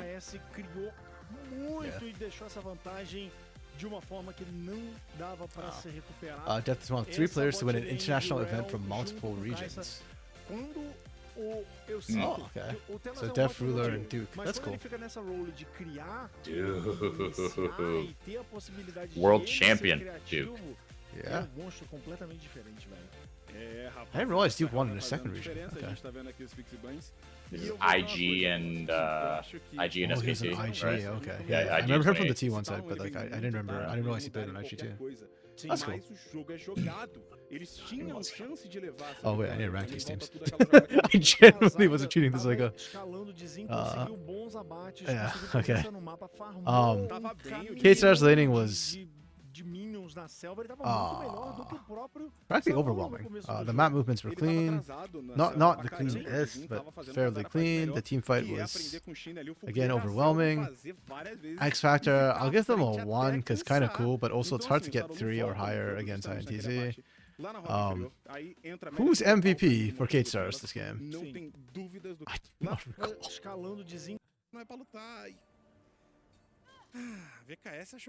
Mortius, I want to say. I know like Saru has more like KP, but I'm gonna be honest, as a talent, I feel like that should be high anyways, and I wasn't particularly impressed by Talon.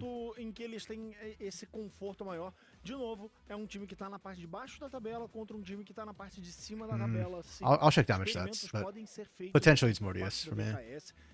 INTZ, this one's gonna be rough. You're laning, man. I'll give them a 1. I gave him a 0 against me. I think that's the only 0 I've ever given for a stat outside of X Factor. The map movements were not great. The team fight, at least they put up a semblance of it, but okay, so not their worst performance, but not far from it. And they're getting carried by their drafts more often than not, INTZ. Like, if I actually take out their drafts, the scoring for NTZ is yikes, to say the least. Yeah. Eles caíram no bait do Telas. Yeah. Okay. Olhando essa jogada de novo, eles caíram no bait do Telas. O Telas ultou, foi pra cima, e aí ele começou a recuar. No que ele começou a recuar, e NTZ I love how Lunar and Cake are just now talking about like, this game just does not matter. Like, we were just talking about other stuff in chat. And justifiably so. Yeah, it was. Oh, that's sad. That's what it is. Yeah, especially when like INTZ main roster seems to be sorting out their issues. It's a little bit odd to me that their academy side seems to be struggling still. Like this bad. Yeah, it feels like a lot of the same issues they had last split. I mean, it's literally the same roster. It just feels like they didn't make any changes, coaching-wise, organizationally, like roster-wise. Just, yeah, I'm not giving Talon MVP. I'll give it to Mortius. Again, he got kills, but also like I think that's more just a function of the champion and when your team's winning.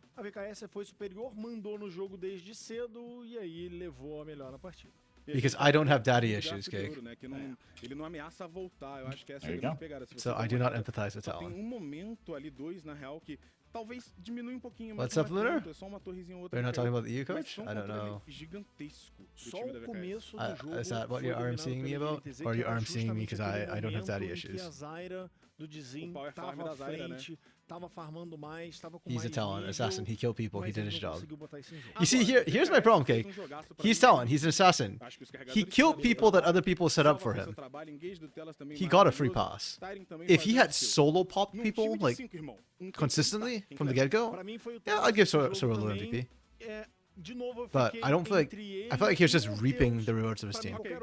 And you know what? CBLOL Academy disagreed with both of us. They went to tell us. You know what? Yeah. You know, yeah. I'm saying you know what a lot. I don't know why. But I recognize that I have a bias against supports right now. The MVP geeks and tell us, and I'm looking at it going like, yeah, I could have MVP'd them, but I didn't. I didn't. I'm not a coward. But they did do well. Telas and Gigs both did really well. Clearly, this is Kaisa MVP. Yeah, I did give it to Kaisa at the end of the day, Lunar, so I agree with you. I give it to Luis.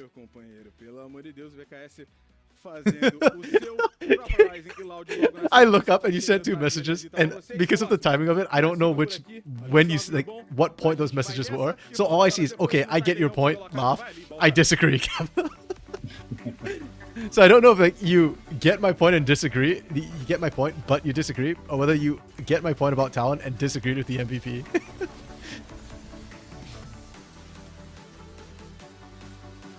Streamer lag OP. Oh, this is the first kill. Oh, that's cinematic. I love watching the cinematic deaths of champions. They're so dramatic. Especially with E-Boy Ezreal. True. Such a little drama queen, dude. I wonder when they designed Ezreal, I feel like E-Boys weren't a thing back then. Yeah, they definitely weren't like, you know, put into a bucket and called E-Boys. Yeah. Right, I think like as it became, as his identity kind of developed, I think it was like cyclical almost. Like Ezreal had a couple more E-Boy skins, and then they were like, oh, this is just the thing for the champion. Then he became a Pajama Guardian and was on Heartsteel, and they were like, yeah, no, this is our little twink boy. Yeah, we love him. I love how you just equate the Star Guardian pajama skins with twink boys. It's like Urgot's a twink boy now. Urgot, yeah. He's... I love it. Oh yeah, Set is an E-Boy indeed. I mean the whole what's they called? Heartsteel. Yes, thank you. Thank you for reading my mind. I didn't realize I gave you no context when I went, what's it called? I got you. Thank you very much. Yeah, Heartsteel, those are all E-Boys. I stand 100%. Yeah. I stand for it. I'm down for it. Yeah, there was some illegal thirsting going on Twitter.com when Heartsteel was released. I see nothing wrong with that. No, look, you know, the reaction was very strong. Riot did their job there. Yeah, right? Like they knew what they were doing. Yeah, the first boy band, like hell yeah. Ah. No, Lunar, no. What'd you say? Heartsteel 100% worst band by far. No. Oh, come on. That's just mean. Okay, what bands are there? There's Pentakill, which is like the OG. Pentacle's great. KDA, which I think there's some nostalgia attached to Pentakill because I refuse to believe that many people actually like metal music. And to be fair, Pentacle's not actual like, you know, actual metal, but like it's, you know, it's like melodic metal. It's, you know, but I don't think that many people actually really like their music. I think okay. So Pentakill, Heartsteel, KDA. Yeah, actually, yeah, I agree. I agree with Cake. I think True Damage was good. Don't get me like Riot is an amazing music producer. They legitimately could make a huge fortune just doing music. But out of all this stuff, I think I liked True Damage the least. Yeah, because True Damage to me wasn't anything special. It was just like it was there. Right? It's kind of basic. Yeah. I say as the basic person here. No, but I agree with you. I don't like metal, but I like Pentakill, and I think that speaks to how good Pentakill is. So, yeah. Okay, yeah, that's True Damage got one song. Heartsteel had an EP to be trash. True. It wasn't trash. Or if it was hot flaming garbage, and emphasis on the hot part. Okay. Trope Horizon here, Lunar. I'll throw this at you. Trope Horizon, the team you like here. Distraction. Get off Heartsteel's back. Okay. Azir ban into Annie. We've been seeing this actually the last couple of days. I think, I don't know what Annie's been doing in scrims to draw this ban, but it's working. Ari Skarner. Ari into RD Gap. Oh yeah, that's RD Gap. Okay, yeah, that crazy And we first pick Kennen. What is happening? Wow. Kennen, I swear, Kennen's being artificially inflated by Rumble Pryor. Because they successfully baited out the Rumble from Curdy. This is crazy. Yeah. Oh, man. You know what's really funny to me? Look at their first 3 picks. It's actually pretty much identical. Kennen and Rumble are like as close as you get in the top lane. Like, Kennen's the closest thing you get to Rumble. We get Maokai and Sejuani, which again, about as close as you get. Mirror matchup. Yep, mid lane, 80 carries. You know what? I love it. This is a really strong standard first picks, right? Like first draft. I love it. Okay, Nico ban against Merlot. Potentially already got, but probably more Merlot. Senna Ezreal bans. Ornn ban? Wait, what? We had a. We have a Senna ban. Why are we banning Ornn? Like, yeah, I don't know. That's weird. I what the heck? Okay, that's a -1 for me. Whatever, or -0.5 for me. Whatever my final score comes out. You're losing a 0.5 for this Ornn. Unless somebody can explain it to me. Like I don't. Yeah. Oh, like, I feel like this we're missing because it's so weird. Have a good one, Cake. See you around.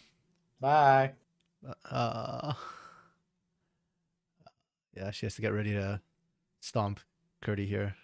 Okay, and then we go Kai'Sa, which is fine-ish. Actually, why Kai'Sa here? It's not terrible. I'm just curious. Like, there's no like dive, and I feel like Kai'Sa into a Kennen is asking for trouble. A bit of a question mark. Oh, it's a joke. It's a joke. You're not leaving. Okay, I thought you were genuinely. So I just turned and saw you say bye. So it's like, okay, I'm in the middle of the draft. I usually don't interrupt myself, but if you're leaving, I'll just say bye first. Okay. Okay. And then Babenji and Murlaus. Okay, this is standard. I like this. This is fine. Then we live on. Okay. Literally, I love both these drops. I think these are great drops. Like, they're 4. I give them both like easily a 4.5. But due to the Ornn penalty and a question mark on Kai'Sa, I'm dropping Lau to a 3.5. Like, it's still a great drop. I just don't like their bans. Oh. Crap, lost the back. Okay.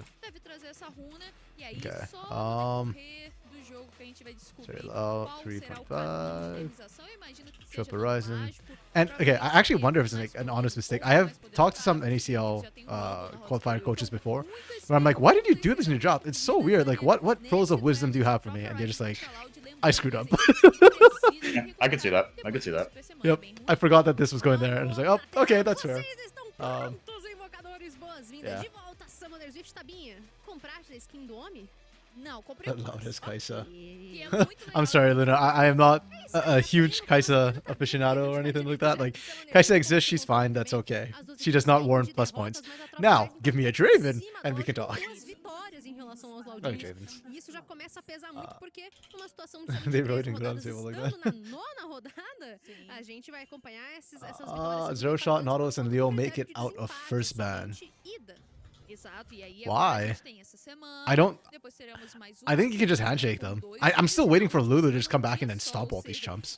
Or like for more Braum to be picked and just like, hey, negate their existence of these engaged supports. You play. I know you do, Luna, but you're not the ones ranking them. You can rank them here.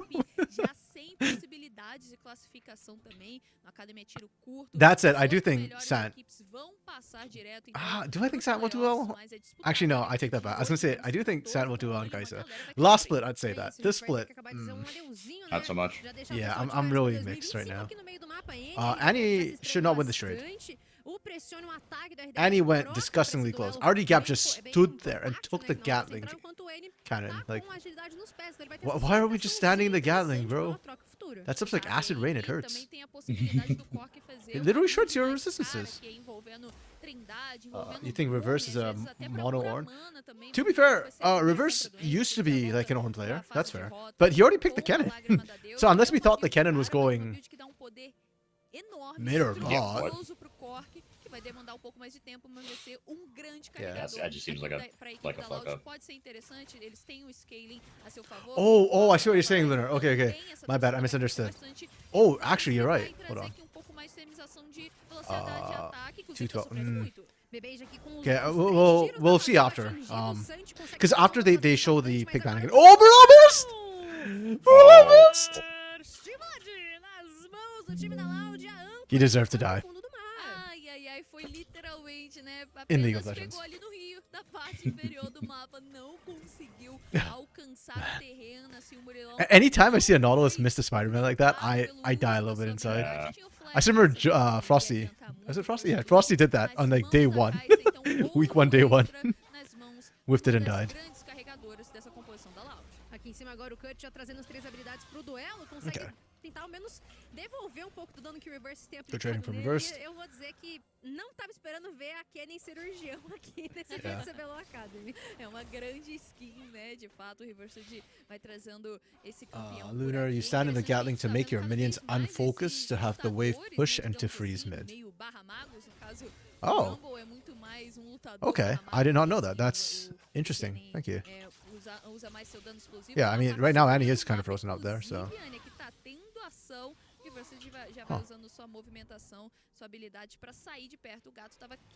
Wait, hold on. Wait, why does Gatling make your minions unfocused, actually? Não ser pego de surpresa pelo gato, porque ele provavelmente perderia o seu flash nesse duelo. Já aqui embaixo, olha a RD Gaps colocando adiante. By the way, do you know about Bande? No, I do not. 4-4, do you know what a Bande Irantes or Canal do Esports is?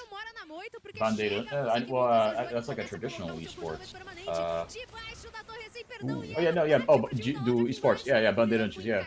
Yeah, they're like just a sports channel. Oh, okay. For traditional sports, yeah.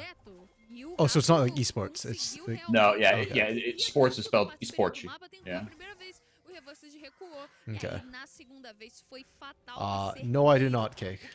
But I would not mind learning about it. Though, to be fair, this game is actually having more action, so I probably should be a little bit more focused, but yeah. You can damage chat and I'll get around to it when I do. Annie can't push early, her stun is a... Har. They go on Corki when you Gatling?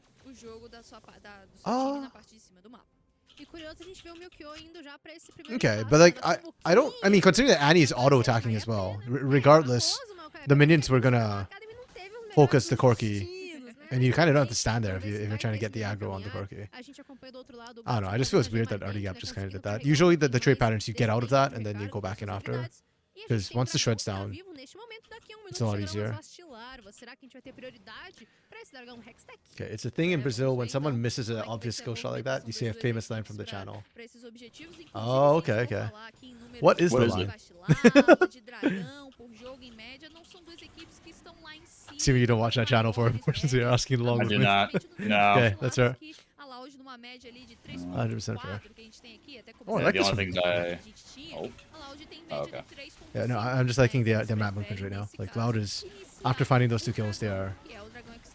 one thing I think teams don't do enough of is taking advantage of the desync dragon timer and actually taking the dragon before Void Grub spawn so that you don't have to keep just trading. Like, if you're stronger, just take both.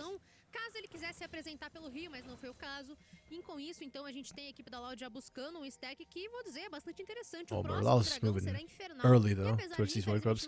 So it looks like we're still going to trade objectives, even though Loud, I think, they're actually contesting both ends. Or maybe not. Curdy's not 6 yet, and Reverse is.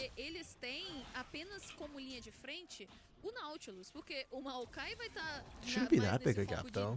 And with the Rumble, I really do prefer Rumble to Cannon at 6. Okay. I don't know how I feel about this. The fact that Murillo is at Void Grubs, so bot lane's a 2v1, and Santa and Belisha are not just making Bibenji regret life. Murillo roamed up towards Void Grubs when he came out of base. I don't know if he got spotted, but Bibenji is basically surviving a 1v2 completely untouched. Like, Loud is not punishing this at all. Especially when you've got the Leona out the matchup, I just think this is illegal. Like, Leona can literally walk into Nautilus, and if Nautilus hooks her, that's just a free engage. Yeah.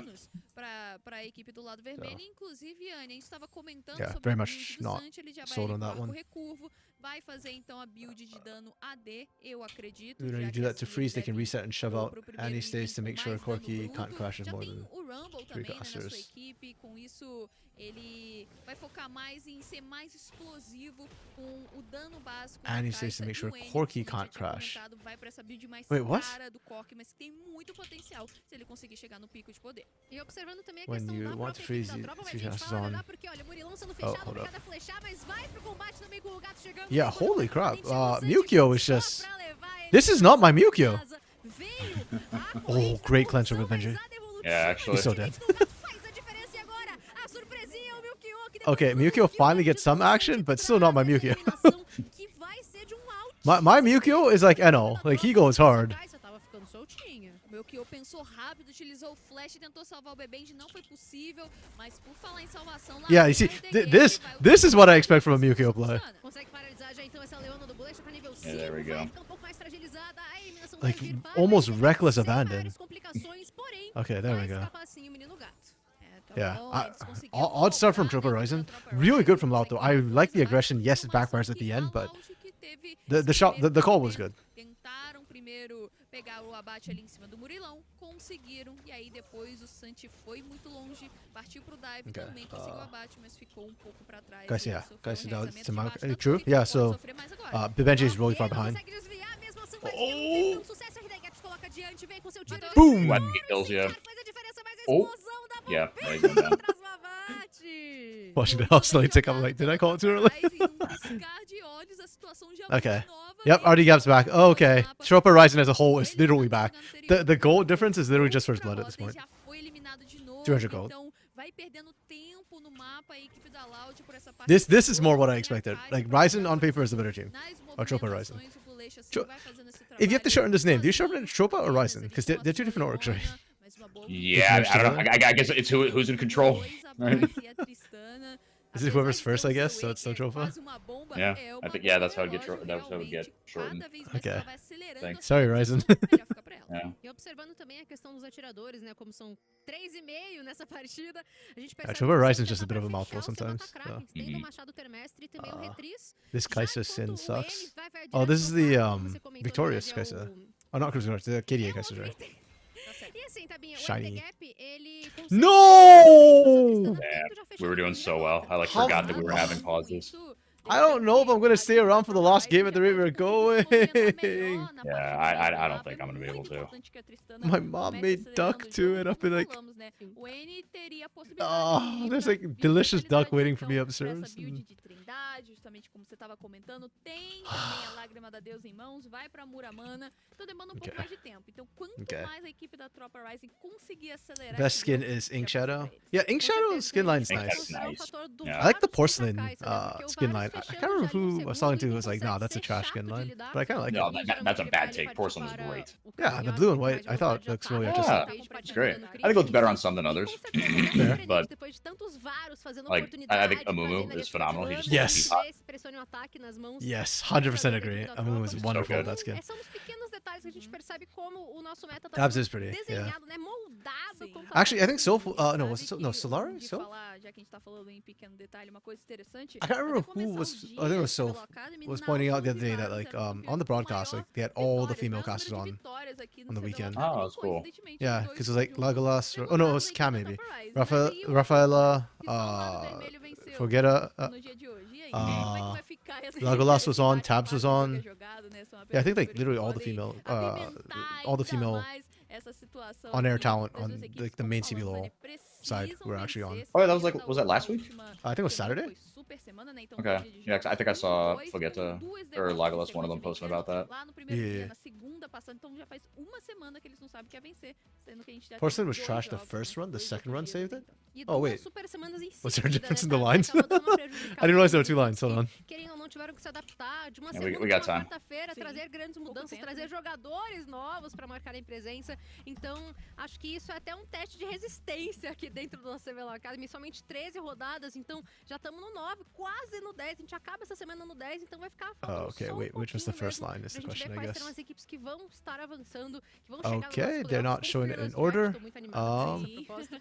E okay. enquanto outras So the seis first equipes run vão looks like it was dizer um Amumu. beijinho, adeus, só pensar The em hell is this? 2020, Ezreal. porque com certeza o caminhar Uh, Kindred. tem que ser Kindred's This- okay. Lissandra's really good. Yeah, I Lux, like this and I don't Amumu. care. Yeah, Lux, I don't care. Lux gets a new skin every day. It's nothing special. The Lux one kind of sucks though. I agree. And it got a prestige. Yo, that's kind of lame. Not gonna lie. Of course Lux got a prestige. She's Fugera. Lux. Is it Fugera? Fugera? Oh, whoops. Forgetta with a T. It's a T, right? Okay, okay. I got scared when reverse kick was Fugera. I was like, oh, did I mispronounce it? That's kind of bad. Then, my bad. Kindred's insane? Really? I don't know. I thought it was kind of mid. Yeah, I agree with RMC here. I was like, it's fine. It's not bad. Like, don't get me wrong. I just thought it was kind of mid, personally. Ah, a gente tá vendo os meninos crescendo demais. Oh, I thought the ASOL was actually kind of lame. A gente tá participando dessa competição, então não somente o top 1, mas também o top 2 desse split vão I've tá not seen the dando Darius one, but it looks vamos kind of cool. nos orgulhar mais I think de I'd be down for orgulho that. todos os dias. Também a grande questão da Oh, gente Graves ver was okay. essa- It was esse mid. desenvolvimento do Tier 2, Irelia pessoal da Aurelius NSL was nice. I like the também veio ali Aurelius. com algumas estratégias bem I don't think I've seen the mirabolantes Miss Fortune pra one, poder actually. algumas coisas do primeiro split. Já Huh. o segundo fiquei um pouco distante, admito, Morg's nice. mas eu tô Yeah. bastante animada porque, querendo And then ou he não, gave é um Kindred meio do caminho, prestige, né? A gente okay. vai tá ainda pra chegar ao You Mundial love human depois, Kindred? It's muita concept. coisa Okay, mudar that's por fair. lá. Yeah, yeah. Nosso meta pode I can ser see ainda that. As a mais concept, I think it's desenhado, nice. ainda mais diversificado This com o got passar do the tempo. prestige, Quem yeah, sabe não in aparecer round um 2. campeão que tava totalmente Yeah. esquecido. Pois I é. actually don't know if I prefer the the prestige to the original sometimes. Yeah. Like, they're Yes, both it's good, I definitely guess. consistent, yeah. Yeah. na rota da selva, né? Uma Zyra caçadora agora. Actually, I maybe because I'm meta, né, por conta das Asian, like skins I like bem the recentes do League of Legends. Então, algumas Lunar New coisas Year vão skins a ter que lot, usually, aparecer, in general. lembrando que o Fearless Draft aqui, Like the rapaz, Shanghai They do a pretty ones. good job with those, yeah. Yeah. Well, the Shanghai scrolls are unbelievable. Those are so good. And like the Yeah. sound effects they have in all of them too. Oh, I think they're all so good. The Shogath one, the Nautilus one, that might be my favorite Nautilus skin. It's so good. Yeah. I agree. I think the Shanghai skins are great. They're really good. I think my favorite Colmo skin's the Lunar New Year one, just Oh, because that- of the that one's firework fun. animation. Yeah. It's really cool. Like I understand like B-Maul is good, Pugmaw is really cute, but Kog'Maw is so good. It's like it's because it's so good for Kog'Maw because Kog'Maw is like cute and also really ugly. And a pug kind of fits that. I'm a pug truther, but yeah. they are kind of ugly. Oh wait, there was something I said I'd check in between games. We got a pause, right? Do you remember what it was? I don't. I remember you saying that, and I do not remember. It was something Lunar said, and I forgot. I'm sorry, Lunar. If you remember what it is, I forgot, which she often does. Because I have a goldfish memory, so Lunar has to keep like reminding me of stuff. If you remember what I said, I'd check. Now would be a good time for me to check it. If you recall. If you don't, that's fine. That's on me. This Kindred skin looks like an Elden Ring character. Oh yeah, actually kinda. Yeah. Oh, based. Yeah. The Mech Kingdom New Year Eu skins. gosto bastante dela Ooh. poder, digamos, I don't ter even- uma I don't remember the junção Mech em Kingdom vários kits que a set gente já skin, conhece, but- né? Uma adaptação, uma fortificação de alguma habilidade ou Is outra. that like E acho que é the disso que a gente Aatrox precisa, got porque one? depois de a gente ter um Xante, um let's find out. Skarner que passou por remake, Mecha Kingdoms, é uma okay, whatever. situação Close de enough. falta um bonequinho de League of Legends, não um bonecão. Já tá bom, né? De boneco a gente já tem engraçado. O Skarner eu ainda fico assim. Impressionadíssima, né? Com como que ele consegue causar Okay, these tanto dano don't sendo campeão tell me tanto anything. na There's a rota. Draven Mecha Kingdom Falando skin? no CBLOL Academy, Mhm. o These I are don't also think I've kinda seen it in my old. life. maior Yeah, presença these also do kinda mercado older. até então. Até True. o começo do dia a gente teve But ele for the 98% time, de yeah, 'cause, no, this was presença right when altíssimo. maybe there was a first run of these, but or maybe there wasn't. No, this is right when Set came out. They launched it 'cause that was Mhm. Set's first skin. Então, esse cara Okay. realmente é Yeah. dos grandes campeões. Yeah. And they put like the Ele Mecha é Kingdoms o Leona campeão right de into TFT and stuff. 1970, Oh, yeah. voltou Okay, wait. sempre I've seen the depois Jax, the do- Leona, and set. Well, the set one's cool. Recebeu o poder do That one's sol, great. The quando Leona ele one's like, ficou okay, mais it's alright. fortalecido, ficou mais difícil de se lidar Actually, contra. no, you know what? I like the Quebradinha Leona no one mecânico actually. de atravessar The more I think parede, about it. o bicho tá Então impossível ele é de feio I lidar. just- Neri. It's just that she has better skins, like pool party. Yeah.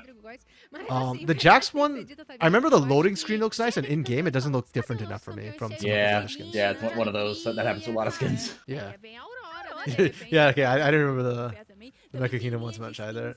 Jax is a trash one. Ah! Okay, you know what? That's fine. I'm okay with calling it trash. Like, I don't think it's like terrible, but I do agree he has way better skins, and it's too similar to a lot of his other skins right now. This was a standalone. New Year. Oh, this was a Lunar New Year one too. Okay.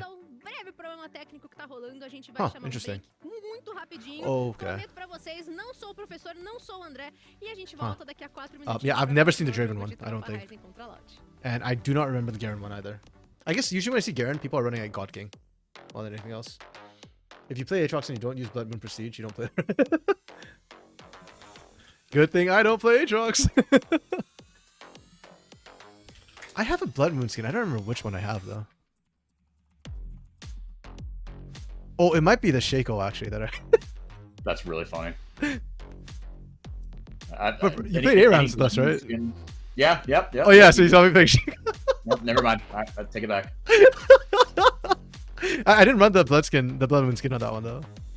I feel like any Blood Moon skins I have, I got out of a bot. Blood Moon Zillion is elite. Respect. Yeah, Leona has a project. Yes, Leona, yeah, it has the project skin, which is the better version of the mech skin. Yeah, literally. Yeah. Yeah, I didn't even think about that. Why would you give a champion a project skin and a mech skin? Like, come on. Yeah. I think I probably have those two confused. That's lazy. Oh no, dude, I didn't say I was gonna have a plate of duck, because I can't. Like if I go up right now. Oh, my stream dropped for a second. Ooh. Okay, we back? Oh, we're live? Okay. I think it cut out while you're talking, unfortunately, so that's what okay. you said might have dropped. That is very okay. Can you hear me? Yes, I could hear you, because I'm hearing you through Discord, so I think my stream dropped for a second. Okay, that's on okay. Twitch. Yeah, OBS is not showing any frame drops, so I think it's probably a Twitch or internet connection issue. Yeah, no, I'm definitely not getting a plate of duck. So I go up to get duck right now. Like my parents cooked it, and then they want me to sit down and eat with them. So, yeah, if I go up, I'm gone basically. Blood Moon Diana is a nice skin too. I have Lunar Diana, but I prefer Blood Moon. I don't have it though, unfortunately. Yeah. Wait, now it bugs me which Shaco skin I have, because Shaco is actually my second main in League of Legends way back in the day. That is incredible. My first main was Ashe mid, because that's what everybody used to play when you first started League. Oh, this one, the Crime City. Oh, that's a great skin. Yeah, does it not look like Blood Moon? It kind of looks like Blood Moon. It's similar coloring sort of thing. It's like red, purple, black and white. Yeah. Yeah. Silver. Yeah. No, I hear that. The one I usually use though is Royal Shaco, I think. That's a good one. The splash is great. It just looks more like mentally disturbed rather than cool. And I feel like to play Shaco, you got to be like a little bit messed up in the head, you know? A little off in the head. I agree. We just played an ARAM, like some of the CBLOL people were just hanging out playing ARAMs earlier last week. 4 of us there. We got Shaco. I instantly picked it up in the ARAM. I was being hyper toxic with it. No, yo, Shibby! How you doing, buddy? Just realized you got in here. No, I ran Ignite. Like for maximum toxicity for Shaco and ARAMs, it's got to be Ignite, because it tilts people harder than Exhaust. Yeah, Exhaust is funny, but we lost that game, but RMC carried the shit out of us. No, I didn't carry. We didn't manage to win, so I didn't carry, unfortunately. But it was fun for me. I was toxic, and I do not regret it. Yeah. That was a long time ago, Shibby. Like that was before season 1. And back then, Shaco was a very different champion in a way. So when I played Shaco back then, I stacked Sunfire Capes. You're a monster. Yep, and you just go invisible, and when you cloned, both sets of Sunfires would burn. So like you double your damage while invisible next to them. It was super funny. Yeah, like I said, I'm hyper toxic when I play Shaco. Twitter has been fun today, Shibby. Is it a continuation of the whole Saudi thing? By the way, Shibby, huge respect for you for being like one of the first people to talk about it. You're nuts, buddy. I respect it. Your takes on it. I think you're based. Like I understand the issues that, of course, a lot of those casters are facing, but I do agree with your take. If that's the stand that you want to take, then I think, hey, you know, like do it. Exhaust everything before you kind of do that. Wow, Murillo is melting right now. Hot damn. You guys gotta be careful. Oh, nice hold by the BJ. Oh, reverse completely doesn't get anything. Oh, brother. Oh my goodness. Does already got live here? Damn. Okay. That could have been worse. That could have been so much worse. Should have been so much worse. Like Loud had such a good turn there. Oh, no, I don't know what Troop Horizon was doing. Like they streamed in with like 3 people into 5 men or 4 men. That was an odd choice. Yeah, that should have been so much. But both these teams are playing more sloppy than I expected, to be honest. I mean, it's fun to watch, but... Okay. Brother is watching. Hold up. Okay, then your first main was Ari, your second main was Syndra, then Ori, Zaya, Iroya, we work. Kaisa. Kind of seeing a trend with that. Oh, mid lane to bot lane, I guess. My first main was Rise, back when you could press R and just button mash everything. Hey. You could build 2-tier items as well. The only pentakill I've ever gotten in a non-ARAM was with Rise Season 3. Damn. Respect. I never got the hang of Rise somehow. Even in those machine gun days, I just could not. So I respect people who could do it. Well, I don't, but thank you. I have a penta on Karthus, and I have a penta on Amumu. In Summoner's Rift. But the penta on Amumu is the most... I wasn't building... So, okay, here's the thing with me in Summoner's Rift. I don't like building normal builds, because I play for fun, unless I play ranked. So I built like full AP. Yeah. Well, you know, he is... Ever since he got his, like, he got his AP ratios tweaked, like, a year and a half ago, like 2 years ago. Yeah. And you can... No, he kind of rips. Yeah. Yeah, I mean, just build him a nice big death cap. Actually, wait, do I have... I might have one on Morgana, I don't remember. Like, but if I did, it's like from way back in the day when Zhonya's ring was an item. Wow. Yeah, because I used to main Morg back in like season 1, so... Yeah. Literally because I have no mechanics, so just drop, pull, walk away. And that's like the entirety of Morgana mid gameplay back in those days. Should be escaping to Twitch chats. I don't know if this is a good Twitch chat for you to run into. I've been a little bit like toxic and off kilter, so... that's fine, because the pauses are driving me like low-key or high-key insane. That shoots minus rip. True. Hey, yeah, dude. You're here for Hugado. True. Wow. Wait, wasn't Reverse? No, Reverse was on Cruzeiro, so he was before Netch's Miners. Never mind. I think they overlapped for a year, 2021. Was Reverse on both those rosters? Simple. Shib, like Cruzeiro and Miners. If Shibby remembers Reverse, then he was on the Miners team. If Shibby doesn't remember, then nah. A lot of pentas on the same champ. I'm gonna say Katarina or Jinx. Those are my 2 guys. It's for the content you think you have a... True, actually. Yeah, Katarina's or I don't know if you played recently. I'd say Smolder, maybe. Oh, good guess. Oh, but then if you got a lot, it's probably like over the years. So maybe like something like Jinx. Yeah. I think Jinx is a really good shot. Yeah. You have almost 10 pentas on Aatrox, damn. Damn. I'm assuming all new Aatrox, not like the old like revive Aatrox. Or like the old auto attack Aatrox. Wait, I've seen this happen before. Tropa Rising with 3 people while Loud collapsing with 4. I was gonna say that. This is a replay. Thank you for the leash. Oh, Yuko got it! Oh, this is much better from Tropa Rising this time. Reverse hit someone with his ultimate! Let's go! One might say he reversed the scenario. That he did. Oh boy. Gonna jump out my window now. Thank you, RMC. I'll be here all week. I gotta get out of my costume. Y'all never let me do this in CBLOL English.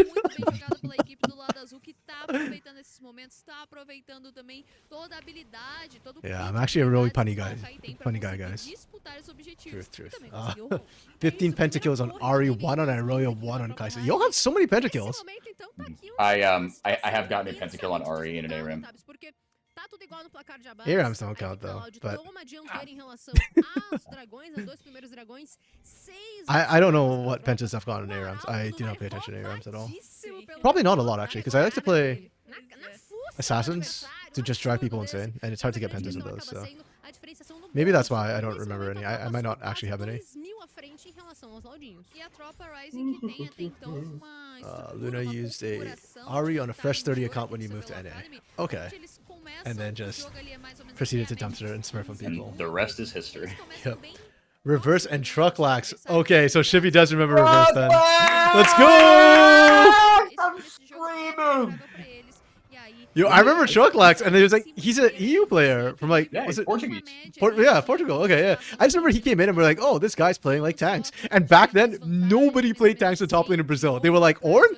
We don't know what that is. And he was like solo killing people in lane. And I was like, yep. GP. They literally don't know what Orn is. He's a tank. Hey. The old days. Trucklax was on both Cruzeiro and Netshoes Minor. True, yeah. Did he replace reverse on that Cruzeiro roster? Let's find out. This guy is a walking CBLOL Mad Lib.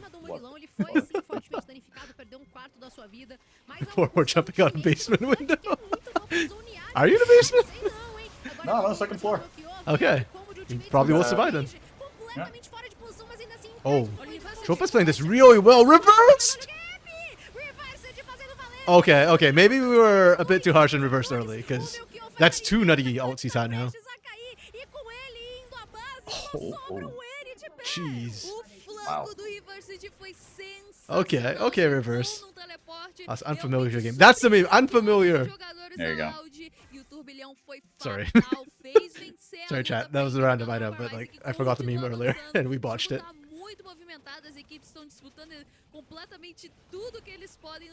Gosh is out here making up narratives. Yeah, Lunar. It's almost like, you know, we aren't paid to do things like that. Well, actually, we're an NA caster, so we probably aren't getting paid to do things like that. Yeah. Rip miners indeed. Yeah, Trajan managed to move on to Kaboom, but unfortunately Shippy never did. Trajan just moved on to House.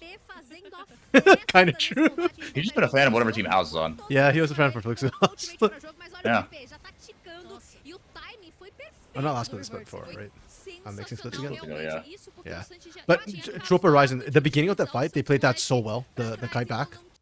Yeah. Like, on this engage here. Baited him back, and then here comes reverse. That was so well done. Yeah, that's the fun part about watching two comps, which are like kind of wombo combo comps going at it. It's literally who wombo is better. Yeah. And to a certain extent, you cannot back off. Like, once you're committed, you just have to go. Yeah. Like, even if you whiff your ult, it does not matter. You are not getting, like, their wombo is about to turn on you, so you might as well just go hard. Okay, whatever happened to Dia? Lunar, Dia has ascended to a higher plane. He owns He's us still now. alive. He's still alive. Yeah, he just owns us. Dia basically helps manage CBLOL English right now. So he's our primary liaison with Riot, and he dispenses all the monies and whatnot. And just like, yeah, he's basically just in charge. So he's still here. Okay. Yeah, Mewtwo's twisted advances are really on point for dodging out these equalizers, or at least like the bulk of the damage from the equalizers. Yeah, Mewtwo is impressing me in this game a lot, actually. After my criticism of his early game, it's very un-Mewtwo-like, but hell, this whole performance has been un-Mewtwo-like, and in a good way. So.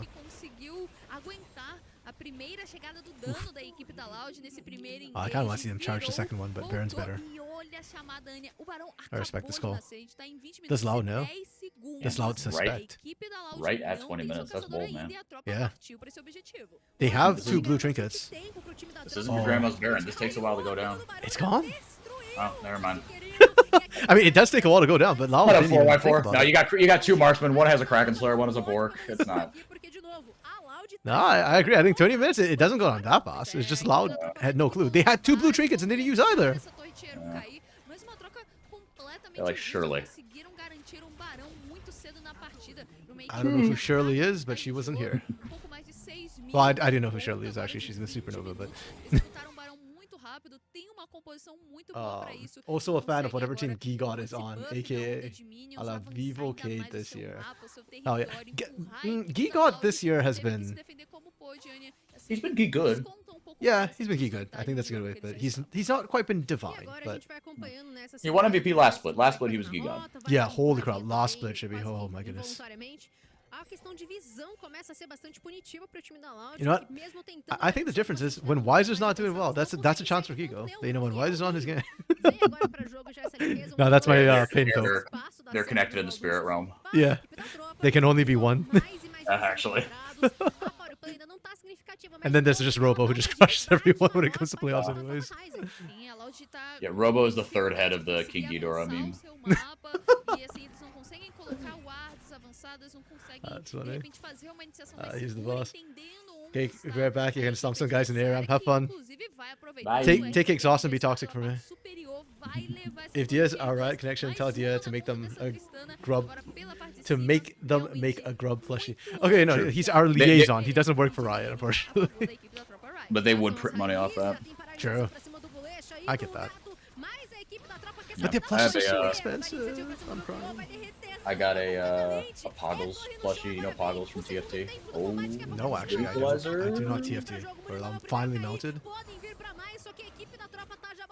I mean, on one hand, good from Loud. On the other hand, like that costs you an inner turret, and you just found a support. I think the engages from the outside just have been a little bit questionable, and that's on Ulisha and Fugado for me. Like, they need to go harder and find right targets, I guess. Nautilus acabou pagando com a sua vida, mas como você falou, vida de suporte normalmente é ele mesmo que faz esse tipo de coisa quando necessário. Then your plushie, then he was Gime. Yeah, the playoffs were a little bit soft, unfortunately. Oh, hey. Okay. I have seen some of those before. I did not know those were Poggles. But cute. That is Poggles. Kind of cute.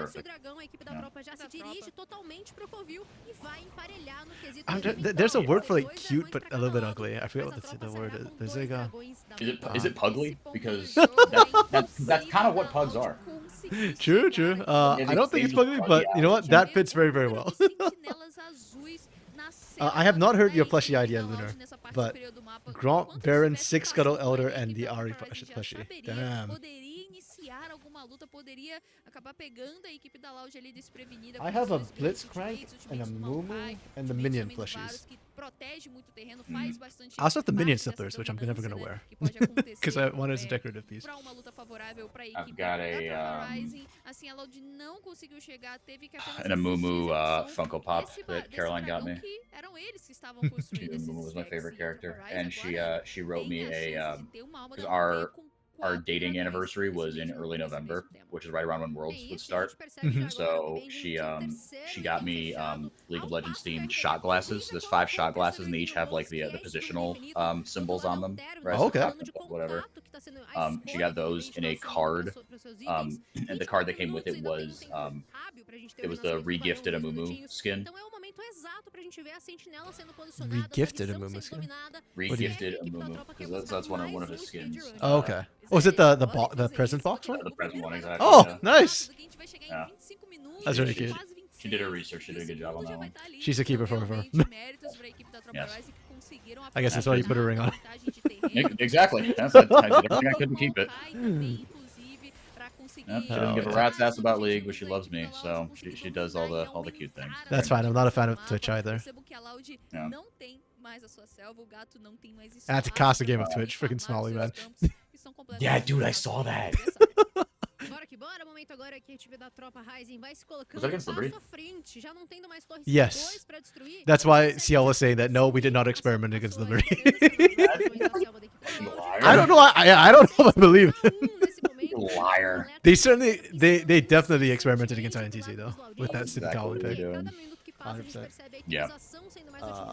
Lunar, your plushie idea was to have Grub plushie, and if you buy Grub's plushie, and if you buy 4 more, you get little Mike keychains. Oh yeah. You did mention that. Yeah. That's really. I think that's funny. awesome. I like that. That's really good. Yeah. That'd be hilarious. You have 6 Kaiser statues, 2 Ari, and 3 Irelia. Wow. It's actually just so expensive, man. Go. Oh, they found Sam! Yeah. Oh, Sam was on the wrong side of the tracks. Nice ult. Did they re-engage here? Oh. They're out of ults. They actually blew everything. There's only a slicing motion left from reverse. That's it. Yeah. This game's kind of funny because the two teams both have like very similar win conditions for their teams. Yeah. So they're literally just like slamming into each other, and like if they run out of steam, they're just like, okay, guys, never mind, disengage. Right, let's wait for everything to come back up off cooldown and try again later. Loud being this far behind though makes it so hard for them to actually win any of these fights. Yeah. When two teams throw rock, the bigger rock wins. True. Or just whoever threw the rock first. Yeah, potentially. You can get the early kill. We are seriously not finishing Baron. We got it down to 2k and we just left it. Okay. Time. Okay. Was that the right decision? I don't know. Was that the Brazilian decision? Most undoubtedly. I mean, they won, so. 2 for nothing. Ah, worth, I guess. Money grows on trees. I mean, for CBLOL, sure. Maokai is broken. I'll give him that. I mean, technically money grows from trees? Grows like trees? Paper money. Or crypto, I guess. It doesn't have to grow on trees.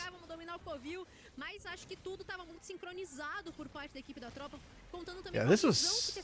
Yeah, that is pretty... God, watching that Baron Bar be so close, it's like, we're just going to turn around. Yeah, it's... So that felt wrong. Yeah, I'm not a fan of getting edged like that. Like, I just don't... Like, generally walking them, like, watching them walk away from that was... It was worse the second time, knowing that they actually were going to do it. Yeah. Like, the first time it was tinged with disbelief, so it didn't really, like, click till after they killed 2 people and walked away.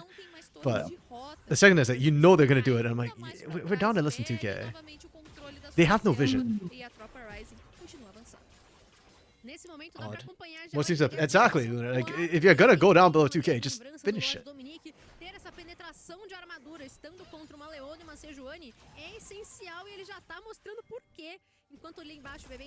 Okay, that's fine. Like, I don't think there's any question of this game. It's just so typical of Loud Academy, and this is why I struggle with them, is that, like, the way they started the game was so well, right? They got the lead, and then they just lose in the most baffling fashions. And then when they're behind, they just don't seem to know how to come back from behind. Actually, how many games have they come back from behind? What is this? I'm looking for loud. Oh, it's alphabetical. I don't know why I thought it was by rank.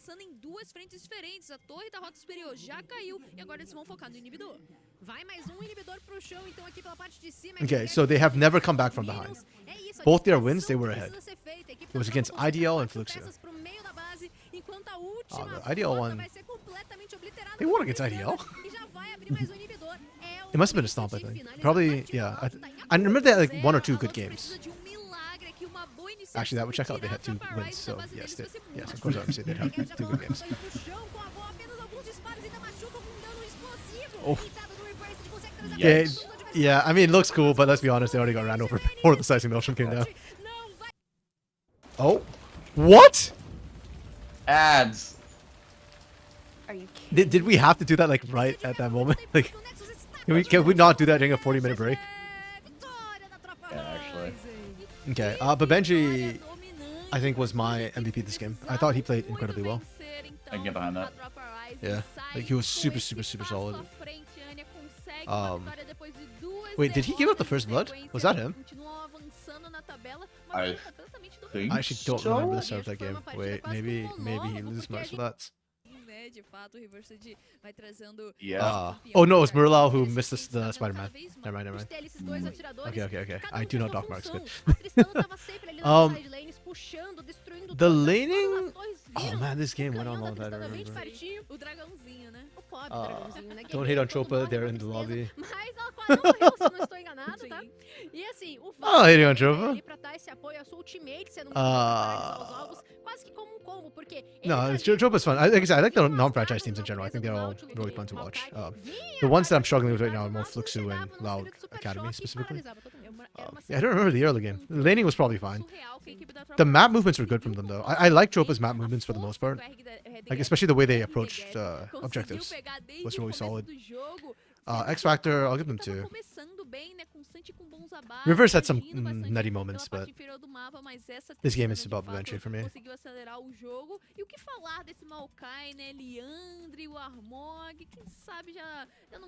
This is actually kind of an interesting one for Loud, because I don't feel like Loud did anything atrociously wrong. Like, I thought the map movements were fine. The team fights were fine. I guess just no clutch factor came out for me for them. Yeah. And who's their MVP? Anybody stand out for you from Loud?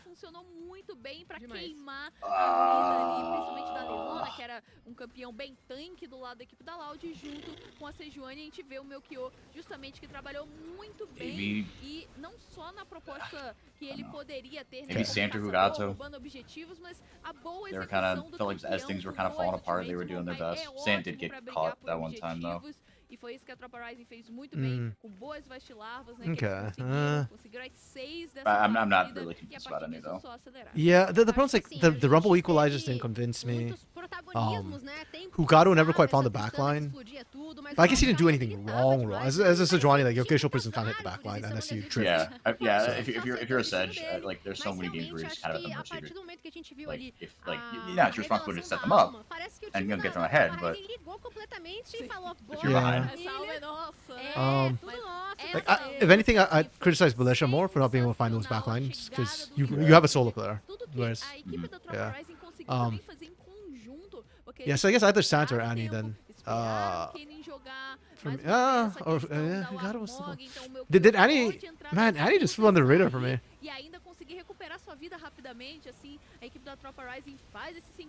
Give it to, I'll check the damage stats. If Sant did high enough, it'll probably be Sant. But part of me feels like Annie might have just quietly done a crap ton of damage. I don't know. I just don't recall Annie much of this. Like my only memory of Annie this game was like the level 1 standing in the wave and fighting with 30 guys.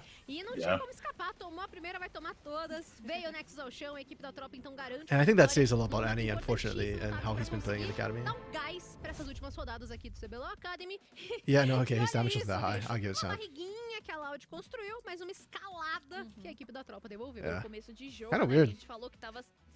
Lunar Day. Yeah, that was a Tikui LB game where literally everything else got fed. Okay. Oh yes, I remember that now. Like, see, this is why I say Lunar Day remembers for me, like all this stuff, because I keep forgetting. Yeah, and Lunar just remembers all of it. She's got better memory than I do for CBLOL. And she usually watches the CBLOL stuff on the weekends too. I can't even say I watch like more games. At least not for Brazil. I mean, I do watch other stuff, but I think they watch. She watches like, LCK and LPL too, and like all the leagues. So, Loud couldn't transition they need to mid game. Yeah, that seems to be an ongoing thing with Loud. I didn't believe you that Icon played in the LPL. Who's Icon? Icon played for wasn't he the mid laner for LNG in 2021, 2? I have no clue who Icon is. Yeah.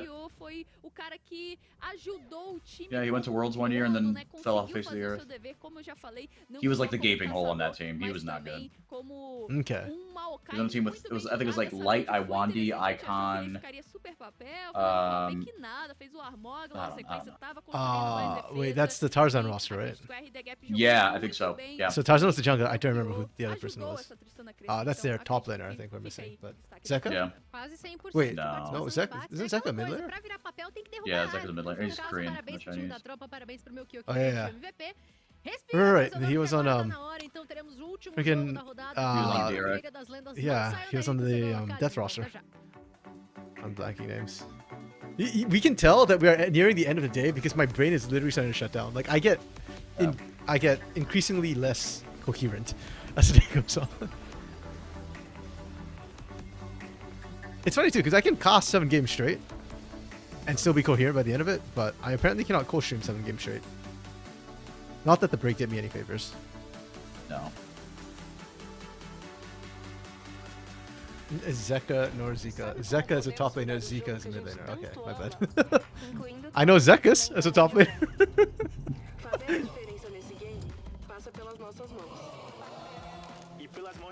Can you tell I don't watch enough LPL?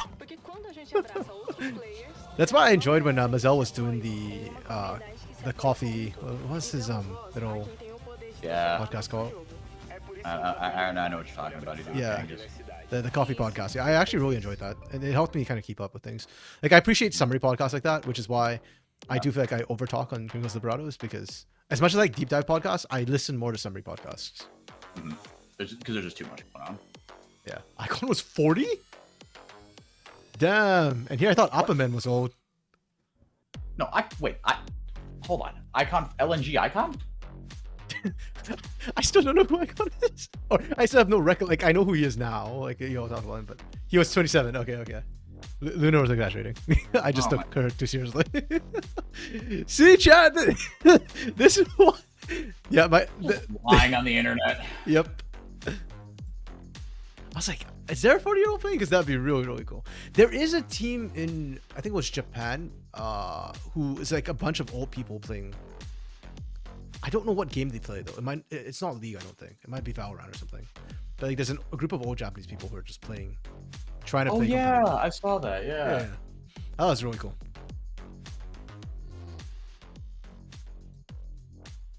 All right, RMC, I'm tapping out. You're stronger man than me. I'm done. Forever, thanks for dropping by, man. I appreciate it. If not for the pauses, you'd have finished it. I believe. We'll see you back here, same time, same place tomorrow, brother. Hopefully. Peace, Forever. I'll see you tomorrow, man. Peace. Enjoy. And then there was one person left, one game left. And like I said, I was actually low-key hyped for this one. Fury versus IDL. It should be good. Fury is good. IDL is Takui, so yeah. And we have Skarner for what feels like the first time today, I think, unbanned. Interesting. We're back to banning IDL's Pantheon after letting him play one more time, a second time. Understandable. We're banning LB. Understandable. We are banning Alawi against IL. Less understandable to me. I guess he did something in scrims. Okay. Skarner first pick. Aatrox is an answer. Okay. Very confident that's a top lane. Skarner. Maybe Seniors. No, Gina plays it. I don't know why. Nidalee, Ezreal, we go Zyra, Corki instead. Okay, so again, very similar drafting. Not exactly one-to-one like what we saw last game, but pretty similar ideas. We go Hui, Lawi, weird. Rumble, which I respect. Even though Twist of Fate is open. You already picked the Aatrox, so I guess you need to ban this. Renekton. We go Kai'Sa here. Again, another situation where I'm like, okay, interesting Kai'Sa situation. I guess Kai'Sa's getting to the point where she's strong enough that you just pick her in any situation. She's back to that again, huh? Ashe. Oh my goodness, Ashe made it so far down in the draft. This is insane. That's it. I actually don't know if I like Ashe here. Yeah, I actually don't really like the Ashe here. I feel like there's too much that can mess with her. Zyra can handle her. Corki's fine against her. Kai'Sa will happily dive her. Yeah, this is probably not a best place for Ashe. But here we are. Ashe Raw bot lane. It'll be oppressive early at any rate. So, you know, early game, you can kind of win out. Yeah. True. One chatter, Luna. I forgot. Yeah, the last one left because Cake went to go play an ARAM. Yeah, actually, Luna, you're insane. You Iron Man this. You're usually the one who stays the longest on the coach stream. Like, here from the beginning, here at the end. Huge shout out to you, man. There's also in team order, not pick order. Oh. You're right. Wait, hold on. I need to go back and check the last game because yeah, you pointed that out, and I said like at the end usually they showed the pick order. Yeah, okay. So I think they're rushing it, and that's why we're getting that because the pick order is very different. Good eye, good call. Yeah, Kai'Sa counters Ezreal. If they pick as, yep, that's actually like suicidal. Yeah, yeah. Ashe is a great lane counter. Agreed. But then like after that it gets kind of iffy for the Ashe, so I kind of didn't like it, but okay. You're right, it's not pick order, so I guess we just look at the draft and kind of go from there. Draft wise, There's a lot of meta picks on Furia. You got a lot of poke, I guess. Disengage. Okay. So to me, when I see like these poke champions, I need to see disengage, you know, not like just soft disengage, like slows or rel, you know, threat. Like I need to see like a Janna, a Gragas, you know, like Sejuani, you know, safe, like hard disengage. This doesn't have it. I don't like this. No shot. You see, that's the thing too. Like I was looking at the HRs going like, what the hell? Like that's such a weird pick. We are so confident that this guy is going top of their picking this year. Yeah. But hey, welcome back, Cake. You'll see your IDL play now? Excellent. 4-4 left, so it's just me right now. So glad to have, you know, reverse. And congrats on your ARAM win, Reverse Cake. Did you make them regret life? Did you drink the tears of your enemies? See the land salted, your woman broken, or whatever the quote is from Conan the Barbarian, which I've completely forgotten. I'm going to 2.5 this, and I'm going to give this a 3.5. I'm not super sold on either draft, but roughly that's I think where I'm at right now. Where's my sheet? There we go. So Furia all the way. Hey. 2.5 and IDL 3.5. There we go. Okay, so how that goes. Garner's disengage in there? I don't know how I feel about that. I don't feel like it's hard disengage. Like you don't have a way to just stop the enemy team in their tracks or actually push them back without throwing your body in the way. And that's why, like, I kind of don't like is that yes, Rel can disengage, but she has to throw her body in there. Skarner can disengage, but he's got to throw his body in there. And I just fear that you don't come out the other end. There's enough damage to just absolutely burst you down from IDL's roster. So like you need safe hard disengage. Yes, it was a Zed. He tried to kill you, and you gave yourself shield 700. Nice. Excellent. Tilting his head, even better. Bonus points. Bonus points. On one hand, I don't want to say that like Zed players and ARAMs are tryhards because it is. Excuse me, it is after all random. So. Yeah. But at the same time, I feel like generally people who play Zed and ARAMs are kind of tryharders. Shrimp taking a bit of damage to start. You gotta be toxic. You gotta be toxic in a friendly and fun fashion. We do not condone nor approve of toxicity, but oh my goodness, Shrimp. Wow. Shrimp is making some choices out here in the jungle. Okay. He gets punished though. That's fine. At least Nidalee is an insane counter into Zyra. Is she? I don't see Nidalee as a counter to Zyra actually. I think Zyra is almost soft counter to Nidalee. I'm curious because I thought the plants, you can block the spear with the plants, and on top of that, like if you ever jump in as Nidalee, I don't think you come back out the other side against the Zyra unless you kill the Zyra right up the bat. I don't know what's happening. Literally leave everyone one hit and tell your team not to kill them. Okay, that is actually funny. That is a hilarious strat. At that point, if I'm the team that's about to die, I just run it down at that point just to get the reset. Literally, you hate people that don't die and don't play in ARAM. They have 100 HP and don't die. Warmogs is so busted on ARAMs. Let's actually play assassins and build Warmogs on them because your base damage is high enough, and yeah, just the healing is so disgusting.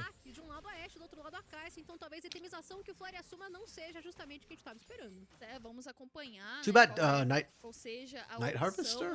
Dark Harvester? Night Harvester? Oh, I'm messing up names again. Doesn't have health anymore. That item plus Warmogs used to give you enough to just proc the Warmogs healing. I think the only AP item now for like assassins that gives enough health is Rocket Belt for AP assassins. I think the problem is your Twitch, because League is normal and Twitch is lagging a lot. Oh dear. I'm sorry to hear that.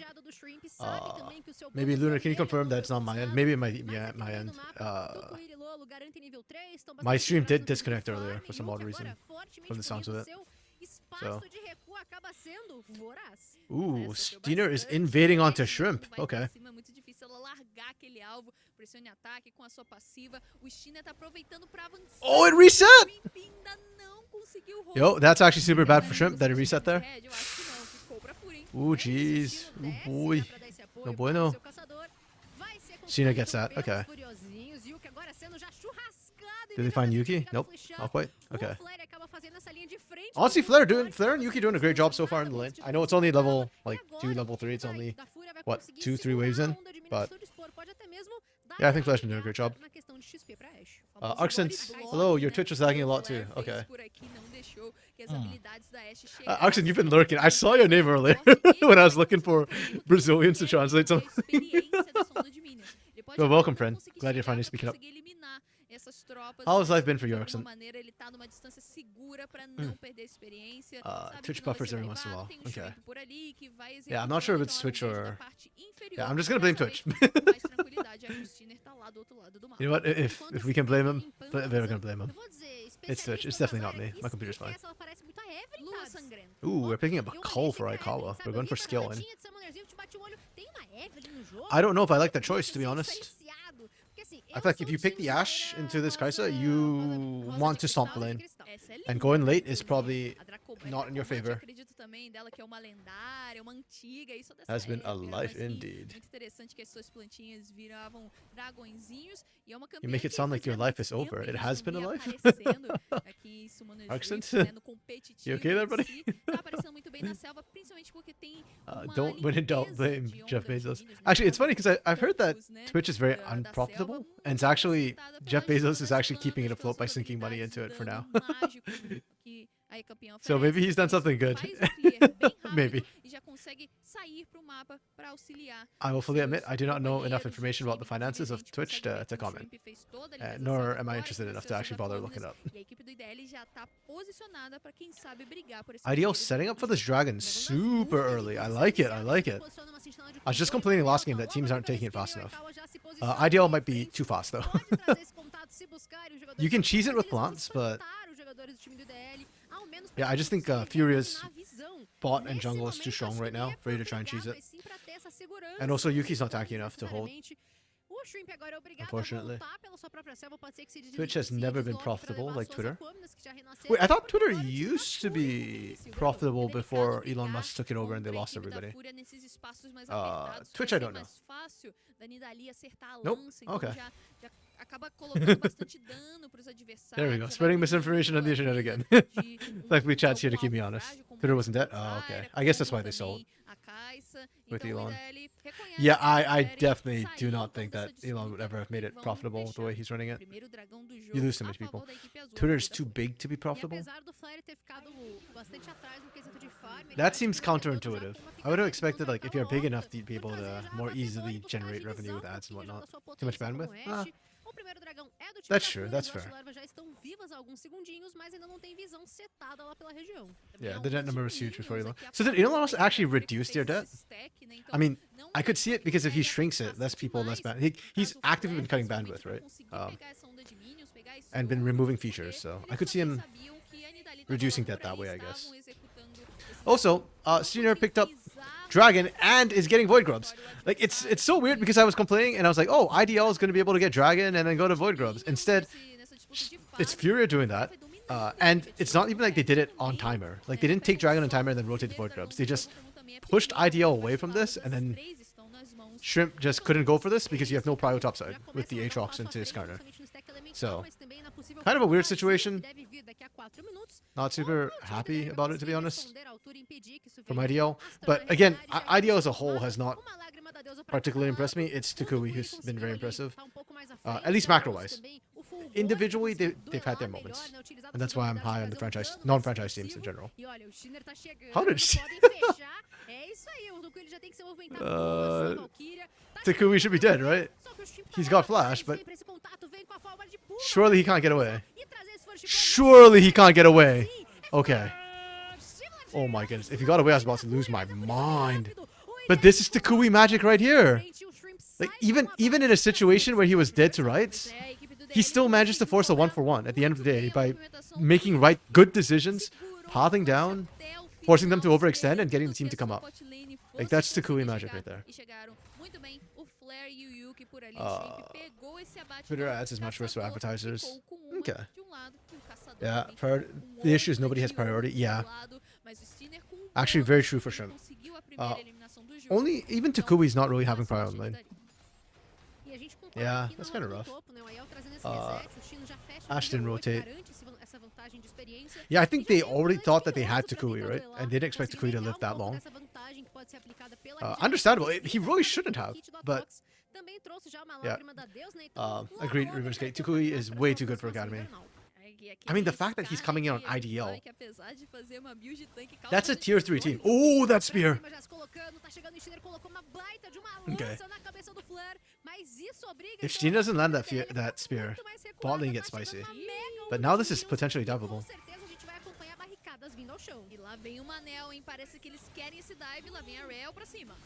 Okay, yep. There we go. There's the nice clean dive with Nidalee. It's just that easy. I'm really liking the way Fury is playing this map. I'm really liking specifically the way Steiner is playing this map right now. It's actually really impressive. Yeah. This Fury Academy team, man, it's just impressing me so much this split. They've grown so much. It's crazy. I don't know what, how, but yeah, they look really good. Okay. So I want to read chat. I know you guys have been messaging, but too much is happening right now. Okay. Nice from Shrimp. Oh. Oh! I was dead. Yep. Yeah. There's no getting up for Isle. That. Oh. Man. Like, that was good from IDL. That was even better from Fury. I am so impressed by the way Fury is playing this right now. Like, that wasn't even a Steiner diff that time. That was the whole team collapsing on the top side perfectly. Like, they are playing like an actual team and not just individuals. Oh, so nice. Okay. Lunar Day, -1 Furia. Wait, what did Furia do wrong? Why -1? Sorry, I know you messaged that a while ago, but I just missed the window on it, so I don't remember what you were minusing one. Arxen here, curious to see the second team from Academy to go to the American Championship. So am I right now. I think there's a couple of good teams. The NACL just started last weekend, so like this last weekend was the second weekend. So I don't know the standard of this tier 2 yet from North America, but if it's last split, they were pretty good. Ballsy, very ballsy from Takui. Respect on that man. Okay, Ezreal has prior over Corki. Yeah, it was supposed to be a temporary team, but Riot added a rule that if you win the qualifier, you have to play at least one Academy split before being eligible for playing CBLOL again. Oh, is that what happened to Takui? Okay, that's unfortunate, but I think it's good experience as well in a way. My only concern is if Takui keeps playing at the Academy level, he might get a bit rusty. But we'll see how it goes. I think as an Academy team, ideal, like Takui might be able to find scrims against CBLOL teams. I wouldn't be surprised if he can. Before me, oh, that was great from Mano. They are so clean right now. What is craziest to me about Fury is they're not giving any chances for IDL to find anything. Like, every play they make, it just feels so incredibly clean. And then Takui is just trying to do Takui things because his team is just struggling. Sheesh. Fury is actually a very good team. That's surprising. Yeah, honestly, a little bit. Having seen enough games from them this split, it doesn't surprise me this split. But compared to where they were last split, yeah, it's surprising. And I'm very impressed by the support staff and the players on this Fury Academy roster. Like, they are managing to make magic happen. I could see Fury Academy being that second place, the second team besides Spain that makes it up. And in a league with a team like K-Star's Academy, with Kaboom Academy, I think that's actually really impressive that they can do that. Or even with, well, Rise Gaming being up there is actually a big surprise. I won't put Rise quite up there as a second place contender just yet. The Ashe lack of rotate. Oh, true. Well, I don't blame Ashe. I don't blame Aikawa for not rotating earlier though. Like, oh, that's what you -1. Yeah. Yeah, That's okay. I respect that. Like, I know why it happened, but I respect that you -1 for it. It was a mistake that cost them. It's literally the only death of the game is from that. Oh, Steiner still secures that with the smite. And they punish Yuki. Holy crap. This is going from bad to worse. Like, if I'm IDL, my mental is crumbling right now. Like, I'm an absolute shambles if I'm IDL. You cannot catch a break here. Jeez. I forgot that you played EU RL teams. I actually don't know the standard of EU RL teams, so I hesitate to comment on that. Yeah, I just literally don't know what standard that is. And the people I would ask are EU people, and they'll say it's good. Yeah, Fierce is better. Fierce is definitely your second favorite too. Yeah. Pain is the champion for sure. No doubt, 100% sure. Honestly, Cake, right now, yeah. I think Pain Gaming Academy is playing like a level above everyone else, and it's not even close. Like, they cleaned up their early game, which was their big weakness last split. And their late game is still the best in the league. Their team fighting is just unreal. They're not perfect, like they still make some mid-game mistakes here and there, especially when they're really far ahead. But right now, I don't see any team beating Pain Gaming Academy in the best of 5 in CBLOL Academy. And that is actually not cope from my part for change. Like, that is not my Pain bias speaking. Objectively, the Pain Gaming Academy squad just looks really disturbingly strong right now. And I'm shocked too. Like, they replaced Yups with Hidan, and it's still working just as well. Arguably, maybe even better. I think this meta is doing really well for Hidan. His Twisted Fate is, I think, something that might need to start getting banned against him. Yeah, Arson, agreed. Yeah, Kate Stars is a little bit weird. IDL is definitely not there right now. This IDL is Takui or bust. And yeah, actually no. I think IDL is weirder to me than Kate Stars actually. He has some really odd picks. Like, I don't like Shim Sutir. I don't like Isles Pantheon. It's effective. I'm not gonna argue about whether it works. It's just, it's weird, and I don't know if weird is like the right way to get around to win Academy. For you, it's draft gap. Pinzachi's based opinion. Biased, based. I'm gonna based. For you, it's a draft gap issue. The thing is, I don't even like Pain Gaming's draft a lot. In their Academy. Let me actually check what I've been giving them. I think I've been giving them bad scores actually. No, actually no. It's only the recent 2 times. Oop, hold up. Shrimp's dead. Oh.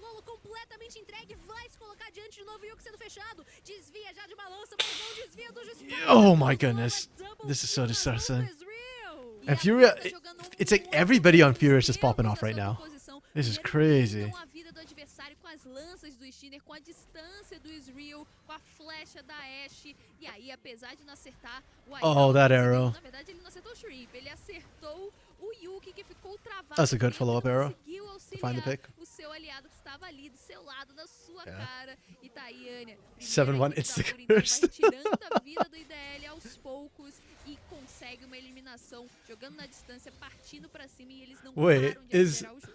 E assim, né, pra quem nunca jogou com a Nidalee, o quão maior distância que você passa com a sua lança, mais dano você imprime. Então, a equipe da Fúria consegue fazer ali um... So wait, what happens now that we've hit 7-1? What happens to IDL? Do they just like get wiped in a 0-5? Is that how this works? Então assim, tudo se encaixando perfeitamente para os Furiosos. Or is it just that they're gonna lose? Because I'm gonna be honest, I think it was already kind of over 5-1. Okay. I believe it. I think right now, Furia's gold lead actually isn't the biggest we've seen, but I feel like the mental from IDL is just broken right now. Like, they just keep getting picked. There's hardly any proactivity coming through from them. Takui can't hope to scale fast enough to recover. Oh. Damn, Flare lived. That was pretty cut from Flare.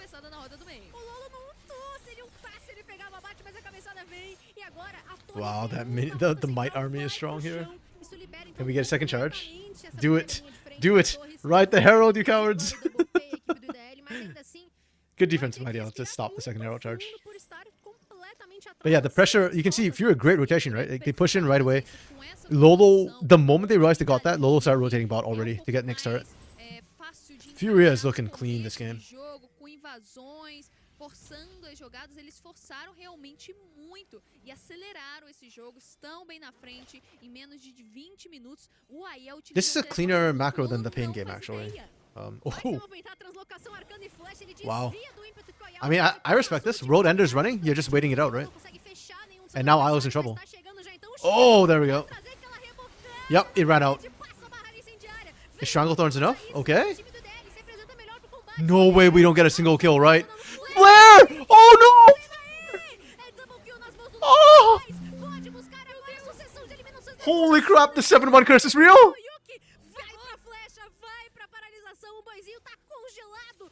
Oh! Oh my goodness.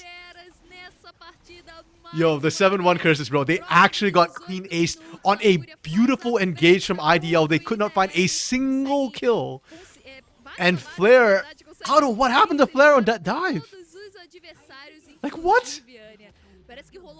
Wow. Fora or Bale? Fora or Bale? Bale? They won and they stomped, yeah. That's a good description of this. Sheesh. Lunar issue with EURL is that there are too many teams that it keeps around players long past expiration dates and encourages players who get success to not improve or evolve to pro style. Biggest waste of tier 2 in the league. Yeah, that's kind of harsh. Is there money in it? Like, why would people stay there if there's no money, though? Yeah, this engage was so good from Furia. And then it got stymied by the Stranglethorns in a choke point. So Shrimp finally got everything he wanted. I thought they had enough damage, but Flare going in there was the weirdest thing. I thought usually the combos you are and then you Q, Ikathia and Rain, right? But they didn't do that. Oh my goodness.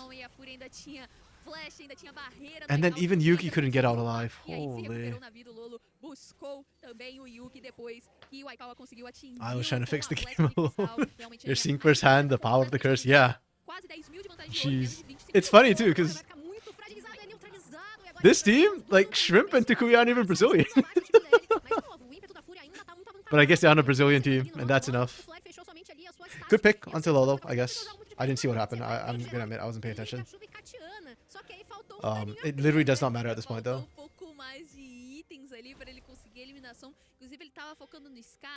Yeah, I think the only way IDL will get back into this game is right now, Furia funnel into Baron Pit. Shrimp catches all of them with Stranglethorns, and they just unload everything into the backline at Baron. If that doesn't happen, then the only other way I see IDL winning is they win the Elder Baron flip, the Elder flip. Yeah, if not, you're so far down right now. Just unplayable. They can kill Nidalee 15 times and they get back in the game. It's not even Nidalee they need to kill. Like, Nidalee is not the issue here. Oh, they killed Tuku. Tukuku, it's over. Tuku.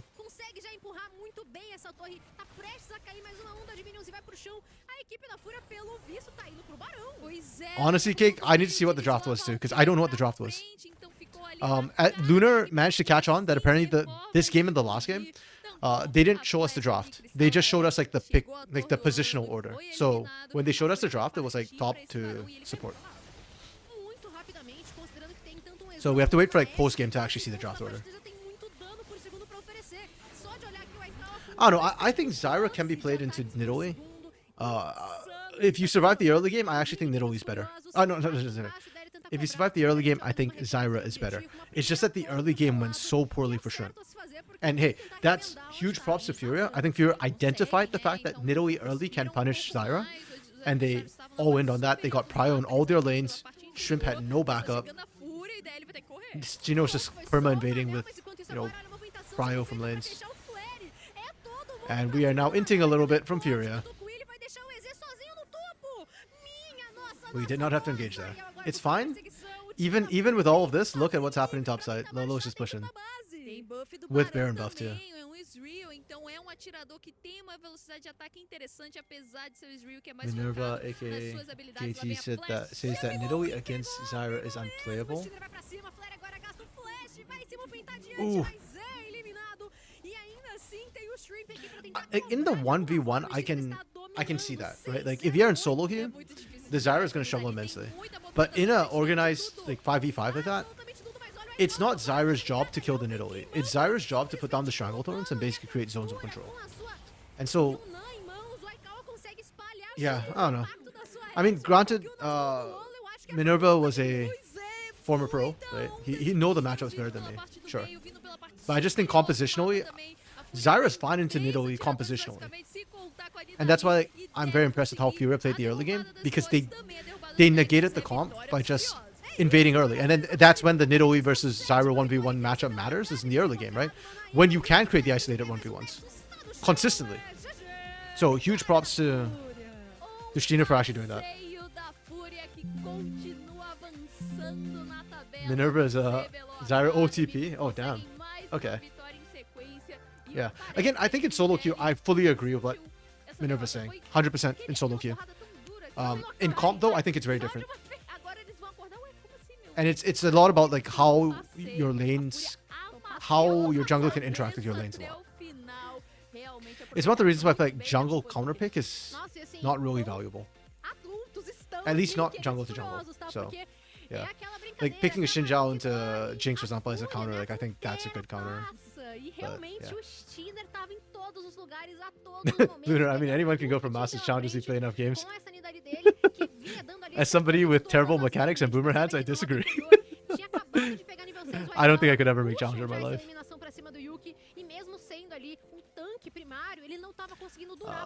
Actually, not really OTP. Minerva is just popular Brazilian streamer who went to Challengers with picks like Brand, Morgana, and Zyra before they became popular. Okay. It's like AP mages in jungle. I mean, hey, props to him. He's a visionary. Barring the Morgana, because no Luna Day, that's not a... I don't think a viable jungle pick right now. Brand and Zyra are actually meta now, so... Yeah, he's a visionary. As someone who's done it, it's not hard. You know, props to you for having done it, Lunar. I don't think I ever could. Zyra in specific, he always told it was good, but no one believed him. Yeah, I took Karaoke just beating the ever-living crap out of INTC for... Is it INTC? No. Who did they abuse that day? When... Because the INTC matchup was Sunday. I can't remember who Pain played against on Saturday. But yeah. So Karaoke doing that. And Ionia. Wait, Ionia is the LPL server, no? Or not LPL, but like the China server, right? Damn, that's impressive. Oi.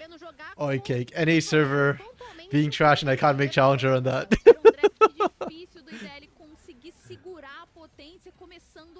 I'm getting shot lying down here. Oh wait, did they show the draft? I think I got distracted when they showed the draft. Sorry, they did show the draft. Sorry. Before we go there, let's take a look at this. Nope, this is the freaking... Oh, this is not the post-game. They show post-game draft?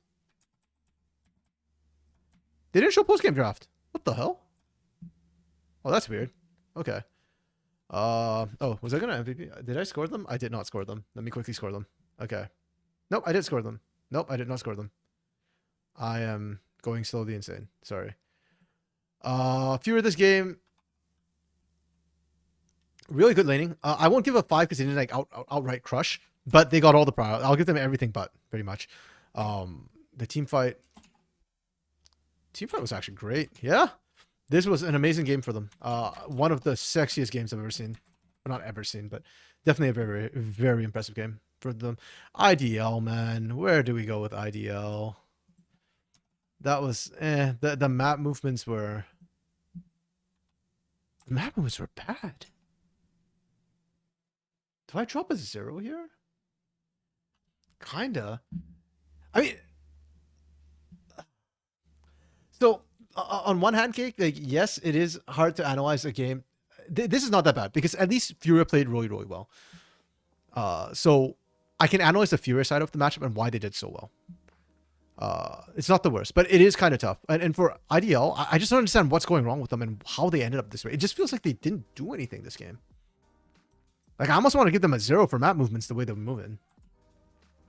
But I guess you moved, so I won't, like, 0 you, because, yeah, like, moving is a thing. You're not dead. The team fight was not great, but not the worst. There's still X Factor. Like, the flare play makes me want to give, like, negative points for X Factor. Again, it's just the Takui show, right? Takui's the only one doing anything. This is their worst score yet. I don't know what the hell is going on with them. E a Fúria conseguiu uma vitória bem rapidamente. Caramba, o ele não ficou à frente em nenhum momento da partida. Também olha a diferenciação no dano causado a campeões. Top damage ali ficou nas mãos da Ashe, né? Do Ekal com 21.700, like they're not a team in this game. Yeah, okay, I think that's been an ongoing issue. Is that agreed? Like they are not playing as a team, but this game especially, they looked even worse than usual. Oh yeah. Wait, did I? Who did I MVP on Furia?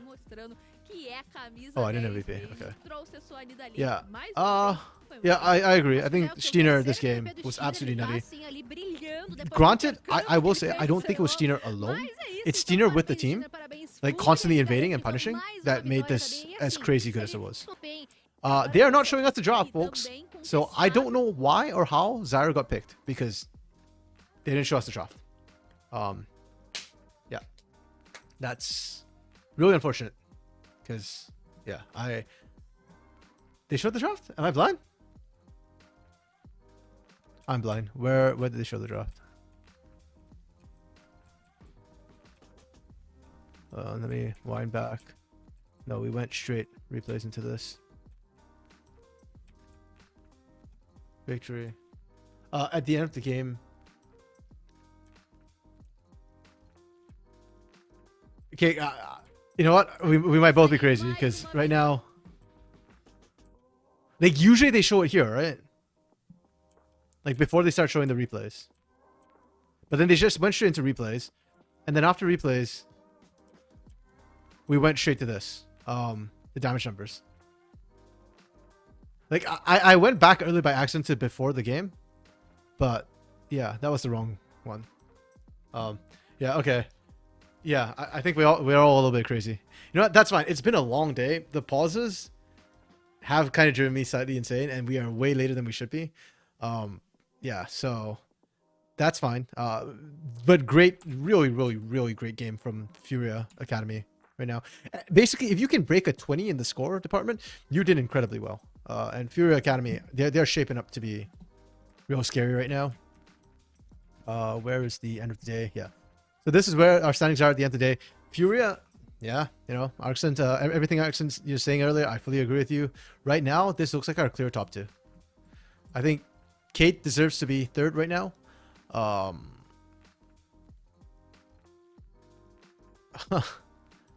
Liberty Academy was good, but they're slipping. Kaboom Academy might have a shot. Kate deserves to be 3rd. I think that makes sense. The top 3 makes sense to me. Everything below here, there's like a big like. Actually, yeah, this makes a lot of sense. Rise is slightly higher than I expected, but I think there is a huge, like, these teams between 4th and 10th, I don't know where these are going to go right now. They're just kind of all there. So, yeah, was a great distraction to your job. You know what? And hey, I appreciate that you're here, Lunar, Cake, Arxent, Wokes, who dropped by earlier, Dark Knight, you know, because chatting really does help to pass the pauses. I was really happy for joined in. If not, like I'd have been a lot more frustrated during the pauses because yeah, I'd probably just played Esports Godfather at the point the entire time. But yeah, Tropa jumped 2 teams to make top 8. Actually, yeah, they're it's very clustered, right? So wins matter a ton. We are already round 9, right? Out of 13 rounds. So we're in the final third after this. And every win kind of matters. Teams need to stop experimenting unless you are a top 4 team. If you're not top 4, even if you're top 4, if you're Cade and Rise, you have to be a bit careful about experimenting. You got to pick your right opponents for it. But that is it for today, folks. Thanks for dropping by once again. We are back tomorrow, 12 noon and PST. So that's what, 4 p.m. Brazil time, I believe. Brasilia time. I don't know what the matchups are. Frankly, don't care because I'm just hyped in general for CBLOL Academy. We got to see a lot of new names today. It was some interesting roster changes. By and large, I'm not super sure they worked out, but hey, we'll get them more days and we'll see how it goes. But thanks as always. I'll see you all tomorrow. And it's time for duck and dinner for me. Bye. Duck, duck, duck, duck, duck. There's always tomorrow, Cake. Actually, who is IDL playing tomorrow? They're playing Chopa Horizon. Oh, that's going to be fun. I hope both Luna and you are there. The teams you're all supporting are going head to head.